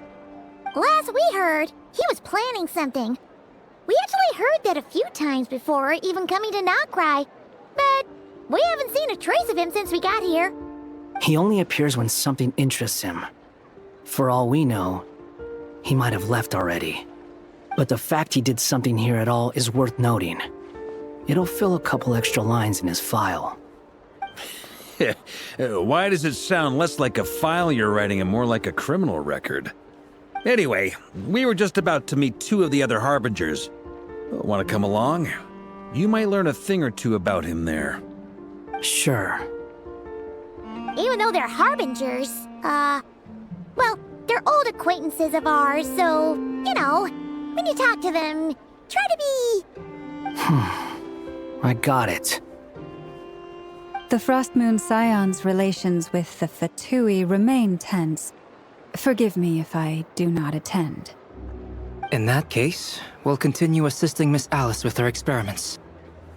Good stuff. Everyone's having a fruitful time. All right, we better get going. I'll lead the way.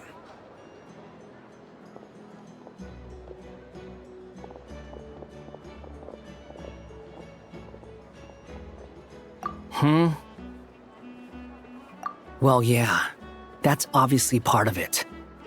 But I'm not the only one who has a score to settle with him.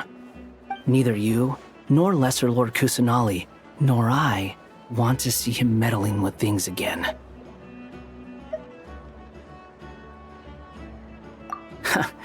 What's the hurry? Don't worry. Pigeons always know which way home is.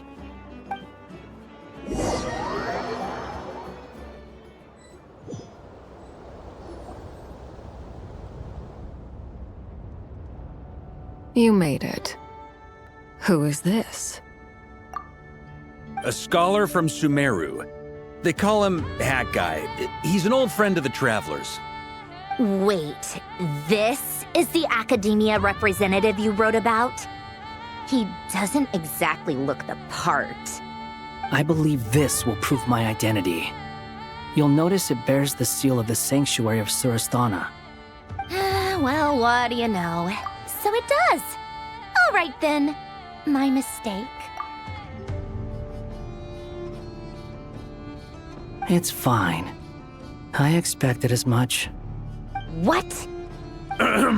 So as I mentioned in my letter, the Academia's got its eyes on Dottore. But this matter remains top secret. Apart from those assisting in the investigation, the fewer people who know, the better. If anyone asks, I'm here in Notcry to pursue my personal academic interests. Gotta say, Barca, you did pretty well to keep all this under wraps for so long. Sounds like you got in touch with the Academia about this way back. You flatter me.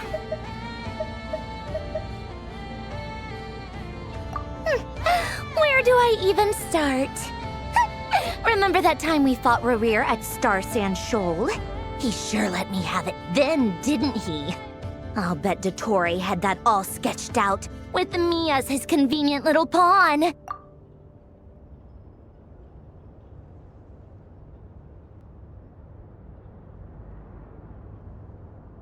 He could not care less about us if he tried, but hey! The feeling's mutual. Does Dottore really strike you as the sort who values his relationships with his colleagues?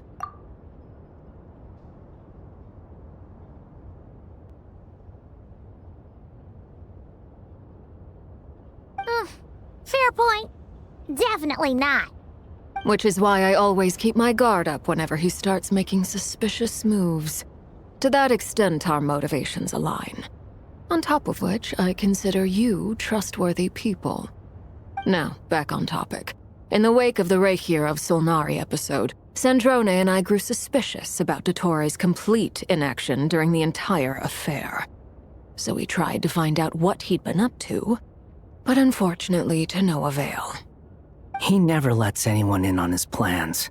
The more he cares about something, the more secretive he gets. Indeed.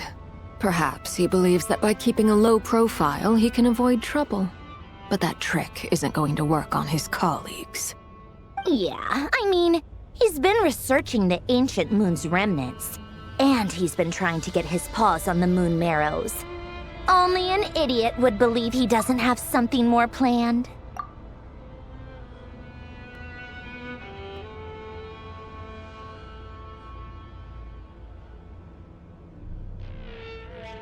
With this in mind, I returned to Snezhnaya and relayed my thoughts to Her Majesty the Tsaritsa, entreating her to have him recalled. That's pretty direct. Did the Tsaritsa agree? Yes. I made it abundantly clear that the Fatui's business in Notcry is almost concluded, and we do not need 3 harbingers in this territory. Her Majesty concurred. Accordingly, Dottore has returned at her orders. I imagine he is continuing with experiments, which no one besides he would ever have any interest in. Common sense might mean nothing to him, but he's not stupid. He knows that no good can come from opposing the Tsaritsa. Smarts alone won't get him all the way. He needs the Rooster's resources and Regrator's Mora, both of which the Tsaritsa can strip from him by waggling a finger. But doesn't he have a track record of publicly following orders while going against them in private? He probably has it down to a fine art by now. Wouldn't put it past him. We worked together on a research project once. Only briefly, but it was enough to show me that we're fundamentally different people. He has no interest in doing things methodically, stage by stage. His thoughts jump all over the place, and the moment his curiosity is satisfied, or he gets the results he wants, he disappears. The only similarity we share is that, once we set our minds on doing something, we will see it done, whatever it takes. Oh, we definitely saw some of that in your battle with Rerir. You got so competitive. Ugh, do not remind me.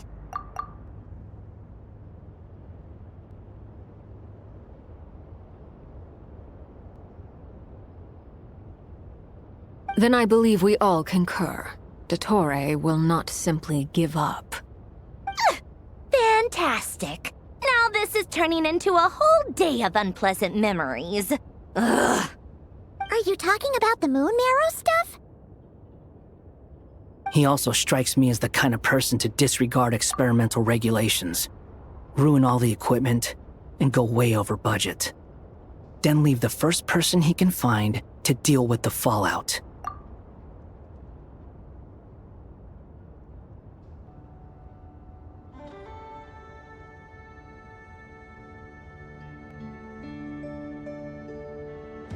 Exactly! This one time, he was running some high-temperature experiment and the substance exploded. But does he care? No! He orders his subordinates to open the device so he can observe the results, which causes the gas inside to leak out. That gas was poisonous! If I hadn't been there, who knows how many people might have died. And after all that, he left! While I was still cleaning up after his mess. What a waste of time, he said. Waste of time? The nerve! He wasted my time! You've been bottling that up for a while, huh?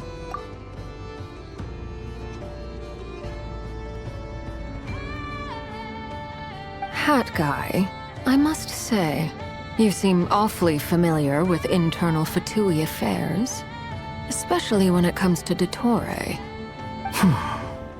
Thank you, Lady Harbingers, for providing such valuable information. I have no other questions for now, so I'll be on my way. Wait, what? You're just gonna leave? You're welcome to join if you want. Ugh. Just when Paimon thought he'd finally mellowed out. He makes quite the impression. I'll say. I've met tons of headstrong people, but not many of them would join me in bad-mouthing Dottore. Anyway, back to the main agenda. Barca, you said that Columbina has gone missing? Or rather, disappeared. Yeah. We're working on building a connection between her and this world. The simplest method is to find out her real name. I've actually asked her that question before, but she said she didn't know. Considering our relationship, I doubt she was lying to me.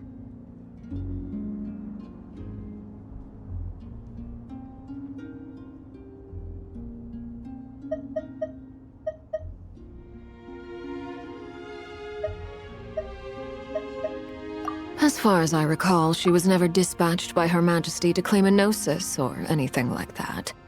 The Tsaritsa's plans had long contained a place specifically for her.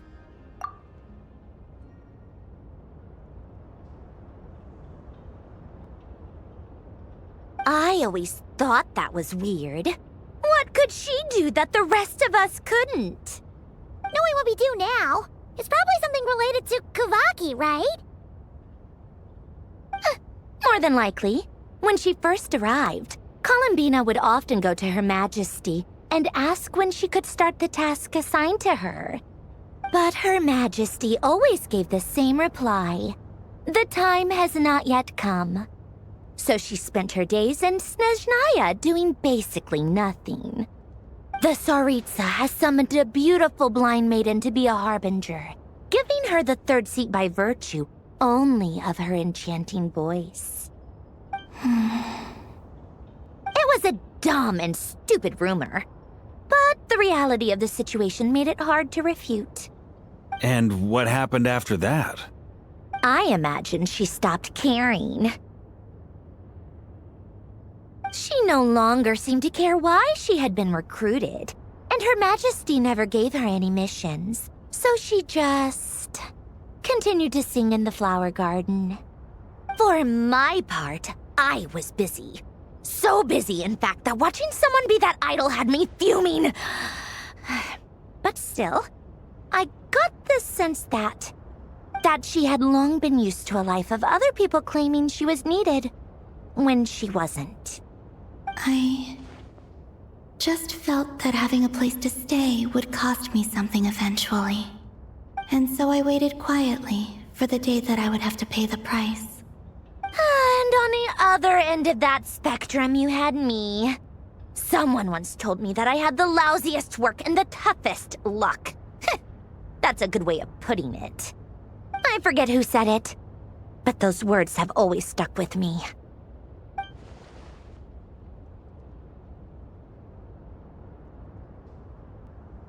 But you've done your job exceptionally well all this time.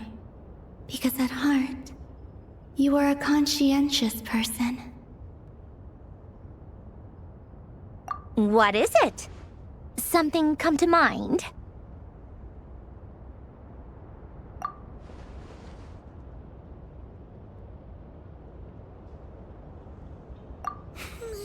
That makes sense. Nothing screams you are needed like your name shouted from across the town. Well, good luck with it. But if you ask me, Columbina is still the most shoutable name. I'm just so used to it now, after all the arguments we've had. I can't be bothered trying to remember another name for her. Nor I. Sandrone. Harlequino.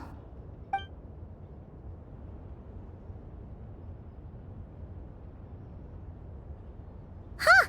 It's a Sealy! Does that mean Nicole has news for us? Ladies, I thank you for your hospitality. If the chance ever comes up, I definitely owe you both a drink sometime. I'm sure it will. You can make your own way out. Heck, you've been here enough times, you probably know your way around better than I do. Okay! Time to do what adventurers do best. Follow that Sealy! There you are. I was worried you might stop to collect treasure chests opened by the Sealy along the way. It would have taken you so much longer to get here. Another conversation I cannot hear. I am delighted to see that you understand what takes priority, and that your adventurer's instinct has not swayed your resolve. Really, I must applaud you for it. You should know.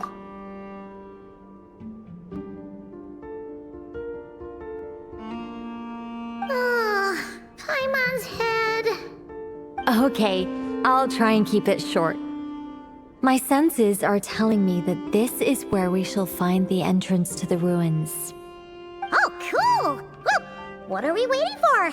Let's open it up and see! Patience. This was a sanctuary of great importance to the Hyperboreans. A special process is required to open the gate. Oh! Like the place that housed the Eternal Moon's marrow? Okay, so what's the plan? Need us to do anything? And just the short version, if you can. Ah. All right, then.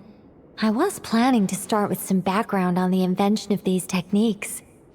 Are you sure you don't want to hear it? It's quite informative. Remember what you were saying about priorities? Fine.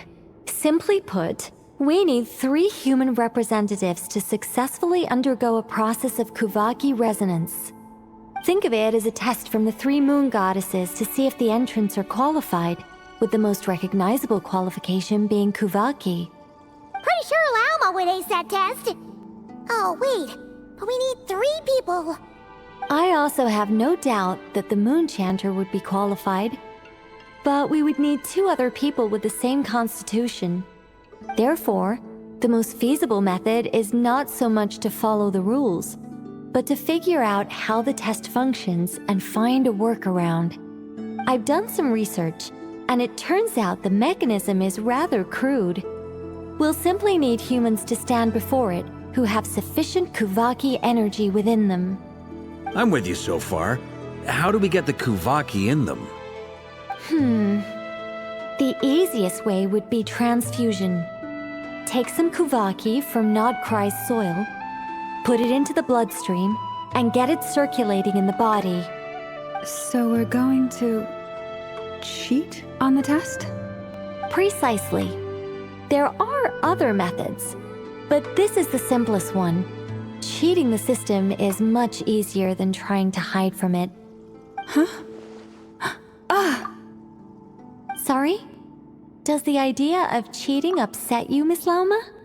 No, that's not it. I suddenly had an idea. Oh, what is it? It's about Moon Prayer Night. I figured out a way for Kuthar to join in the festivities. Huh? But as Paimon said, we need to have our priorities straight. Let's get back to the test. I'll follow up with Nefer on the festival arrangements. Oh, okay. Anyway, is this really the best method we have? A Kuvaki transfusion sounds dangerous, no matter how you slice it. If you think that's dangerous, wait till you hear the other methods. I'd be more than happy to go through them if you'd like. There are several. No need, we're good. Let's go with this one. Very well. Kuvaki transfusion it is. Now, I should mention that the risks can be greater or lower depending on individual compatibility. It would be rash to simply infuse the Kuvaki and hope for the best. If the body rejects it, the reaction can be quite severe. The symptoms are similar to another condition that some people living here suffer from, known as congenital Kuvaki sensitivity. So, before we execute our plan, I will perform a simple test of my own to see who is compatible and who is not. Once that is done, we will have to complete the resonance process as rapidly as possible. The participants must remain stationary while the Kuvaki circulates and bonds with them, and they mustn't eat or drink anything.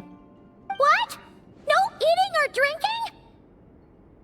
That's some hardcore fasting. They'll all be monks by the time they're through.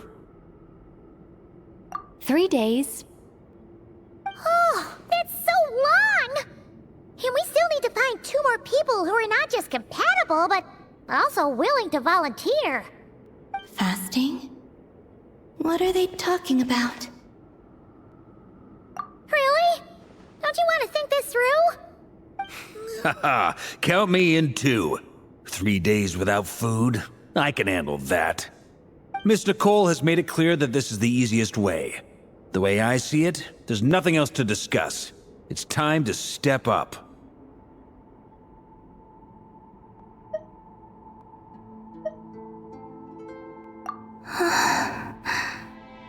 Yeah, you're right.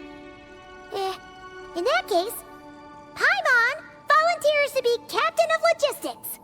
She'll keep the fires lit and grab some spare clothes to keep you comfortable. Then we'll start with you first, Traveler. Please step forward.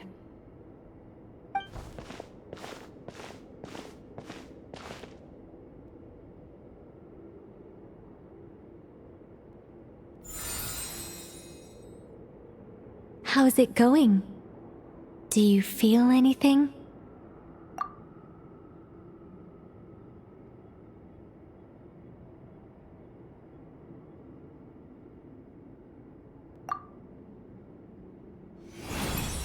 How about now?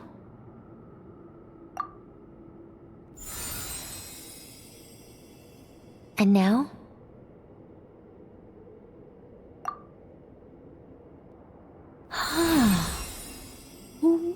What about now? You guys, it's not a competition, you know. All right, I'm officially impressed. Even as a descender, you can withstand far more than I imagined.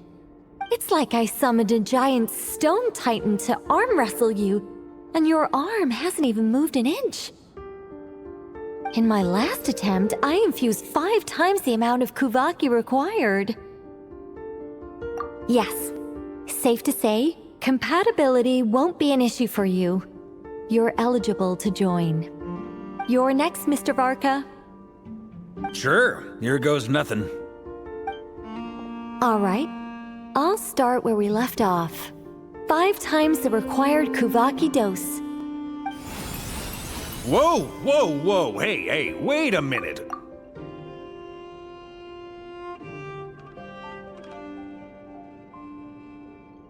How's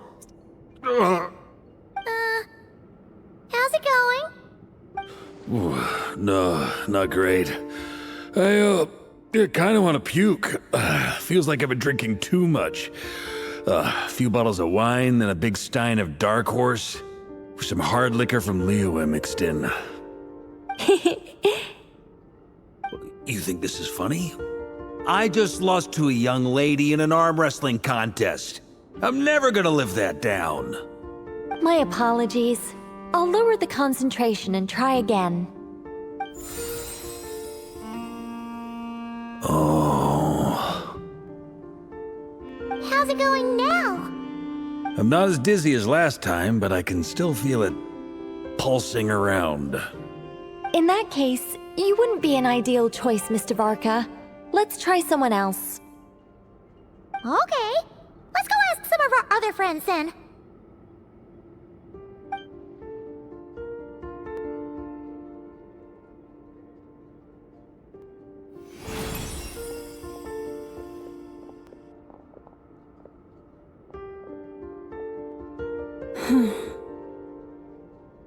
No surprises here, Miss Moonchanter. You're perfectly compatible. You may join.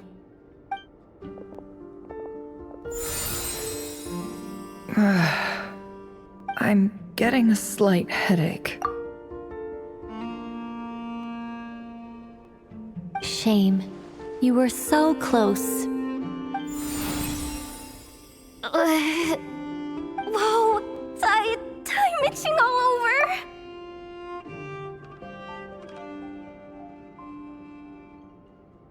Allergic reaction. We can't have that. Huh? Well, are you gonna start a what? The Hexen Circle is an organization that cares for and protects children. We will not have them do dangerous things. Not even tests.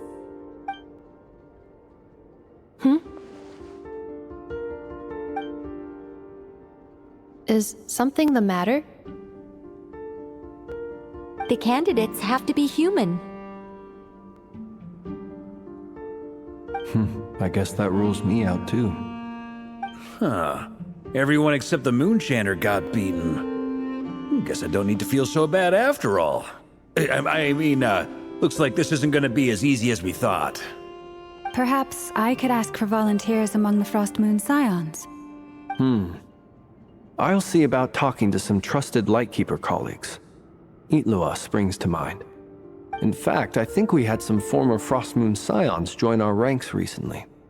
Can you give me the scientific explanation for how the test works? I can probably make some kind of test bot. Then we can just zip through Nasha Town, going up to people and pressing a button to check their status. Wouldn't that be way easier? No. Wow! No elaboration for once. How about I contact the Knights of Favonia's garrison in the Wave Chaser plane? Shame that Lohan's already left. And that guy's even tougher than I am. Strange. The Moon Goddess is clearly revered by many people. So why is she on the brink of disappearing? She mentioned that the world has rejected her from the very beginning. And when we fought the Reikir of Solnari, it seemed like she exhausted her power for our sake. Also, Paimon's not sure revered is the right word for how people feel about her. Gratitude, certainly. For my part, anyway. It's basic reciprocity. She helped us, so she deserves our help in return. Yeah. Even though she looked like she didn't care, she still saved a ton of people, including me. A review of the relevant data leads me to conclude that Miss Columbina is a good person. Yep, you bet! They really think so? I'm super surprised that Columbina isn't her actual name, though. I think it really suits her. It's light and graceful and... yeah, just a really pretty name. I know, right? Unfortunately, that's not our decision to make. Columbina. That was the code name the Fatui gave me. But it also came up in the song I heard when I was born. But is that really all there is to it? What do I truly think of my own name? Is there anyone left who will still call me by that name?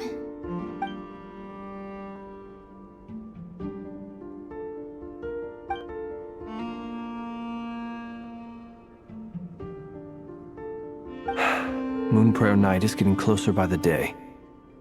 We're running out of time. We need to look for other candidates.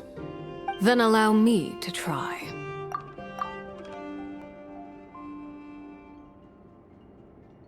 Huh? What are you doing here?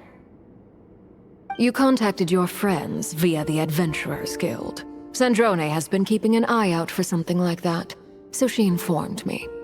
Since I have the ability to accommodate a moon marrow, I should prove to be a suitable candidate. Arlecchino. When can we begin? I see. We can begin right away.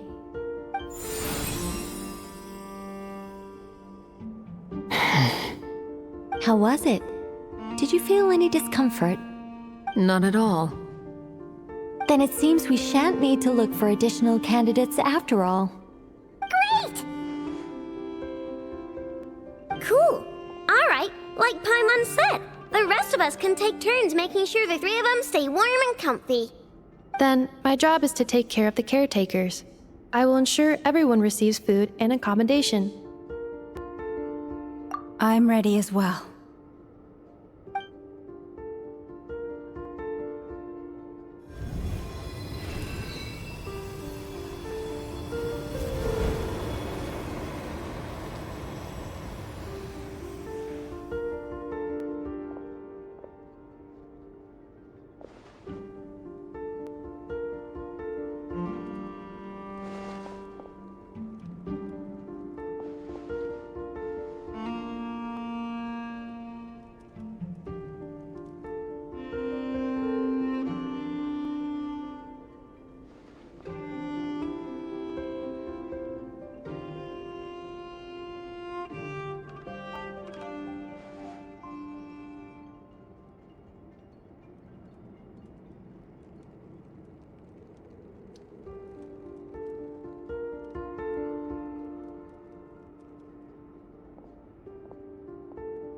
The work is done.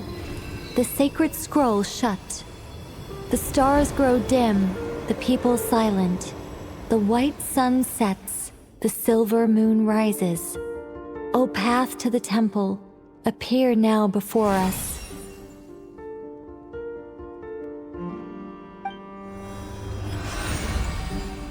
Wow! It really opened! So that's what all this is about. They've been trying to open this gate. Come, let us enter. It might be best to eat something first. Take care to chew properly and swallow slowly. It will give your body time to readjust to the digestion process. They will head in soon. They will need to enter this gate.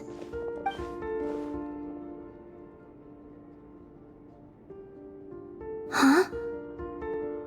I cannot pass through. Is it because I have no physical body?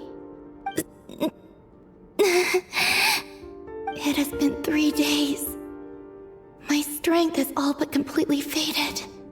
Can I really hold on until Moon Prayer Night?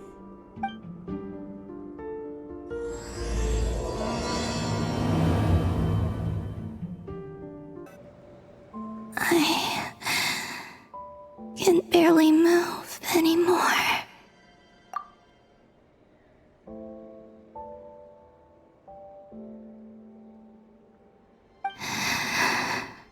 My consciousness is fading away. Have they come back out? I'd love to see them one more time.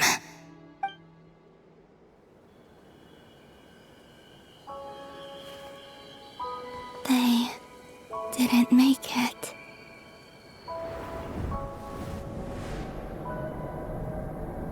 Could you tell me your name? My name is... Columbina!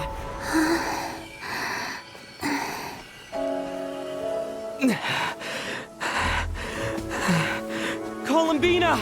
Are you here? Columbina! That's the name you gave when we first met.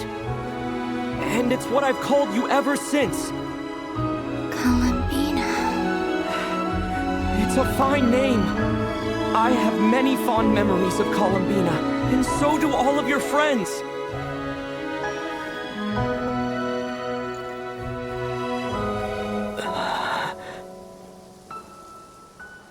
If you like this name...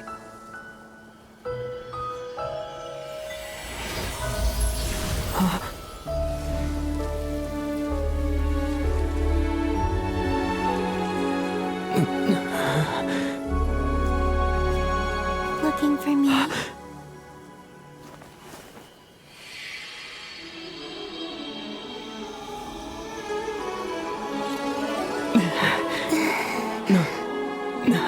I like it. You can carry on using it.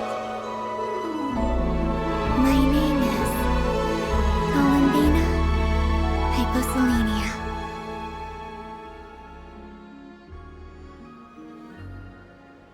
Columbina Hyposplenia. That's a wonderful name. I never thought that Columbina would become my real name.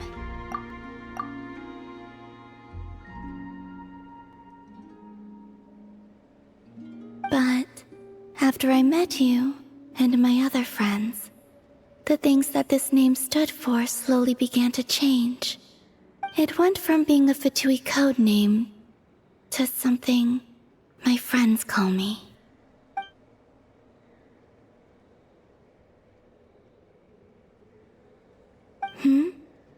What is it? Why aren't you saying anything? I'm just so happy for you. Thank you. So, where's everyone else? We can go and meet them very soon. Everyone went to different places to try calling your name. Great. I'd like to thank them as well. Everyone's done so much for me. Searching for my name, entering those ancient ruins. Huh? Wait, so you were... Yes, I was there. Not physically, but my consciousness was still holding on. I followed you the whole way. Starting from when? You turned around and called out my name while you were in Nasha Town. Do you remember?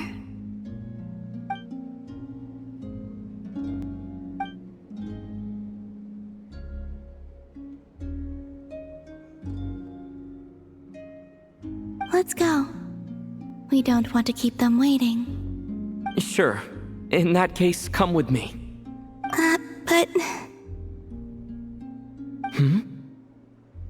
Before that, could you call my name one more time? Sure. Come with me, Columbina Hyposplenia.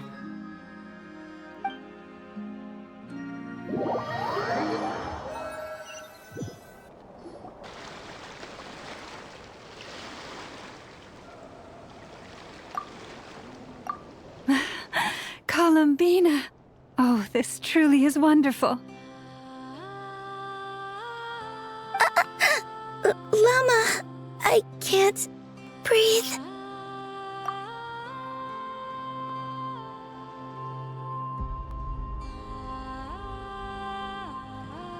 Ha-ha! Just in time for Moon Prayer Night. It's good to have you back, Miss Columbina. Yeah, we were worried sick. Thank you, my friends. With your help, I now have a name that belongs to me. Columbina Hyposplenia. Where's the second half from? You added it yourself? That's right. It means... Born beneath the moon. Yes. And by extension, it can also mean born beneath this world. A fine name. Now, as much as it pains me to interrupt this beautiful reunion, I feel obliged to remind you that the Moon Prayer Night celebrations in Nasha Town have already begun. Don't you want to enjoy the festivities? There's so much to see and do. And some of the ambient lighting and entertainments were sponsored by the kind souls in the Hexen Circle.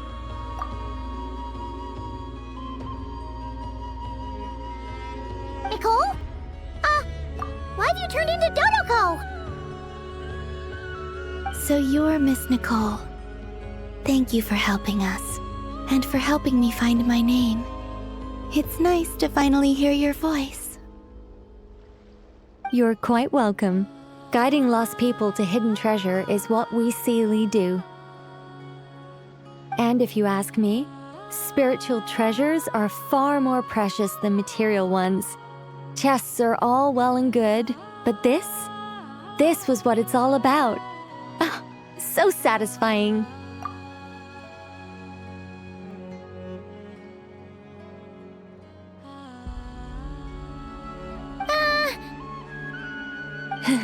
Anyway, I had to go help Alice. It seems like she ran into some trouble. That's why I couldn't be here in person. But don't worry, we're with you in spirit. We'll be celebrating right along with you.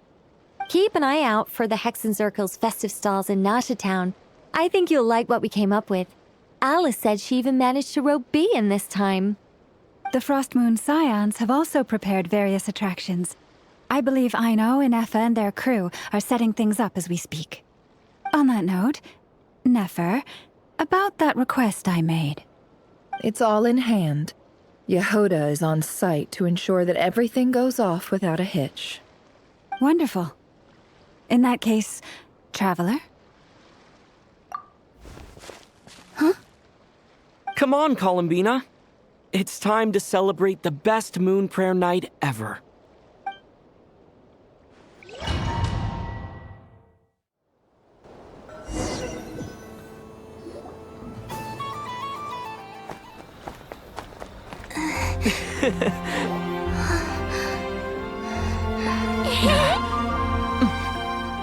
Hey, young lady. Would you like some Moon Prayer Night candy? Happy Moon Prayer Night. Oh, yeah. I almost forgot to say. Welcome home, Moon Goddess.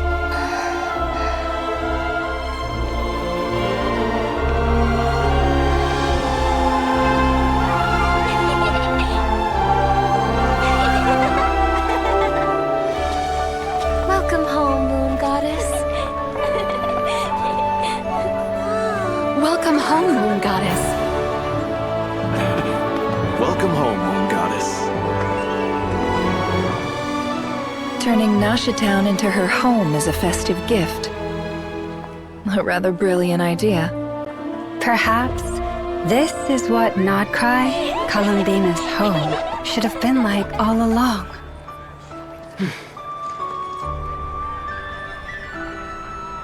Thank you for the gift. I like it a lot.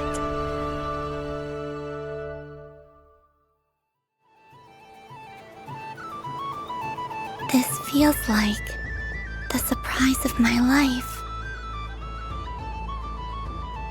I do. I never imagined I'd ever get to enjoy Moon Prayer Night with everyone so freely. If you're happy, we're happy. Quite a strategy you came up with. Hide the tree in the forest. It's not your usual style, Lauma. Is there something about Moon Prayer Night that enhances what's in your head as well as the antlers on top? Apparently so. It even inspired a perennial penny pincher to use their resources for a greater cause. It truly is a magical festival.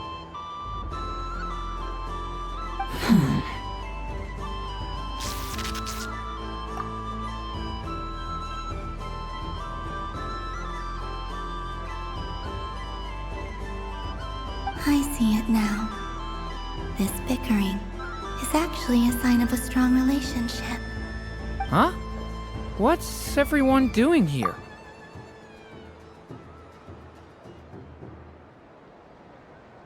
Oh! Miss Columbina, you're back! Yes, I'm fine now. Thanks for your concern. How's your progress with Alice's assignment? Very well indeed. I've never heard her sound so excited. Not like this. This time her excitement seems more serious. Seems like she's had a major breakthrough. She said she'll contact us once she knows more. In the meantime, we're free to relax and have some fun. Enjoy the time off while it lasts. I have a feeling that our next task won't be so simple.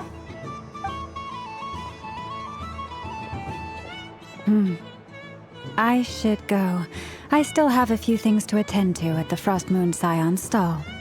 And I think I'll take a look around. With any luck, this once-in-a-year festival will come with once-in-a-year opportunities. Hold up a second. Where's Varka? I believe he made a beeline for the flagship the moment he entered Nasha Town. Ah, that's Mondstadters for you. They know what they want when festivals roll around. Goodbye for now, Columbina. I hope you have a wonderful night. I will.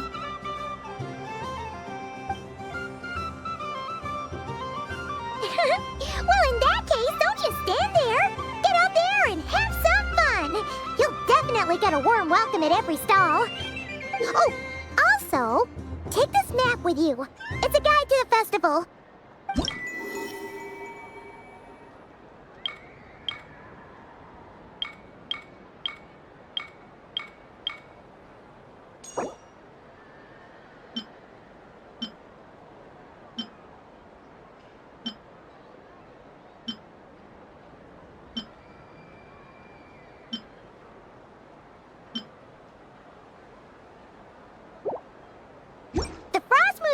Stall is over here. Lauma's invited a whole bunch of cute animals to celebrate too. Over there is the Hexen section. Alice seemed more excited than anyone about this festival, so she insisted on making it a grand affair. Oh, and then there's the Nasha Town local specialties, including... Actually, forget that. Better if you go check them out for yourself. Thank you. It looks like a lot of fun. You're not coming with me? We'll be around. But don't you want to browse by yourself for a bit first?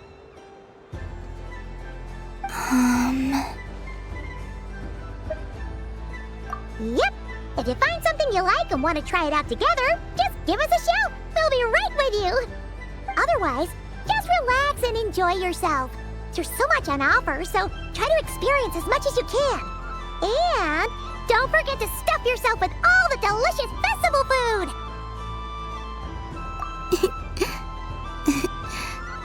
All right then. Off I go. Where should I go first?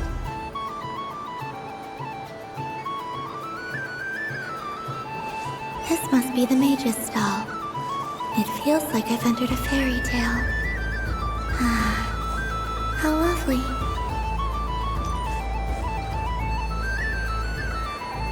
But I was aiming right at it! Aw, what a pity. I saw it with my own eyes. You were so close. So very close.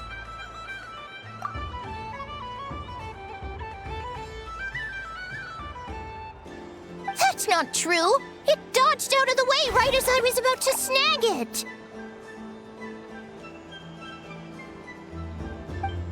I'm sorry? You heard me. This paper frog can move. I swear! Dear, oh dear, what are you saying? How could a paper frog move? Unless you believe there really is magic in this world. But even if I, the mere humble merchant that I am, knew such magic, surely I would not use it on a paper frog. I'd sooner give Mora legs, so he could walk right into my purse.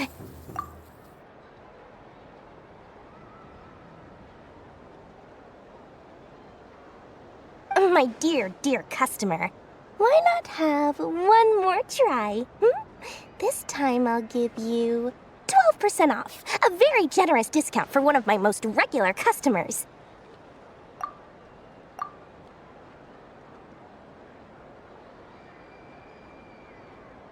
Just think about how much experience you have under your belt now. You're sure to win the next one. Darn, I used up all my coins. I'll be right back. Just gonna fetch some more from my house. Take your time, but don't take too long. This event is Moon Prayer Night only. Miss it, and you'll have to wait a whole year before I'm back. Next customer, please. Welcome.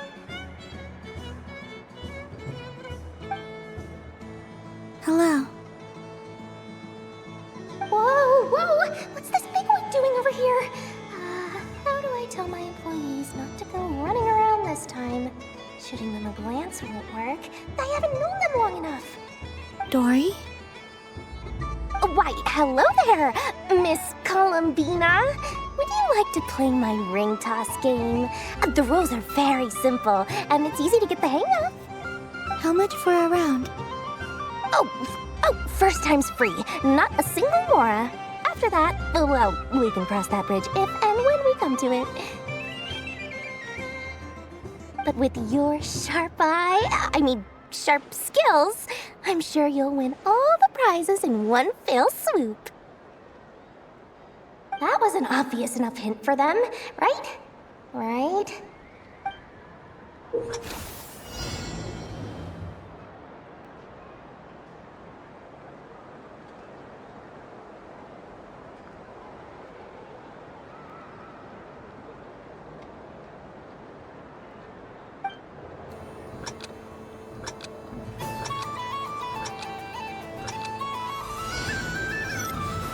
Here comes the ring! Oh, peanuts.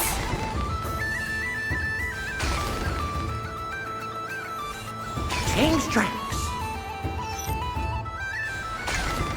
Roselle, should we move or not? Just a tiny bit. All right, then I'll... Oh, sugar plums, not the clock hands. How do I move the legs again?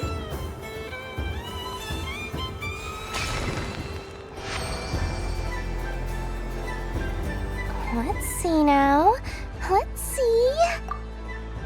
Wow, very good. That's the highest score we've had all night. And here's your prize. Now, how about another round? As for the cost... Happy Moon Prayer Night, Miss Columbina. Happy Moon Prayer Night, Durin and Hat Guy. Are you here to play the game? Yes.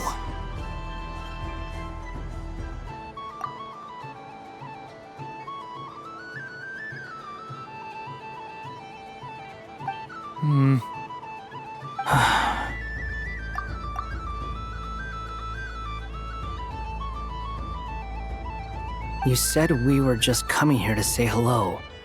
I did, but then I recognized a few more people as I got closer. Do my eyes deceive me? Is that... It's our little dragon! He's all grown up! Someone's popular. Well now, since you came all this way, why don't you try out this lovely game we have going? First try is free! He'll have a go. I'll pass.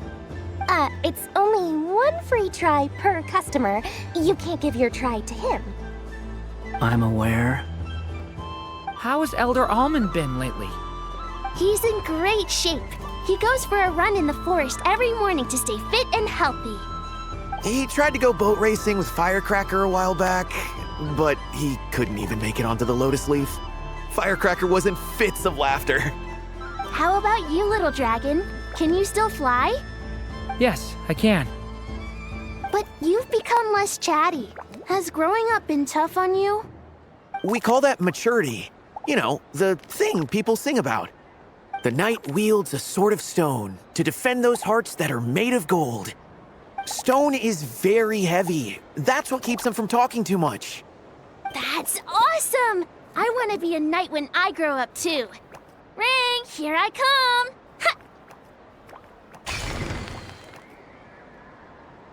Oh, the hat-wearing man. I never thought I'd see you again. You seem more determined than when I saw you last on the train. If you say so. Oh, I do say so. The people you once helped see it clearly. It's because you are once again on the right track. May the engine in our hearts propel us to the station of our dreams. I can move! I can move now, Roselle! What are you doing, running into the rings like that? You got them all so quickly!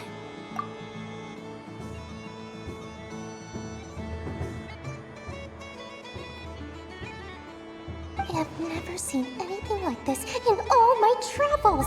Is this guy actually an old friend of theirs? But how? They're origami animals and clockwork people from a fairy tale. Getting to know them would be quite an arduous task, unless they share a hometown?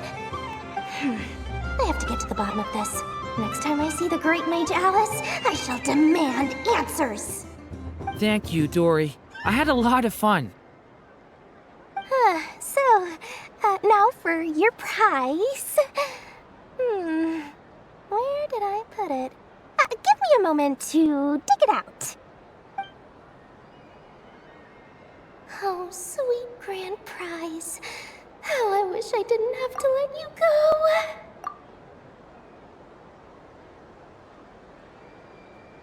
Good thing I've already turned a profit from the customers earlier in the night. Otherwise, I'd have wasted all my hard work. Okay, I'm back. What? I leave for 2 seconds and someone's already claimed the grand prize? Oh, well, these things happen, you know? Perhaps you'd be interested in one of the other prizes instead. We've got all kinds of wonderful goodies here. Is this the thing you wanted? Here, you can have it. Huh?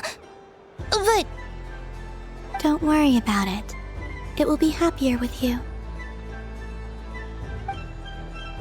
Oh, thanks so much, Miss. Moon Goddess. Oh, goodness gracious, Columbina. Give me strength. How am I supposed to make any more money from this child at this rate? Daddy, look! That's the game I was telling you about! Forget it. She is the Moon Goddess after all. I'll think of some other way to swing this. Maybe I can try to hook this new kid. Huh? Oh, someone already won the grand prize. You can take mine if you want.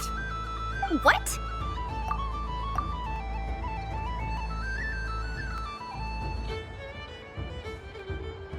Why? Why are all these bleeding hearts coming here to ruin my business?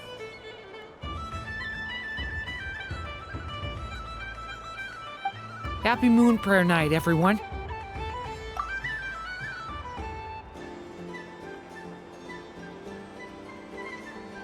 Happy Moon Prayer Night.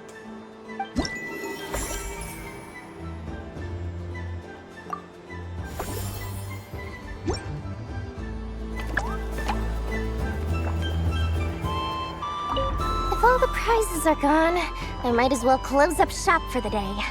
But you haven't had your fill of fun yet, right?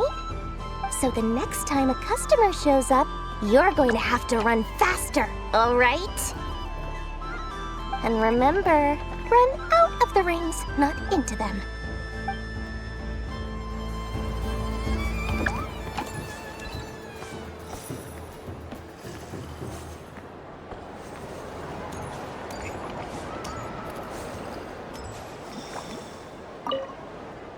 Done being a do-gooder yet? Thanks for coming here with me, Hat Guy. Are there any games you'd like to play? It's your turn to pick. I'll come with you. Why does that hamster think you've grown up? You haven't changed at all. I know you don't mean that. You're just taking the opportunity to make fun of me, aren't you? Even if you won't admit that taking some time to compose yourself is important, I can see that you're doing it in practice. Otherwise, you'd have taken off your hat and flown away by now. Looks like Albedo's socialization program has been far more useful to you than all those Vahumana textbooks.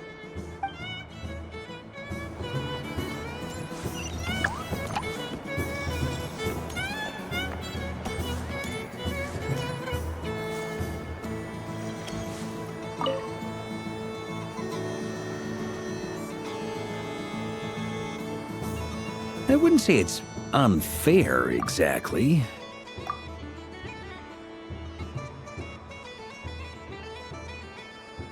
I mean, your voice goes right into people's heads. How would you explain that to the kids? You can't just explain it away as magic. Is something the matter? Ah, Miss Columbina! No, nothing you need to worry yourself about. Impeccable timing. Stick around for a second, Miss Columbina. I need your input on something. This self-proclaimed Knight of Justice has yet to give me a satisfactory answer.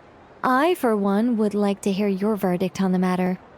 Hey, now, I left the flagship just to help you out, Miss Nicole. What's going on? So Alice and I are both using long-range remote control spells that work on similar principles, allowing us to attend this festive fair in Dodeco form. Sorry, let me backtrack a little. While similar, there are some key differences. Alice, being a great mage, wanted her Dodeco to reflect something of her own charm and mystique. So she adjusted the way its tail moves when it spins around. An entirely gratuitous move, in my opinion. I hardly see how anyone is going to notice that. If anything, I'd say that anyone who stares intently enough at a Dodeco's tail to notice such a small detail is someone we ought to be highly concerned about. I only say this to emphasize that my question has nothing to do with tails. Now that we're clear on that, why is Alice's Dodeco permitted to interact directly with the children celebrating Moon Prayer Night, while mine is not? Your voice speaks directly into people's minds. See? Exactly what I said. Miss Nicole? Ugh, I can't stand it.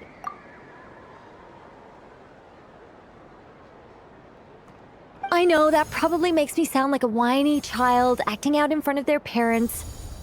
And it's a little embarrassing now that I think about it. But hey, I've said it now, I can't take it back. That would be even more embarrassing. Also, don't go reading too much into that analogy. It was off the top of my head. I'm actually an awful lot older than either of you.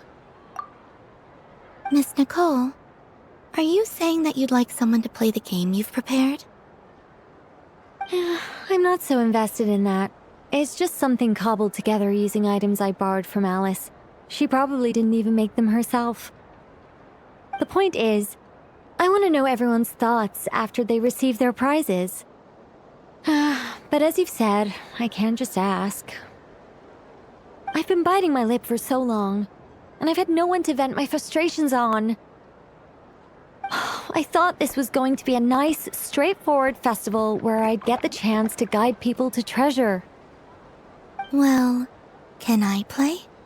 I can't guarantee that I'll win a prize, but... You will? I'd like to try. Then what are we waiting for? Let the game begin! It's like they forgot I was ever here. Ha ha ha ha.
Congratulations, Miss Columbina! With your great wisdom, you have overcome every obstacle in your path and conquered the great challenge posed to you by fate.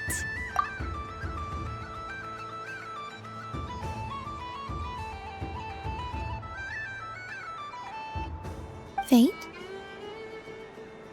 Well, something to that effect. If you'd prefer something more poetic, it could be the icy winds or the dawn. Anything you like, really. You could even go with the challenge posed to you by Dodeko, if that's what you're into. Anyway, you can take or leave my suggestions. Moving on. All my hopes are now resting on this. Can I open it now? Stop teasing me. Please, I'm begging you. No more talk. Just open it. Wow. What a lovely sculpture. Classic and cute at the same time. Thank you, Miss Nicole. I'll always treasure it. Ah, there we go. Music to my ears. You have my sincerest gratitude, Miss Columbina. Thank you for sharing your precious time with me and fulfilling my wish. Don't mention it. You've all done much to help me. And still, I'm the one receiving all these gifts.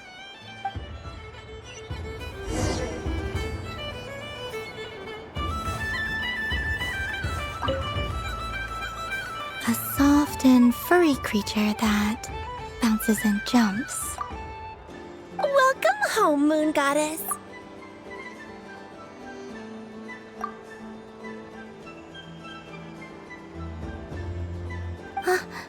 This one talks, too.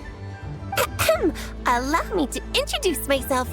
I am a Dodeko from a distant archipelago, the most mischievous of all my Dodo brothers and Dodo sisters. When the going got tough, I powered through, and when I met obstacles, I boomed them away.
That sounds like a lot of fun.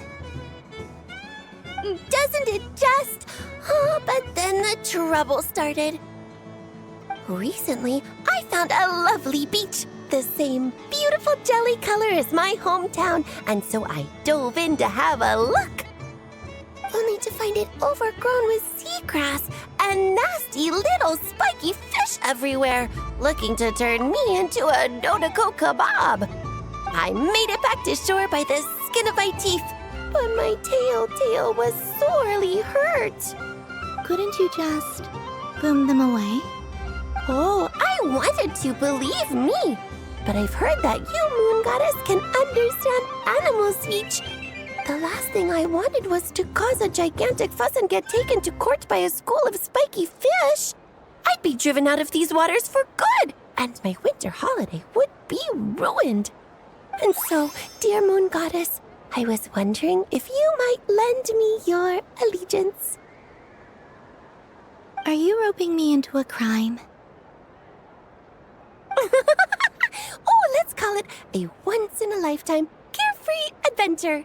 Does that sound better? All the festival goers tonight are dressed up as the Moon Goddess, but there's nothing to say that the Moon Goddess can't disguise herself as a Dodeko, is there?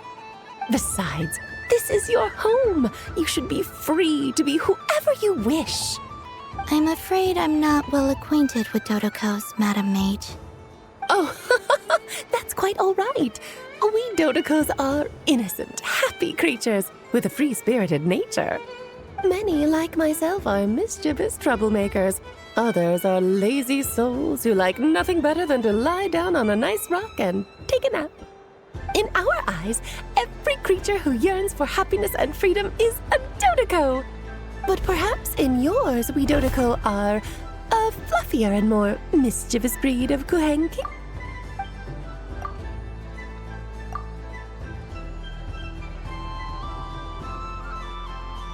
Yes, that is a much easier image to follow.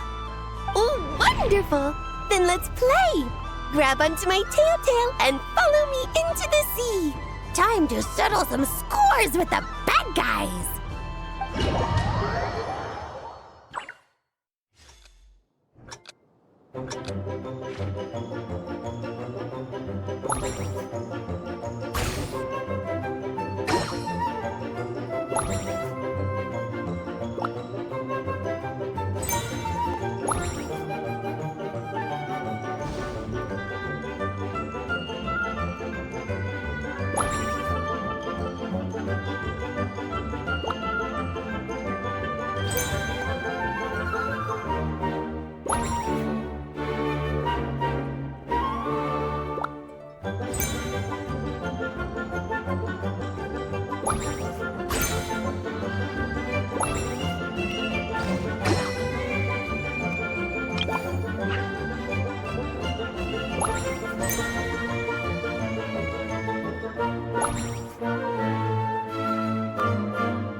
Remarkable talent!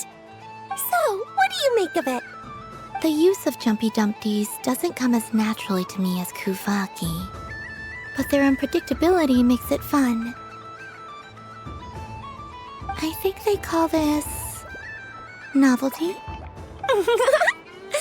Indeed! And how did it feel blowing those pesky nuisances away? Not bad. Any guilt? What do you mean?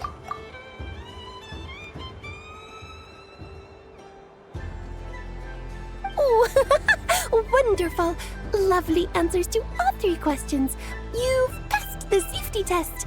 Now I can give this special bomb to you as a souvenir. Remember, if you find any meanies living on the moon, you can use this to boom them into oblivion. I will. Up for another round of fish blast? Oh, I mean of bye-bye, bad fishies!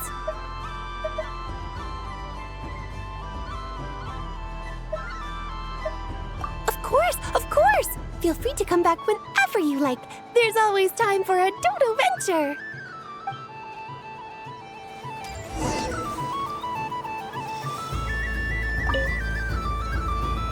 Welcome home, Moon Goddess. Oh, you're the genuine article. Alice was right. This moon prayer night was worth watching after all. Another one that talks. Greetings. Pleased to make your acquaintance. I am the Hexenzirkel member they call B. Barbeloth Trismegistus.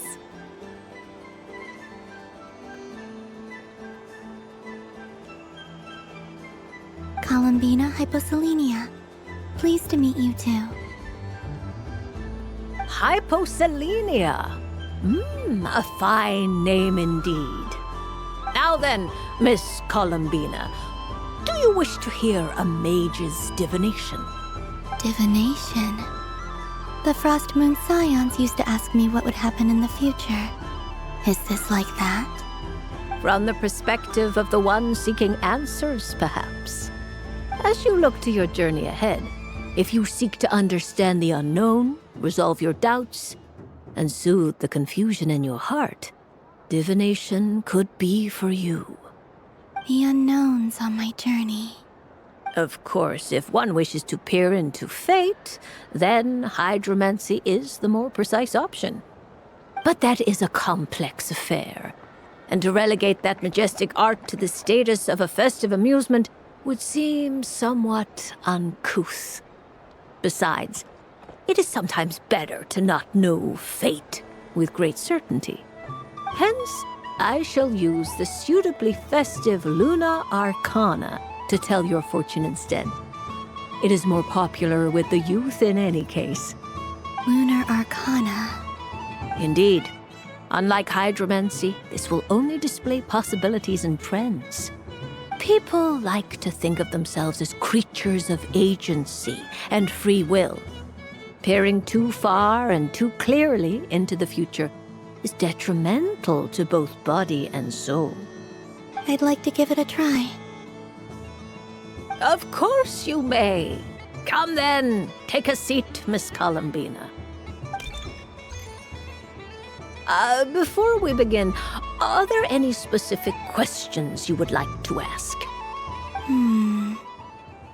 Let's stick to general possibilities and trends, like you suggested. Ah, very well. Then I shall use the basic Lunar Arcana deck. Now, try to relax. Cast your mind upon the things you have experienced and the things you are soon to experience. I will shuffle the deck. Would you like to cut the cards yourself? You do it. No problem. Now then, to make things easier for the seeker, that is to say, you, I shall decipher the cards from your perspective.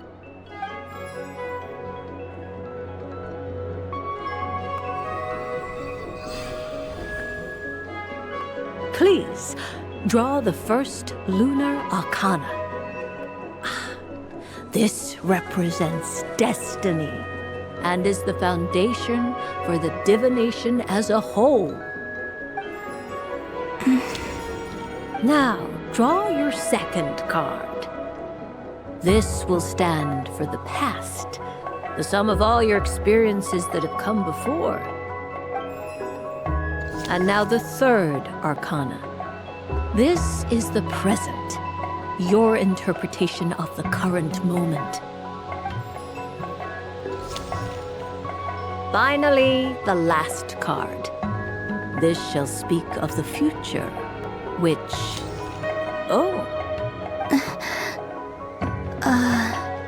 Kuvaki Pulse?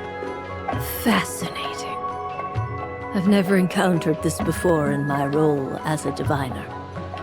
Something has exerted an influence upon this card, causing it to leave its designated position. What do you make of this, Miss Columbina? Perhaps this is the guiding hand of fate in action. Of course, if you wish, you can choose to deny the validity of this card and draw the future for yourself. No, it's fine. Let's go with this one. A bold decision. I must say I'm looking forward to the results. Well then, let us flip the Lunar Arcana in sequence and see what emerges. Sure. First, destiny. No surprises here. The card that represents yours is the moon. The moon. Indeed. The moon can represent the truth at some times, but deception at others. False peace, destructive calamity, and the world-changing power that lies within. When the moon is placed on the destiny tile, it indicates that your destiny is not what it may appear on the surface. Instead, it may yet have a hidden side. It symbolizes a journey through the fog, fraught with uncertainty and deception. where one must face inner challenges head on. I don't understand. Patience, my dear. This is but the first card, which serves as a basis for the interpretations that follow. Our divination will only grow clearer from here on out. Now then, flip the second card, the one that speaks for the past. The Hermit, but inverted. Inverted? Yes. The Hermit symbolizes solitude, introspection, and the pursuit of truth. When inverted, it represents isolation, truth out of reach, and a path that leads one astray.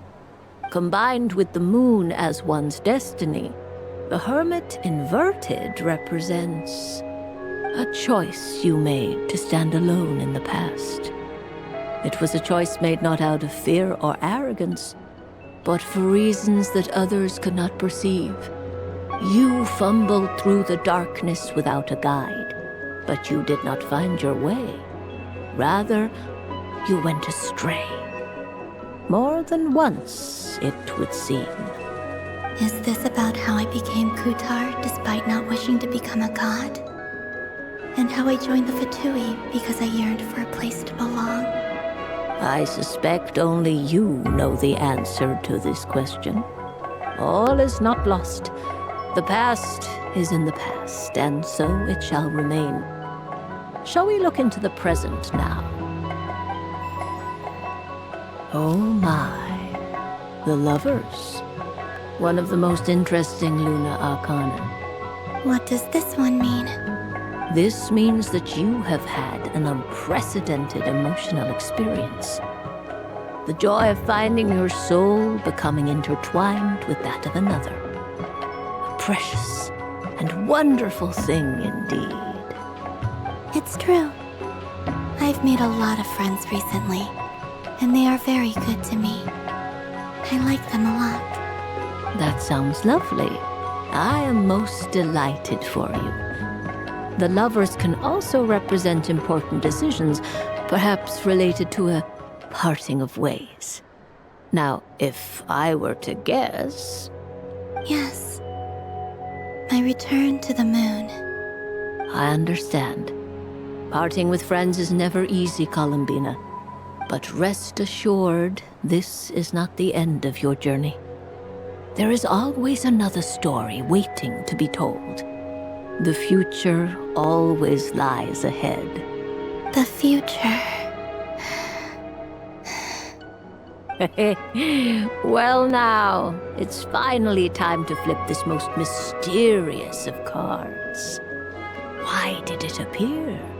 And what does it wish to tell you? I'm ready. Very well. Flip this card and see what lies on the other side. Oh. Miss Barbeloth? What is it? This card is death. That doesn't sound very good. It depends on how we interpret it. It is true that it can represent an agonizing death, a complete and utter end, but at the same time, it can also represent rebirth. Do not forget that your destiny card is the moon. That lends your future many different potential meanings.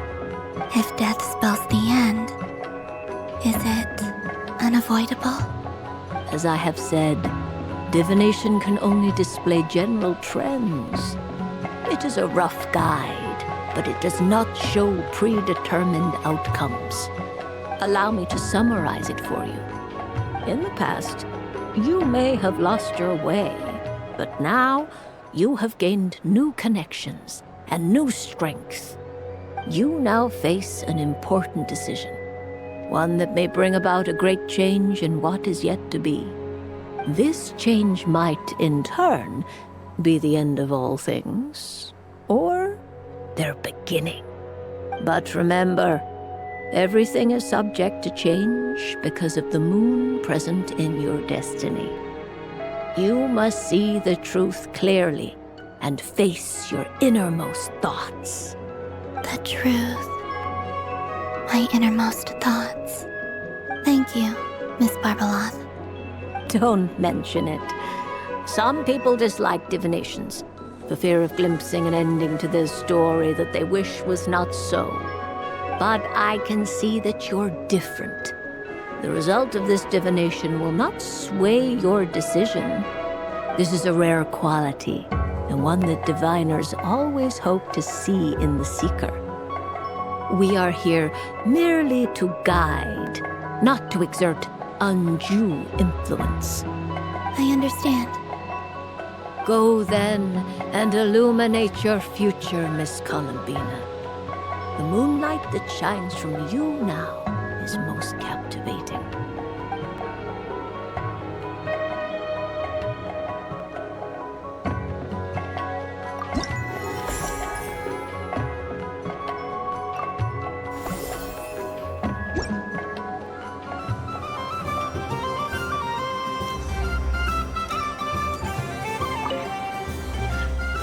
It'd be rude to just leave without saying anything.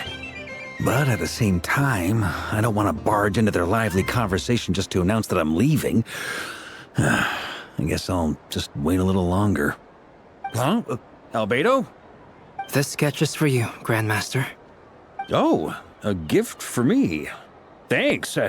Let's see what you've done for me. The North Wind left in the lurch.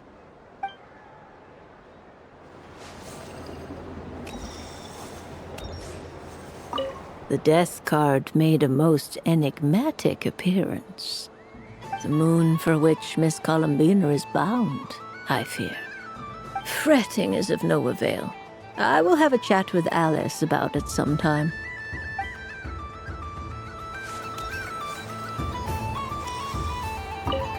I don't suppose you'd like to play again, by any chance? Don't get me wrong, once is plenty. You're under no obligation to indulge me any further. And besides, I don't have any other prizes for you. All right then.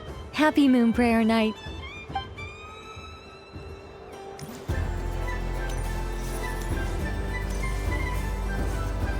Up for another round of fish boss? Oh, I mean of bye-bye bad fishies!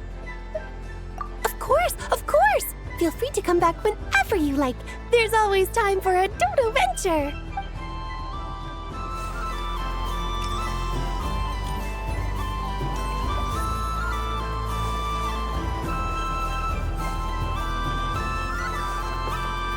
What's this? Should I give it a try?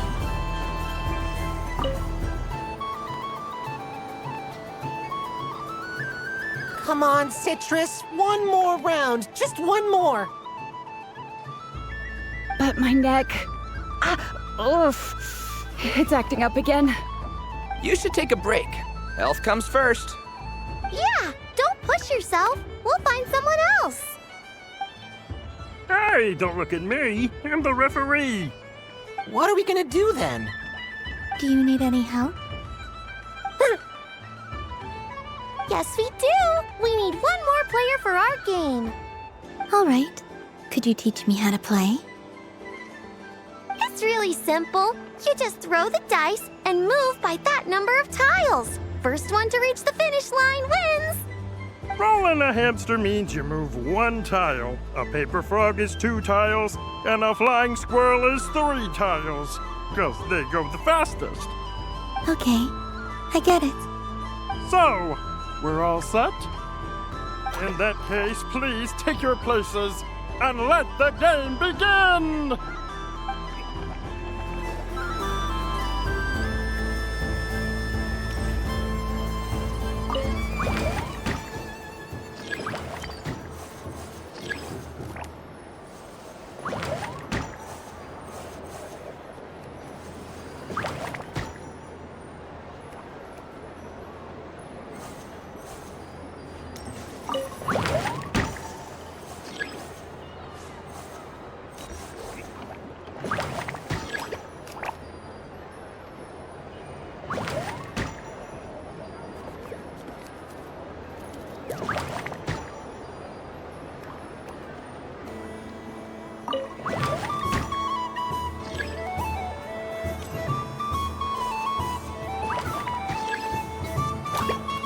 The winner is Astoppe! Well done! It's a pity that my good friend Faro Bear is busy working on a training program for Princess he missed. If he could have been here, the victory might have been his.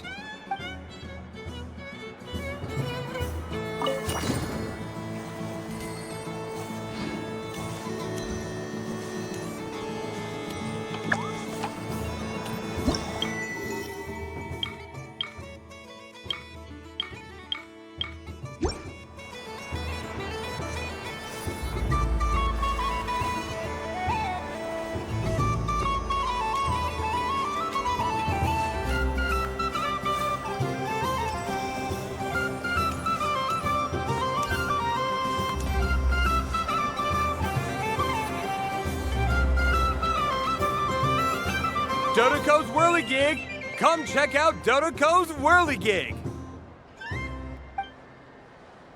Ah, welcome home, Moon Goddess. Might I ask what this is? Ah, it's a very special amusement sponsored by the Great Mage herself. Ride on a soft and furry Dodoco and embark on an unforgettable adventure. I say that, but I'm just following a script here. Who is this mage, anyway? And what the heck is a Dodoco? I'd like to ride. No problem. But, are you by yourself? Is that not okay? Oh, no, it's fine. It's just that each Dodoco can accommodate 2 passengers. Would you like to bring a friend along? My friends... That should do it. Now, we just need to get everyone else to draw something on it too. But we gotta keep it a secret from Columbina. Traveler.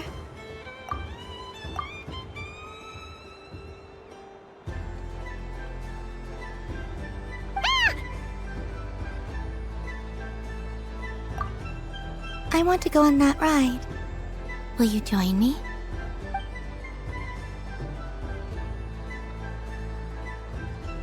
Let's go then. Don't worry.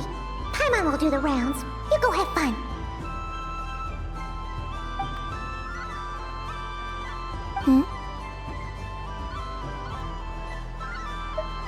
All right. I think we have to wait in line over there. Please take your seats. For safety reasons, you mustn't try to leave the ride before it comes to a complete stop. All right, you're all set. I wish you both a wonderful journey.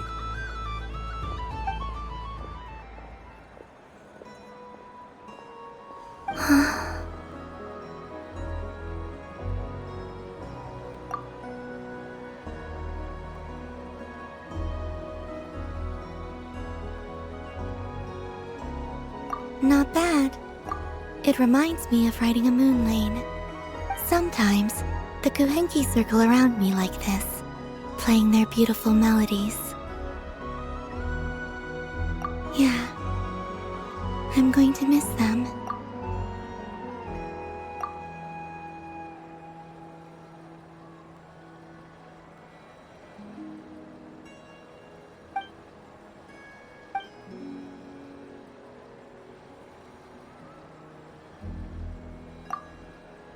It does. I've felt scared in the past, too. But this is a little different.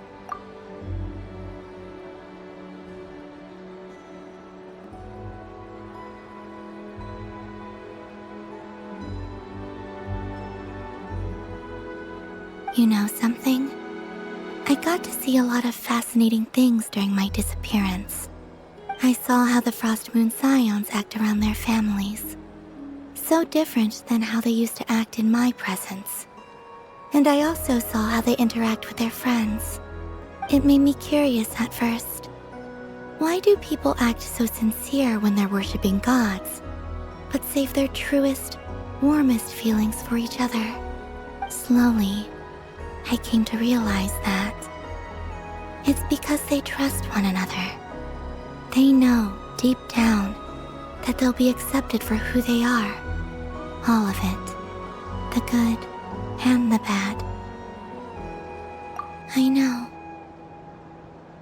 I knew it the moment you started calling out my name. What I fear now is the end. I fear losing all this the very night I have gained it.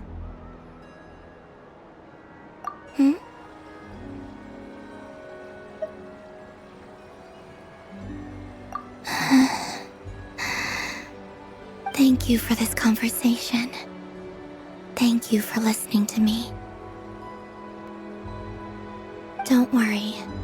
This fear I have, and the unknown that awaits me, they cannot hurt me.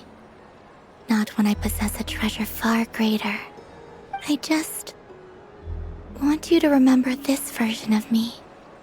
The real me. On this final night together. Dear passengers, Dodoco's awesome adventure has come to a close. Please leave in an orderly fashion, and we look forward to seeing you again in the future. Don't want the journey to end, huh? Don't worry, you two. There's always another adventure waiting just around the corner.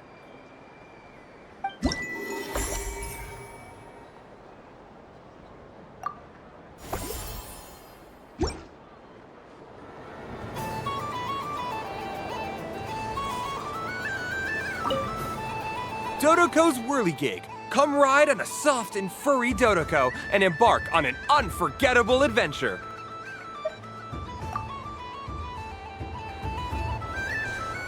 So this is the Frost Moon Scions area. It feels very familiar. But everyone looks much happier than usual.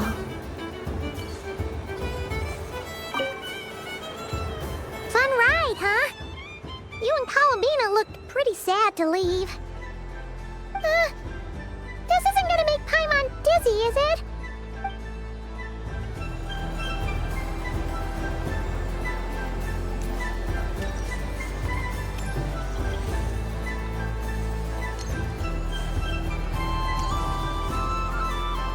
Sunny days! I prefer sunny days. Ah, well, you are as warm as the sun itself, Moon Goddess. Very well. I believe your spirit animal has to be this most adorable chic badger. Wow! Thank you, Mr. Talking Magic Lamp. Have a very happy festival, Moon Goddess. Lens? That's you, isn't it? Shh. It's our little secret, my dear traveler in Paimon. Okay, sure, but why are you here selling sugar sculptures? Everyone celebrates in their own way. After gazing into the abyss and spending time around gravestones all year, what better way to relax than to see sunny smiles on the faces of the living? Besides that, I like to think of myself as a fair judge of character. I dare say matching personalities to confection suits me rather well. That's not what Paimon was talking about. Aren't you afraid that your true identity might be exposed? Should I be? There is all manner of magic in the air this moon prayer night, thanks to the work of the great mages. I see Miss Columbina is hiding in plain sight. Why should I not do the same? Why miss this rare opportunity to enjoy a special evening in my true form? Fair enough. You got a point there. People who don't know you will probably think you're just a talking lantern. Well, now that we see eye to eye, what brings you here? Not a search for your spirit animal, I presume? Well, actually... Here, see for yourself. Oh, this is... How wonderful. A beautiful idea. Yeah! We just met Barca, and he said that having everyone draw their own section was kind of boring. So, he did your bit for you. Varka. Ever the maverick. I see his artistic skills are truly one of a kind. In that case, I shall paint something on Mr. Albedo's behalf in a short while. What? Why not now? Ahem. Welcome home, Moon Goddess. close. Hello, Flint. She recognized you right away! What keen eyes you have, Miss Columbina. Especially considering they are shut. I did not see you. Rather, I sensed you.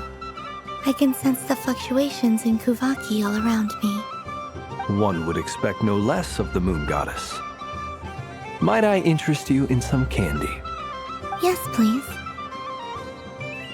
Excellent. I shall make some for you right away. Hmm? Something the matter, Miss Columbina? What about my spirit animal? All the other children carrying sugar sculptures are talking about it. Wait, is she taking the test seriously? Ah, my apologies. How could I neglect that? You are quite right, Miss Columbina. Every one of us has a magical creature living in their heart. Would you permit me to help you find yours? Yes, please. Do you prefer the day or the night? Night. Which of the 4 seasons is your favorite? Winter. Think of a perfect day. What is the weather like? Sunny, rainy, or perhaps cloudy? Rainy in the morning, sunny at night. What kind of answer is that? Forests, lakes, and open seas. Which do you prefer of these? I like them all. Imagine you opened your very own shop. What would you sell there? Moonlight, I think. Wow! Paimon would totally shop there. It wouldn't cost anything. You'd just need to visit. Aha! I believe I know what your spirit animal is. Here, for you. Oh, it's a Kohenki!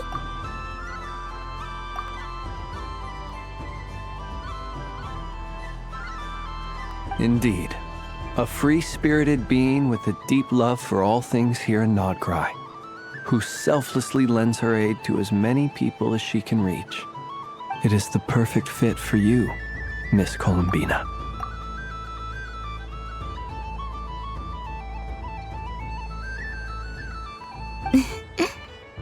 Thank you. It would be my honor. But you shall have to forgive me.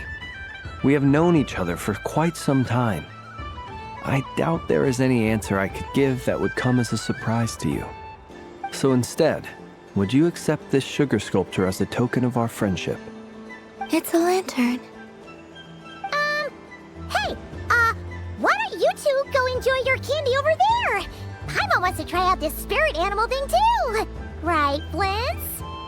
Come on, play ball. I got this drawing done. But I want to hear Paimon's answers. But it'll probably take ages. Paimon's a complex soul. And we don't want your candy to melt while you wait, huh? Oh. Okay then.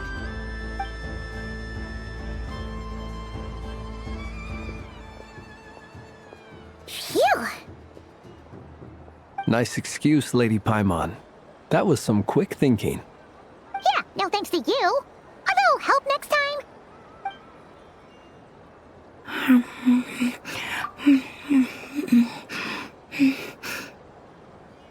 It's sweet. Is that Lockaberry? I wonder what flavor the traveler got. This way, this way! It's the candy-selling lantern! I'm coming! Of course. Traveler, maybe we can share?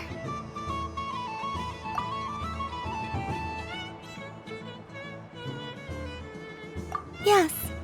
I found out recently that people share their food sometimes, so I'd like to try it.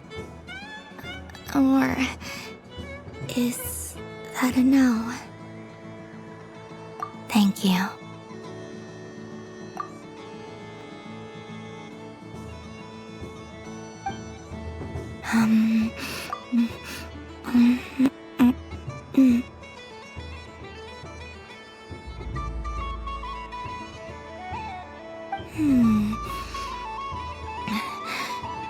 a little more sour than mine. Here, you try it. Are you sure? Amazing. My sugar sculpture has shrunk, yet my heart is filled with feelings of sweetness. I will remember this feeling. Sure.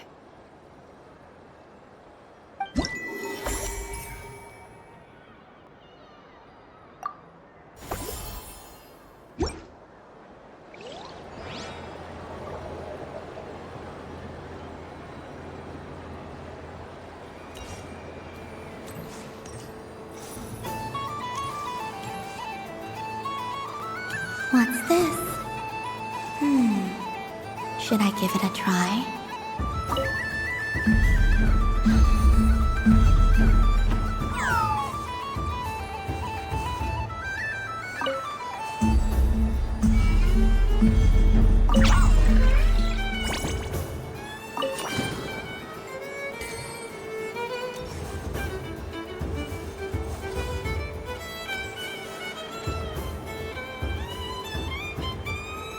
I wish for a never-ending supply of laka berries. What a humble wish. Probably written by a child.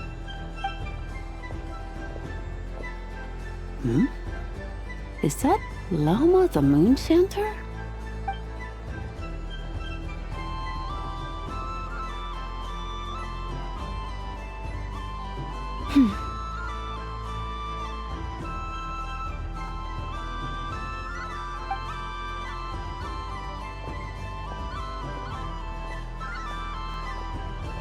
I wish that the long plume ibises would stop biting me. Oh dear, poor Lauma. All right, I'll write that one down for you.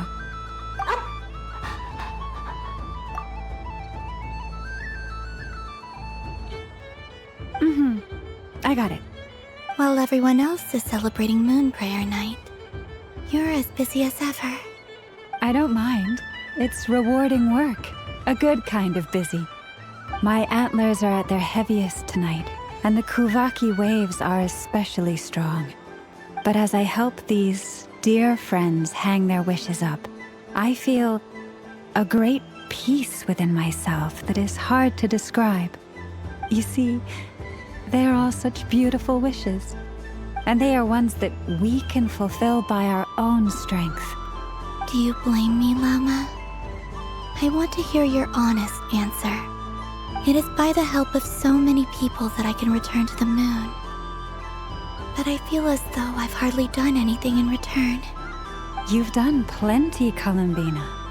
I say this in earnest, both as someone who knows your history, and also as a friend who has seen what you've been through.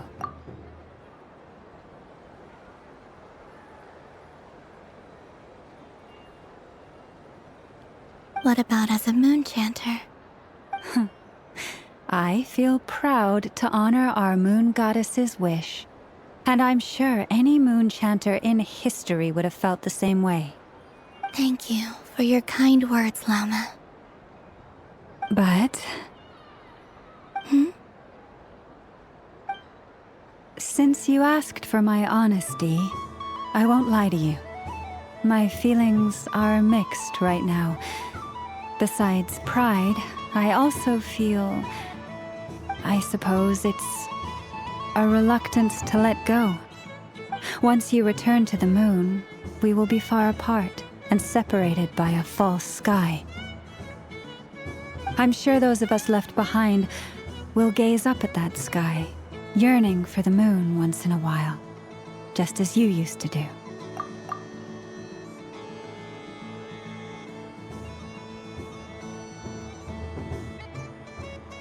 I will miss you, Lama. I will miss you all. I hope to stay in touch.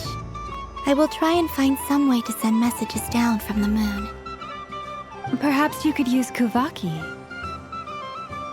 I've heard Yehoda say that signals can be sent using long and short waves, or strong and weak lights. That sounds a little complicated. What if we forget what the signals mean? We could prepare a codebook beforehand, but... You're right. It wouldn't really suit you. Still, whatever happens, I believe that you will find your own unique way of communicating with us. And now that I think about that, my heart feels lighter. Because you trust in me? Yes. I have faith in you, and in the power of truth. In my experience, the truth tends to be difficult. But that's what makes it stand out from what is false. So I'm confident that your thoughts and your love will shine through the curtain of lies. We will know it when we see it. Thank you. Now, could you help me hang up my wish? Is this? I wish that all who dwell in this moonlit world can find a place to belong. And I wish that I shall one day see my friends again. It's 2 wishes. I hope that's not too greedy of me. Not at all. And I think you speak for us all with the second one.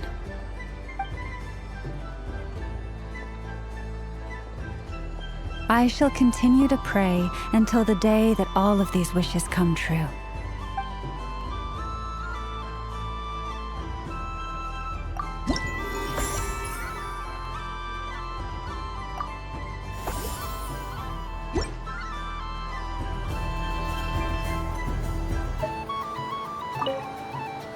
Yes. May everyone's wishes come true.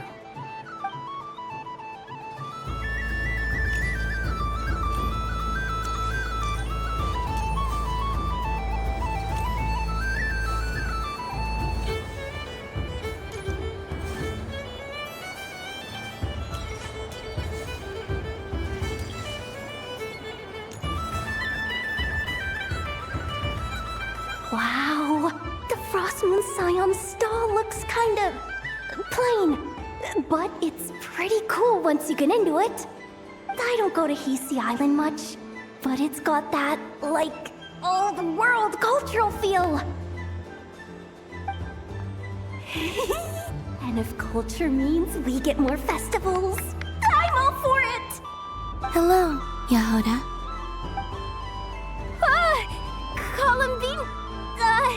hello, Moon Goddess? That was too close. I almost gave the game away in front of the staff. Oh, wait. What's the deal with her shoes? They don't make a sound when she walks. I could do with a pair of those. Do you like balloons too? Balloons? Oh, you mean those? What's so fun about balloons? I'm not a kid anymore. They're probably more up Aino's alley.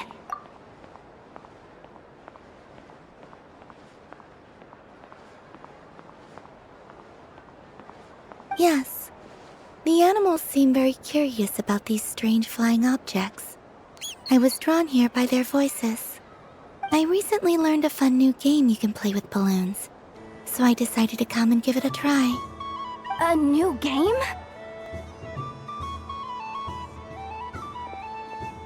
Hello. Welcome home, Moon Goddess. Here to buy some balloons? Yes. Could you give me a few that haven't been inflated yet? Are you sure? I guess it's not a problem, but... Yes, please. Thank you. Uninflated balloons? But those are just little rubber pouches. What does she want with those? Would you like to play the balloon game, Yehoda? Huh? Sure. I guess. How do you play it? Wait here a moment.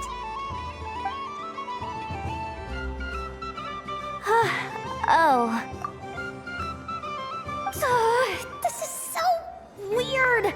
What have I got myself into now?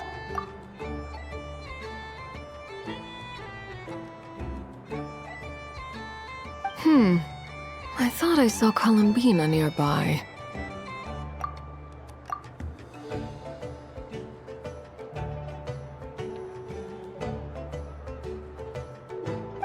Uh-oh! That's the fourth Harbinger! Although she's helped us out quite a bit, she's good people, right? Is she looking for Columbina? Oh, guess that's my ticket out of here. I'm not sure my heart can take being sandwiched between two Harbingers.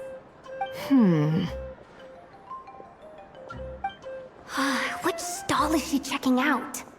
Oh, it's that other Frost Moon Scion's one. Try on the headgear, see what it's like having antlers or animal ears for a day. Oh, I wouldn't be caught dead wearing that stuff. So embarrassing. I have enough gear to carry as it is. Wait, what? She put it on?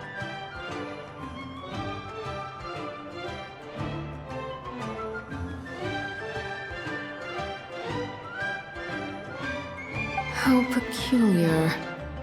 This would take some getting used to. I wonder if this is what it's like for Lynette.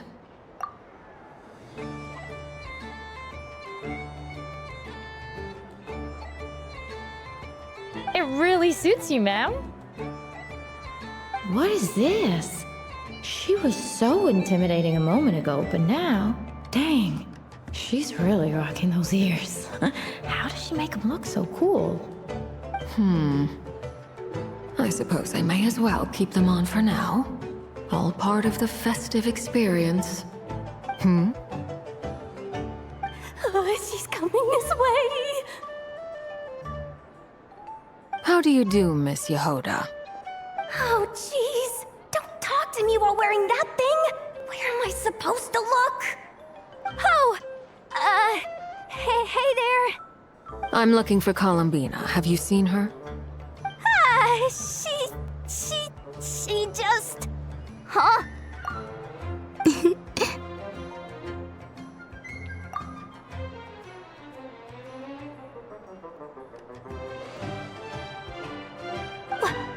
Oh, wait. Is that what she meant by balloon game? Yeah. Huh? No fair! How come I get caught in the crossfire?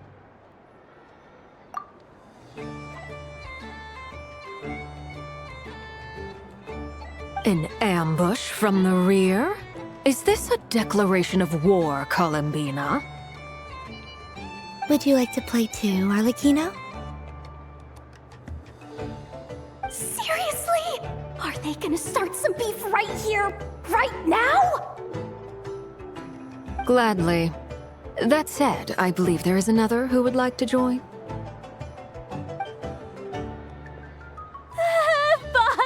Boss Nev! Thank goodness! You've gotta get me out of here! Things are kicking off big time! Hello there. I'd like 10... no, make that 20 balloons, please. Uninflated. What?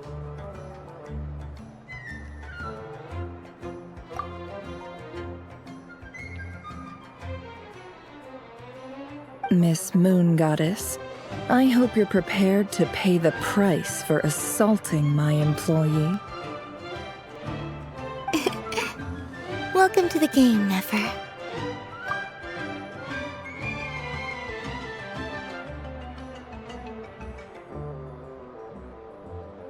Just to be clear, let's keep this a fair fight, okay? No strange powers, please and thank you. Naturally. Don't just stand there, Yehoda. Aren't you going to team up with me? Huh? Do I have to? Of course. Don't forget, the Curatorium has a reputation to uphold. I knew something like this was gonna happen.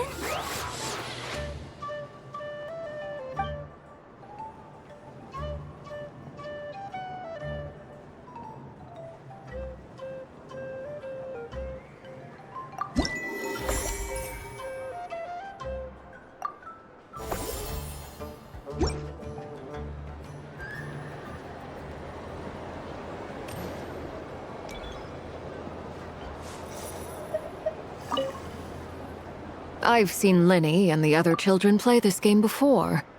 It would seem that it's not a bad way to relax, once in a while.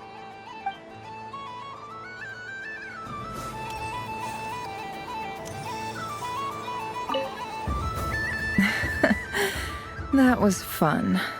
It's a shame Ashru doesn't like playing with water, or I'd have roped him in as well.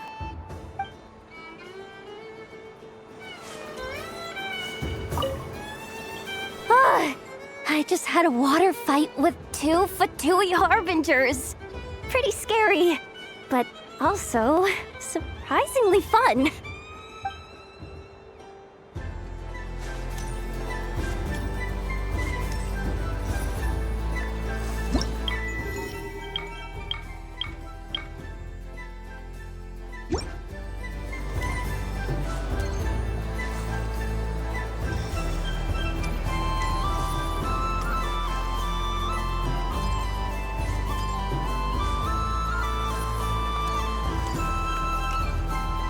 There are so many attractions here. Since I rarely get out, I might as well make the most of it.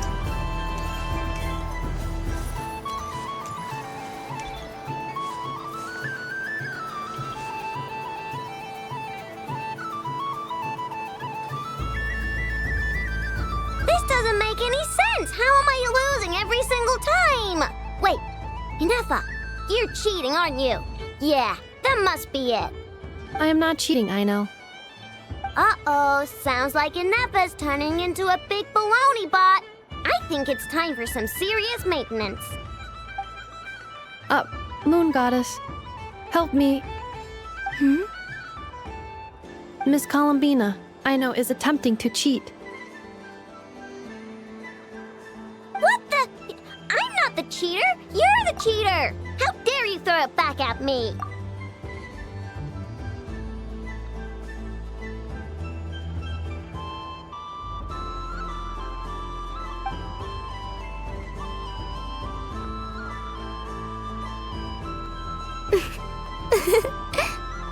Alright, fine. Let's all laugh at Aino. Just you wait till I get home, because I'm gonna make a game bot that can win 100% of the time.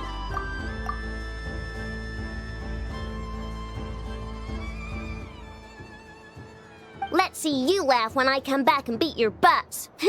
You'll all have your heads covered in stickers when I'm through with you. We came to check everything was okay after all that yelling, but,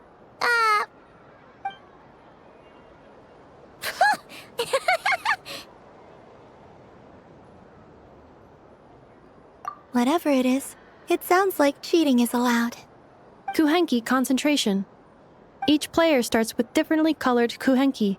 Each round, they draw 1 Kuhenki from their opponent. When a player has 2 Kuhenki of the same color, they make a pair and can be discarded. Any that can't form a pair must be kept. The round ends when a player can't form any more Kuhenki pairs, and that player gets a sticker.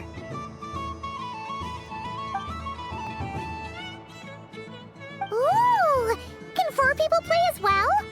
That is fine, so long as the turn order is fixed beforehand. Alrighty then. In that case, the 2 of us will join as 1 team. Okay, but if you lose, you're both getting stickered. I don't want to hear any excuses. Sure. And if we win? If you win, only one of you gets to sticker someone else. I have taken to calling this. I know logic. Hey, lay off me, all right? Okay, so we're starting the game from scratch again, which means all my stickers so far don't count. Looks like Luonatar is the Kuhenki of honor for this game. Anyway, let's go clockwise, starting from Inefa.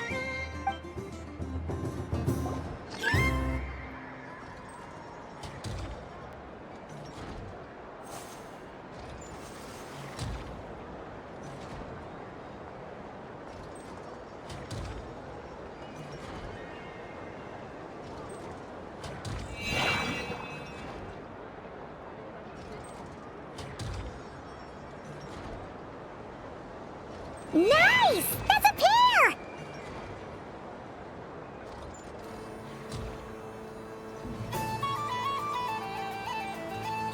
Go,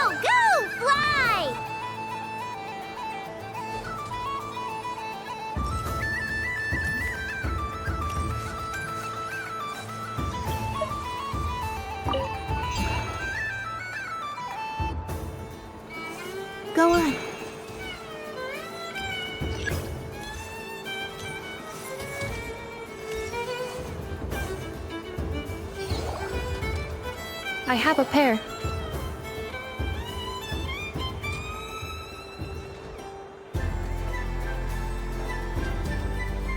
Uh-oh! We gotta pick up the pace!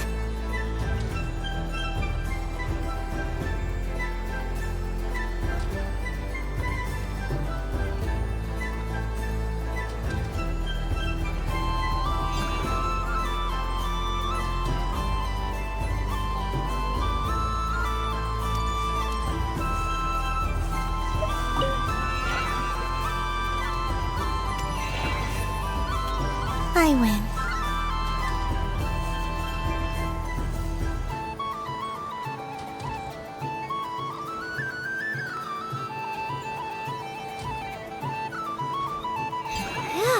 That was too close. I thought I was gonna lose. Good luck, everyone. Oh, we're out!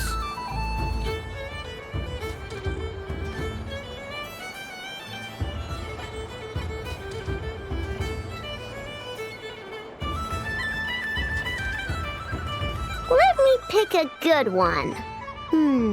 What's it gonna be? You're looking very pleased with yourself there.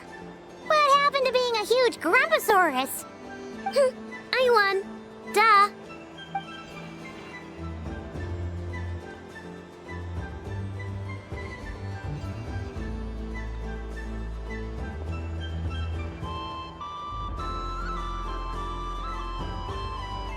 Oh, me again? Don't fidget too much, Ino, or the sticker's going to fall off. I don't care. If it falls off, it falls off. If a pair of Kuhenki get discarded, why not a pair of stickers? Huh? Huh?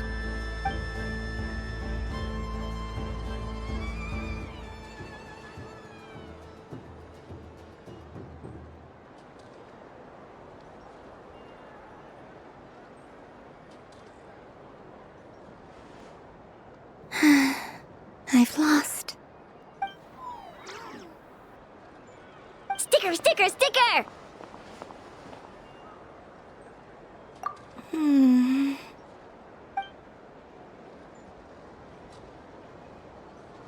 Cute! You think so? Shame. I can't see it for myself.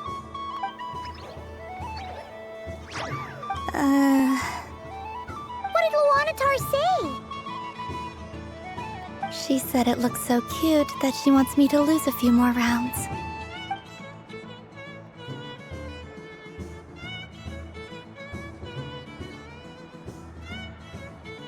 Who put these stickers on Paimon's eyebrows? Ugh, she can barely see! Alright, now, I think we got enough evidence to prove that there's a serious problem here. Yes, I agree as well. The culprit is... Inefa! Culprit? What did I do? Quit acting dumb, Inefa! You're not wriggling your way out of this one. I've been watching you. Not only did you remember whose side Luanatar started at, but every time someone drew a Kuhenki, you were logging it and calculating every last possibility. Which Kuhenki pairs were gone, who had what color Kuhenki in their hand, even our facial expressions. You were keeping track of it the entire time. Exactly! What Ino said! Putting aside the fact that running calculations is not against the game rules, do you have any evidence to support your allegations? But that's not against the rules either. So she admits it. She certainly does. Alright, everyone grab a sticker. It's time to get Inefa back. But... Take that!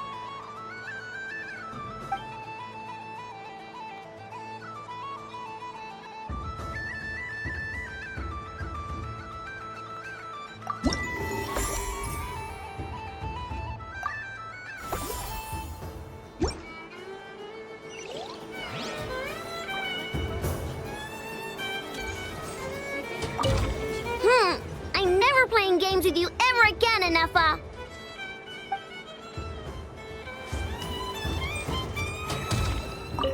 Ino is throwing a tantrum again. I believe it will take 3 crumb-kakes to constitute a suitable peace offering.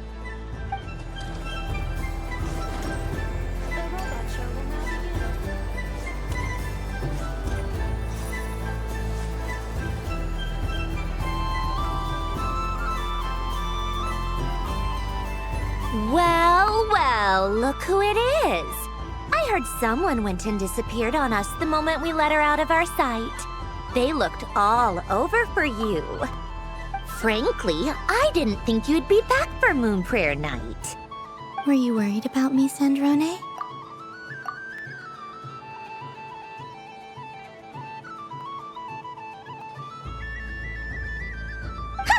You would like that, wouldn't you?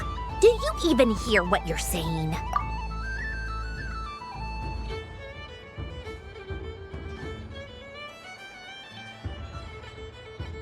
It seems to me like you disguised yourself with festive headgear, just so that you could come see me on Moon Prayer Night and make sure I'm okay. You didn't even bring Polonia with you. You? Ugh, I thought you couldn't see. I cannot. But I sense the confusion of those around us rippling through the Kuvaki currents. Based on what I know about you, let me guess what you're wearing. Is it cat ears? Hey, shut up! I'm only here to protect the Fatui's interest in this territory. Running into you was pure bad luck. Really? But you were the one who asked Arlecchino to help everyone find my name. Columbina! Ugh! Just one more word, and I'll unscrew your vocal cords.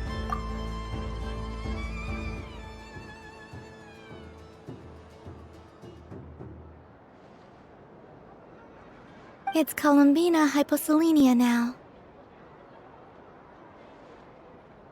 Tell someone who cares. I've missed you, Sandrone. The whole time I was gone, I was thinking. I hope I get a chance to say some ugly words to you. Is that supposed to be a joke?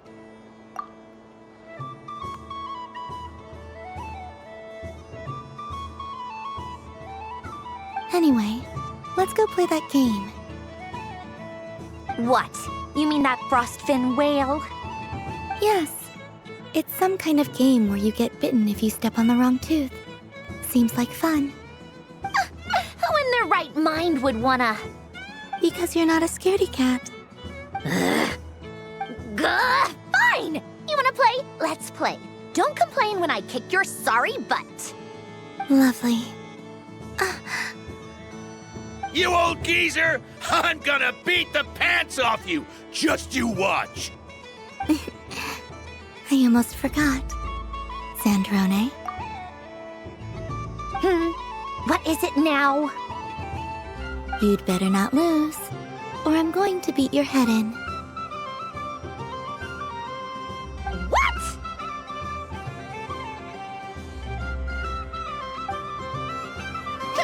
Allow me to demonstrate since I'm feeling so nice. You just step on the teeth, like this.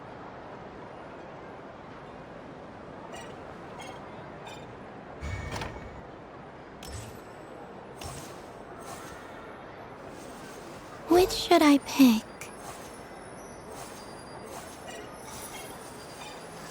Your turn, Sandrone.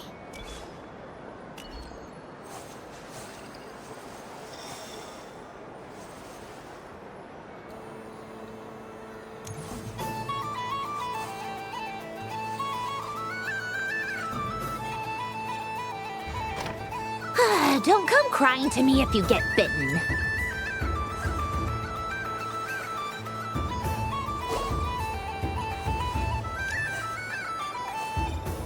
There are less and less teeth remaining.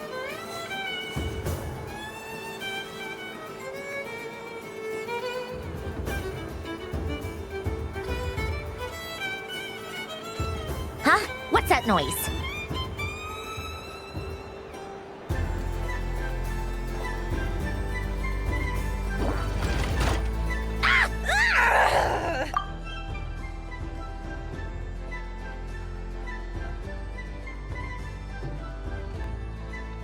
I think you might have picked a bad tooth, Sandrone. Shut it! Do you need any help? It seems like you're stuck.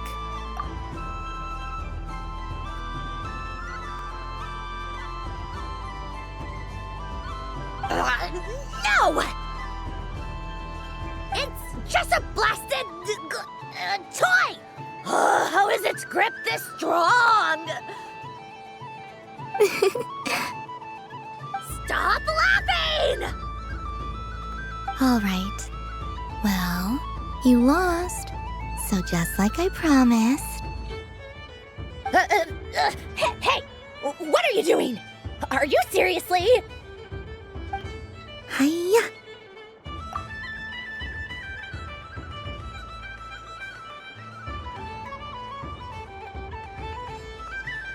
Why, you... Oh, just you wait!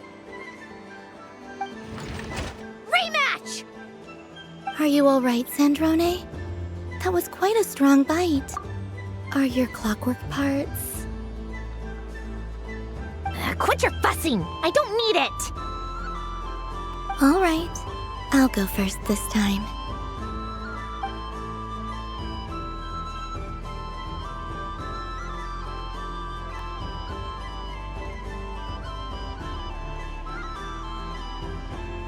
I see it now. She can sense which teeth are rigged. So I just need to avoid the same ones that she does.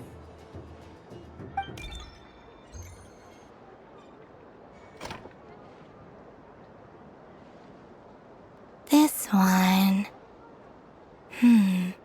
Seems fine. She avoided that one then? Now I've got you.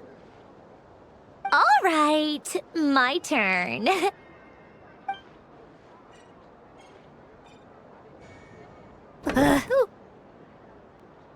What? Looks like you lost again, Sandrone. Wait! There's more than one bad tooth! Bonk.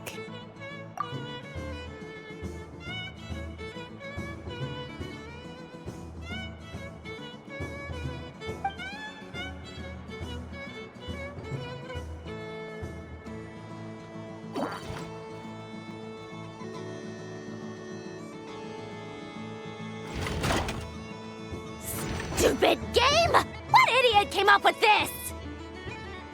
Are you alright, Sandrone? You said some nasty things just now. Oh, I'm peachy. Should I let you bonk me on the head as well? Ah, forget it! Come on, bonk away.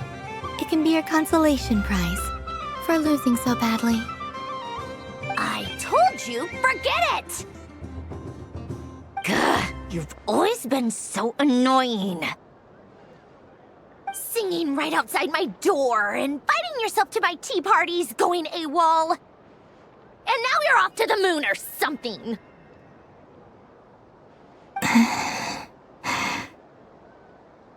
Of all my days with the Fatui, the times I spent with you, Arlecchino, and Rosaline, they were my favorite.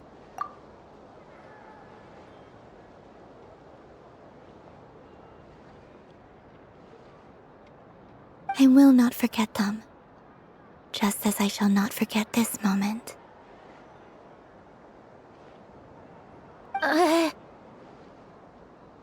We'll always be friends, no matter where we are, right? Who'd want to be your...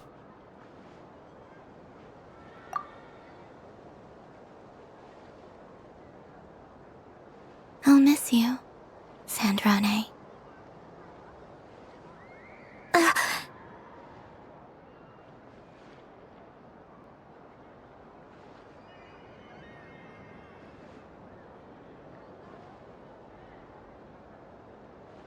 Goodbye, Sandrone.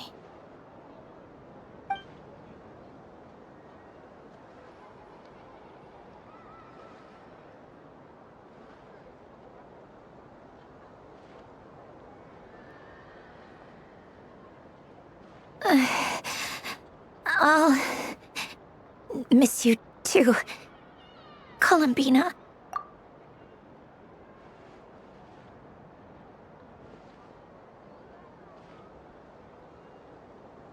Sorry, what was that? Ah! Ah!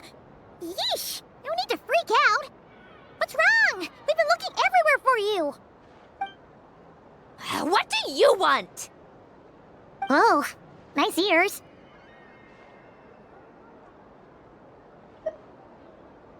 What do you want? This. Huh? It's your turn to draw something. You're one of her friends too, aren't you?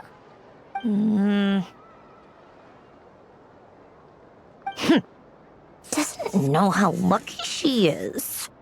Sorry? Nothing. I'm done. Take it. Oh, that was fast. Oh, and one more thing.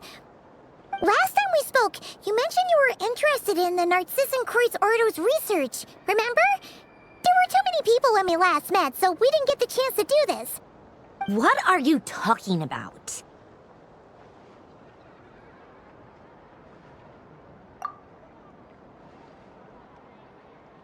This is...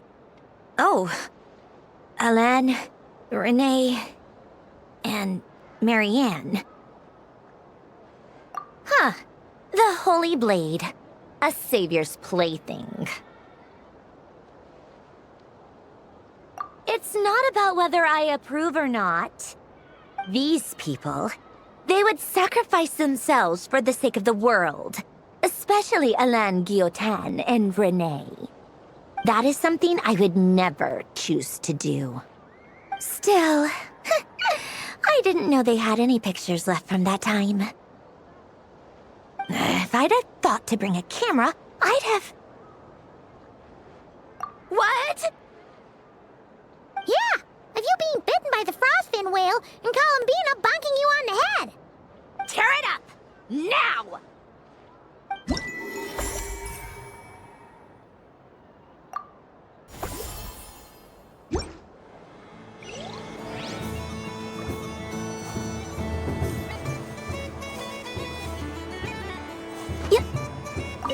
What's there to see on that moon anyway? Let her go up there and cry alone. See if I care.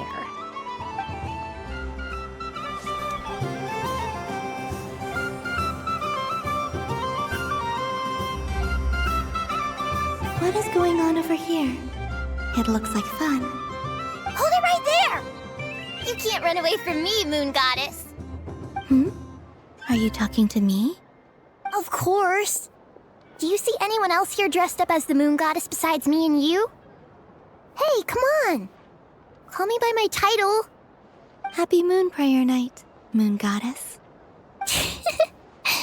And the same to you. Anyway, there's no time to waste.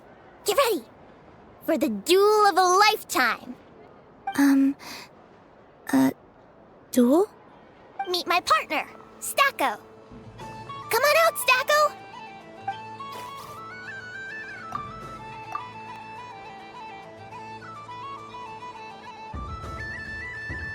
Well, don't just stand there.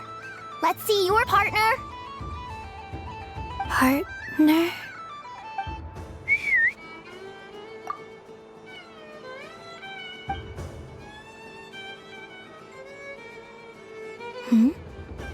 So I need to select a partner and command them in battle. Partner. I need a partner.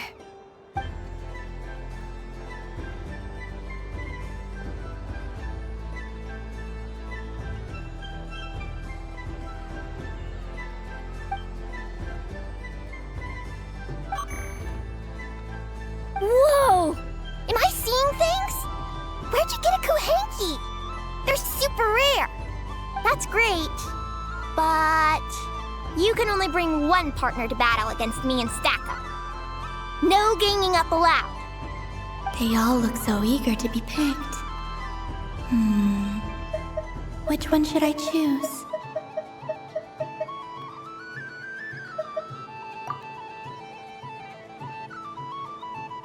This one usually lives in Nasha Town. She likes falling asleep to the sound of striking hammers. And I bet she's quite familiar with robots' weak spots. They all look so eager to be picked. Which one should I choose? This deer came to celebrate the festival with the Frost Moon Scions. It wants to help me with its antlers. They are its pride and joy. They all look so eager to be picked. Which one should I choose? I'm not sure what this bot is trying to say, but it seems very happy. That bow. Does it want to dress up as the Moon Goddess too? They all look so eager to be picked. Which one should I choose? This one usually lives in Nasha Town. Testing! Testing! Oh, this is an emergency broadcast! An exciting battle is about to take place right here at the Nasha Town Special Arena! In this corner, we have the Moon Goddess and her robot partner. And in the other, we have the Moon Goddess and her Kuhenki partner. Only one Moon Goddess can be victorious in this ultimate battle of destiny. But who will it be? There's only one way to find out. Now, without further ado, let the Battle of the Moons begin! I don't care who we're up against. Stacko and I ain't gonna lose. Let's strike first. Stacko, formation shift. Ho ho ho! The robot has kicked things off with a change of formation. But how will this affect the battle? Nobody knows. Cautious play from the opposing team. This Moon Goddess has come prepared. Where will it go from here? Okay then. Stacko, maintain formation and enter your empowered state.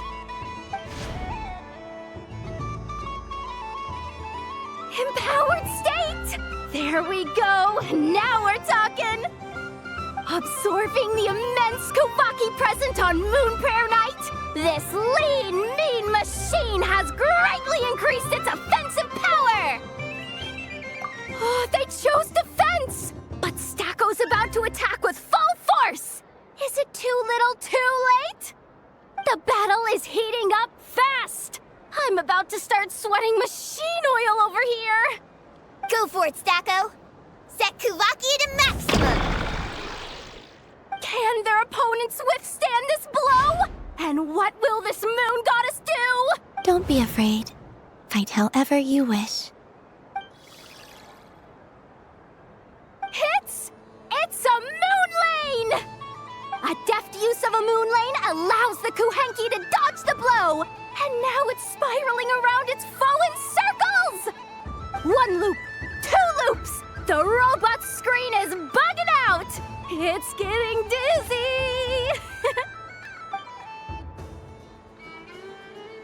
Stacko! Oh, Stacko is down for the count! Our winner is the Moon Goddess! The slightly taller one, I mean. You did your best, Stacko. I'll take you to Ainos for a checkup right away, don't you worry.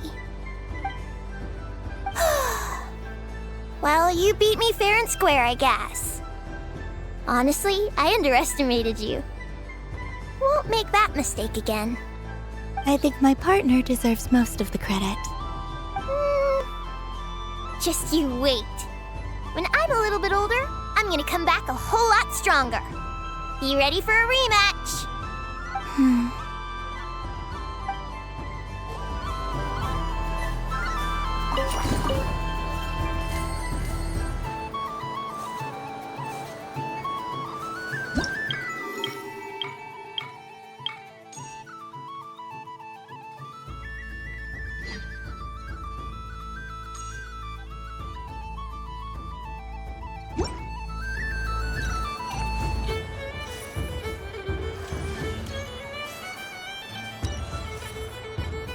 Moon Prayer Candy! Beautiful, tasty Moon Prayer Candy!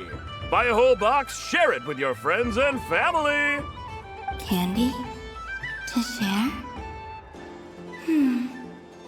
I wonder what flavors everyone would like. Welcome home, Moon Goddess. Fancy a box of Moon Prayer Candy? Sure. I knew you would. Now, what flavor would you like? I'm not sure. What flavors do you have? Is this for yourself or as a gift? A gift for my friends. Ah, I see. In that case, I'd recommend apple, lockaberry, or midsummerberry. Those are the most popular. Do you have nocturnal blossom flavor? Huh. I've seen couples give those as gifts before, but I did not know they were edible. No? Okay then. Moonfall silver? You did say this was for friends, right? Maybe smetana then. Hey, now that's a creative idea! I've never tried it before, but if you're happy to wait, I can see about whipping up a batch on the spot. While we're at it, you got any other ideas?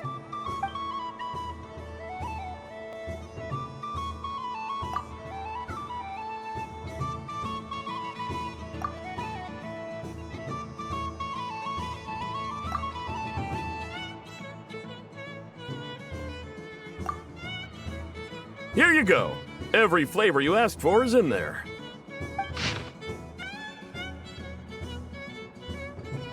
Thank you. I should be the one thanking you! You brought me a whole bunch of new business. It's like a genuine blessing from the Moon Goddess. I hope you and your friends have a lovely night.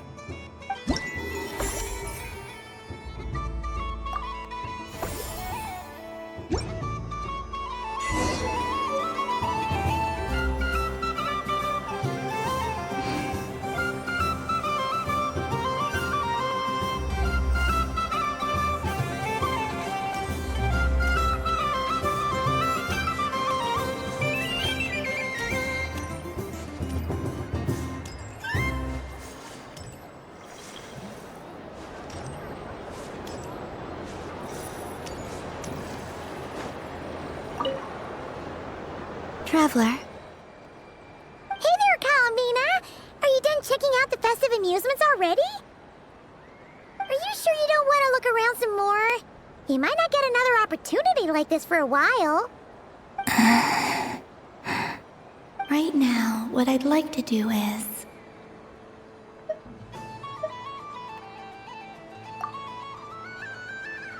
Oh! Candy for us? Thanks a bunch, Columbina! Don't mind if we do.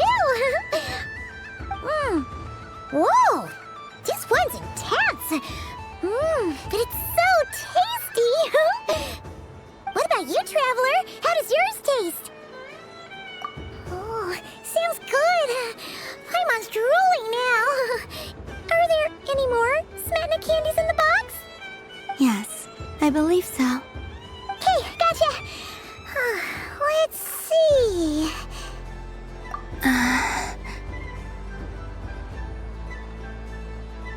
Sure. This one, and yep, this one looks right too. Okay, that's 3. Here we go. 1 per person. It's so sweet.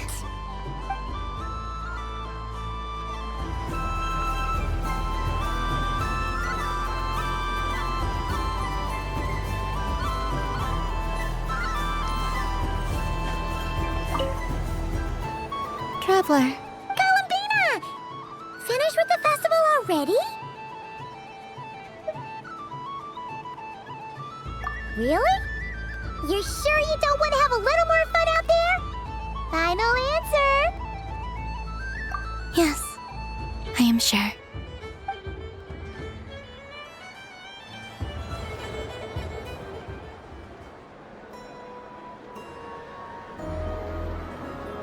This was the most fun I've ever had on a moon prayer night. Everywhere I went, people were saying, "Welcome home," and there were friends at every turn. I only wish it could last longer than one night. Oh. Yes, you're right. The moon prayer blossoms. Ooh, look! Look! Moon prayer night has come.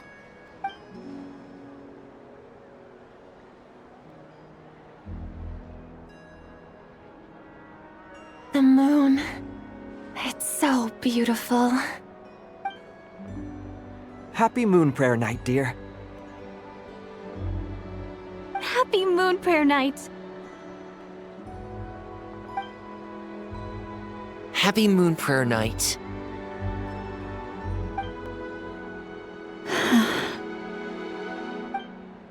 Aww. Huh.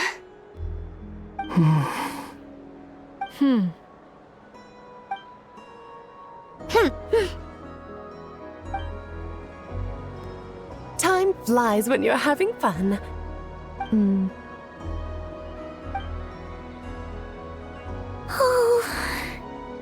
Looks like the time has come. Columbina.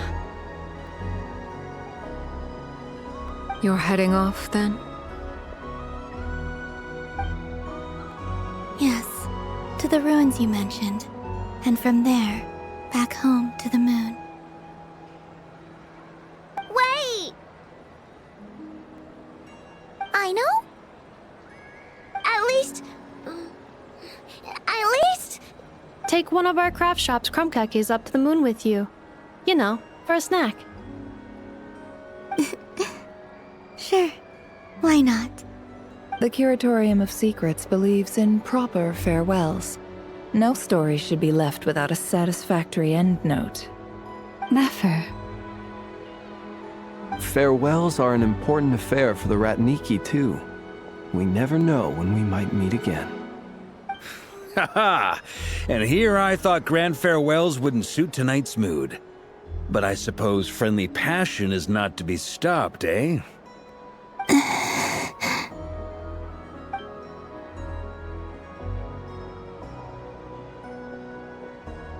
We made a little something for you, Columbina. Ta-da! What is it? A Moon Prayer Night greeting card with drawings by all of your friends.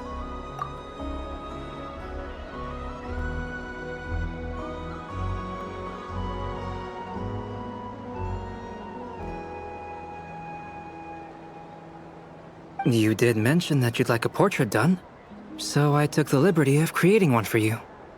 I, meanwhile, did the portrait of Mr. Albedo, and Mr. Varka did the same for me.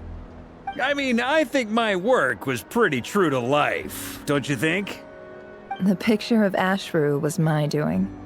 The two of you seem to get along rather well. Wait, was I the only one who did a full-body picture? That's so embarrassing.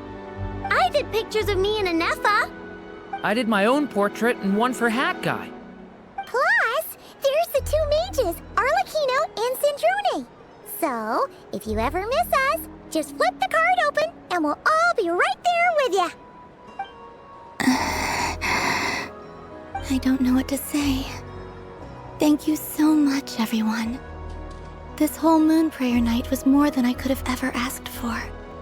It is the greatest gift I have ever received. Lama, I figured it out. Figured what out? Remember how the Frost Moon Scions used to use milk as invisible ink to write hidden messages? That was a very long time ago. Oh, are you saying? Yes. When I miss you all, I shall use moonlight in the same way, to write words that only you can see upon the moon itself. Wow, that sounds lovely. Quite. But how will we see them? Simply open your windows on nights when the moon shines bright, and the moonlight will naturally flow towards the words I have written. That sounds most fitting indeed. Very true to form. I'll try to write them in places that won't disturb your sleep. I, for one, would sleep all the better for having read one of your messages before settling down for the night. Exactly! So don't worry about disturbing anyone's sleep. Just promise you'll write to let us know you're okay, alright? All right. I promise.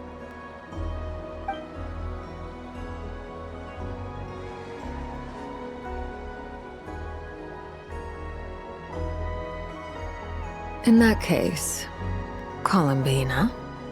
I'm ready.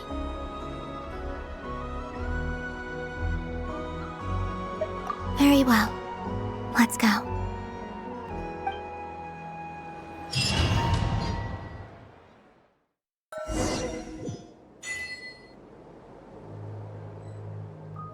In just a few moments, I will be gone. I still don't know what to expect on the moon. Will I really be able to send messages to my friends?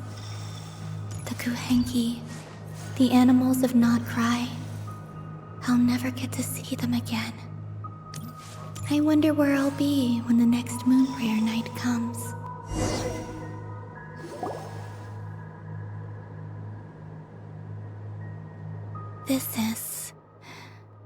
This is where the people of Hyperborea used to communicate with the moons.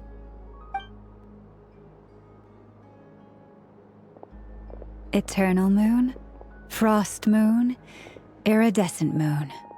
When the power of all three converge, the gate to the moons shall open. Moon marrow preparations are complete. Only the final step remains. I'm sure Nasha Town is livelier than ever at this moment. Yeah, it's a shame you couldn't be there for it, but it's now or never, right? It's fine. I'm more than happy with this. My last piece of luggage.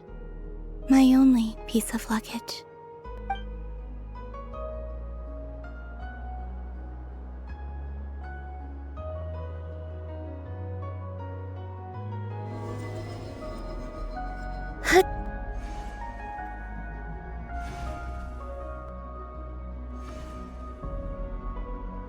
I can already feel the moon calling to me.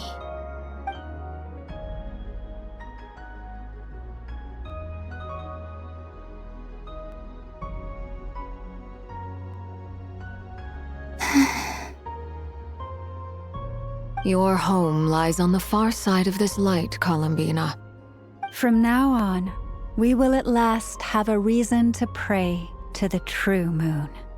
Columbina. Yes? I'm listening. Be sure to come back and see us when you get the chance.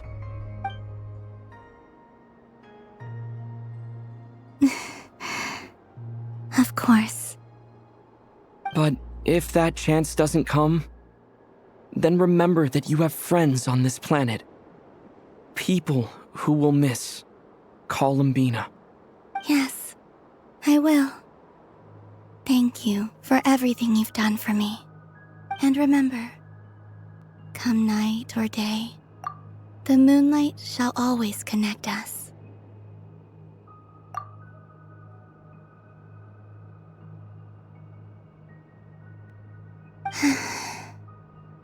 Well then, farewell, my friends.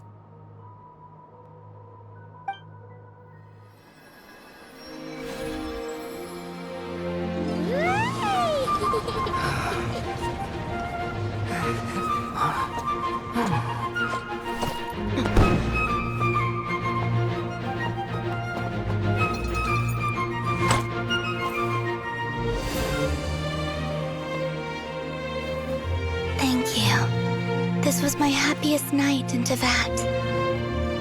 Farewell, Columbina.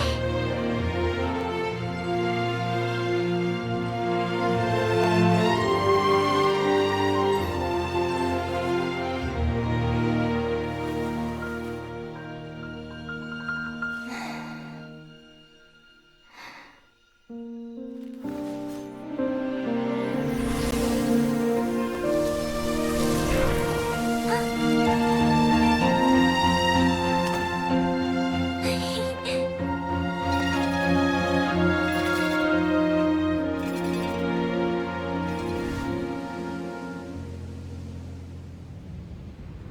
moon really is closer than ever tonight.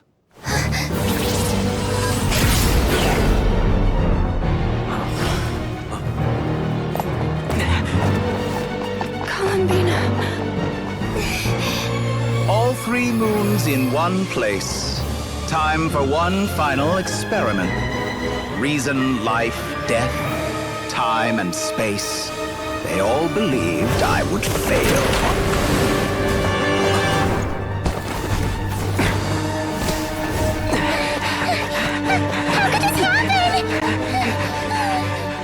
But Tevat's primordial power never did belong to the throne of heaven. And now, they are mine.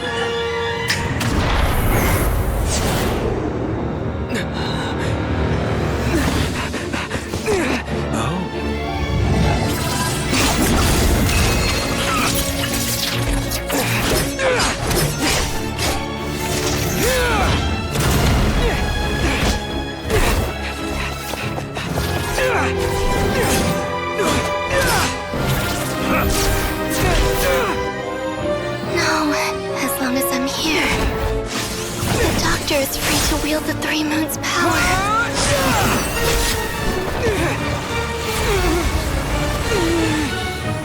It's the only way.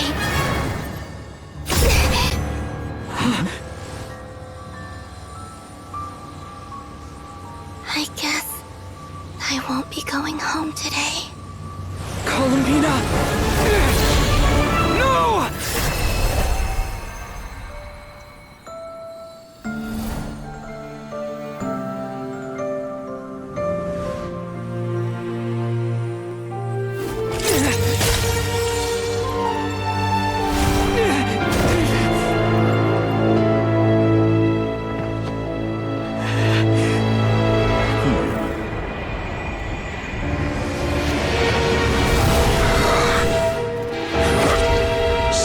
World, do not try to control me!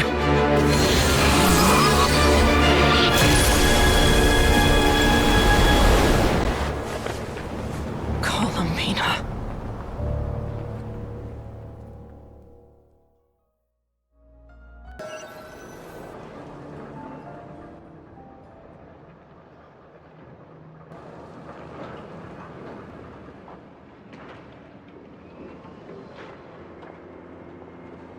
I never thought that Columbina would become my real name.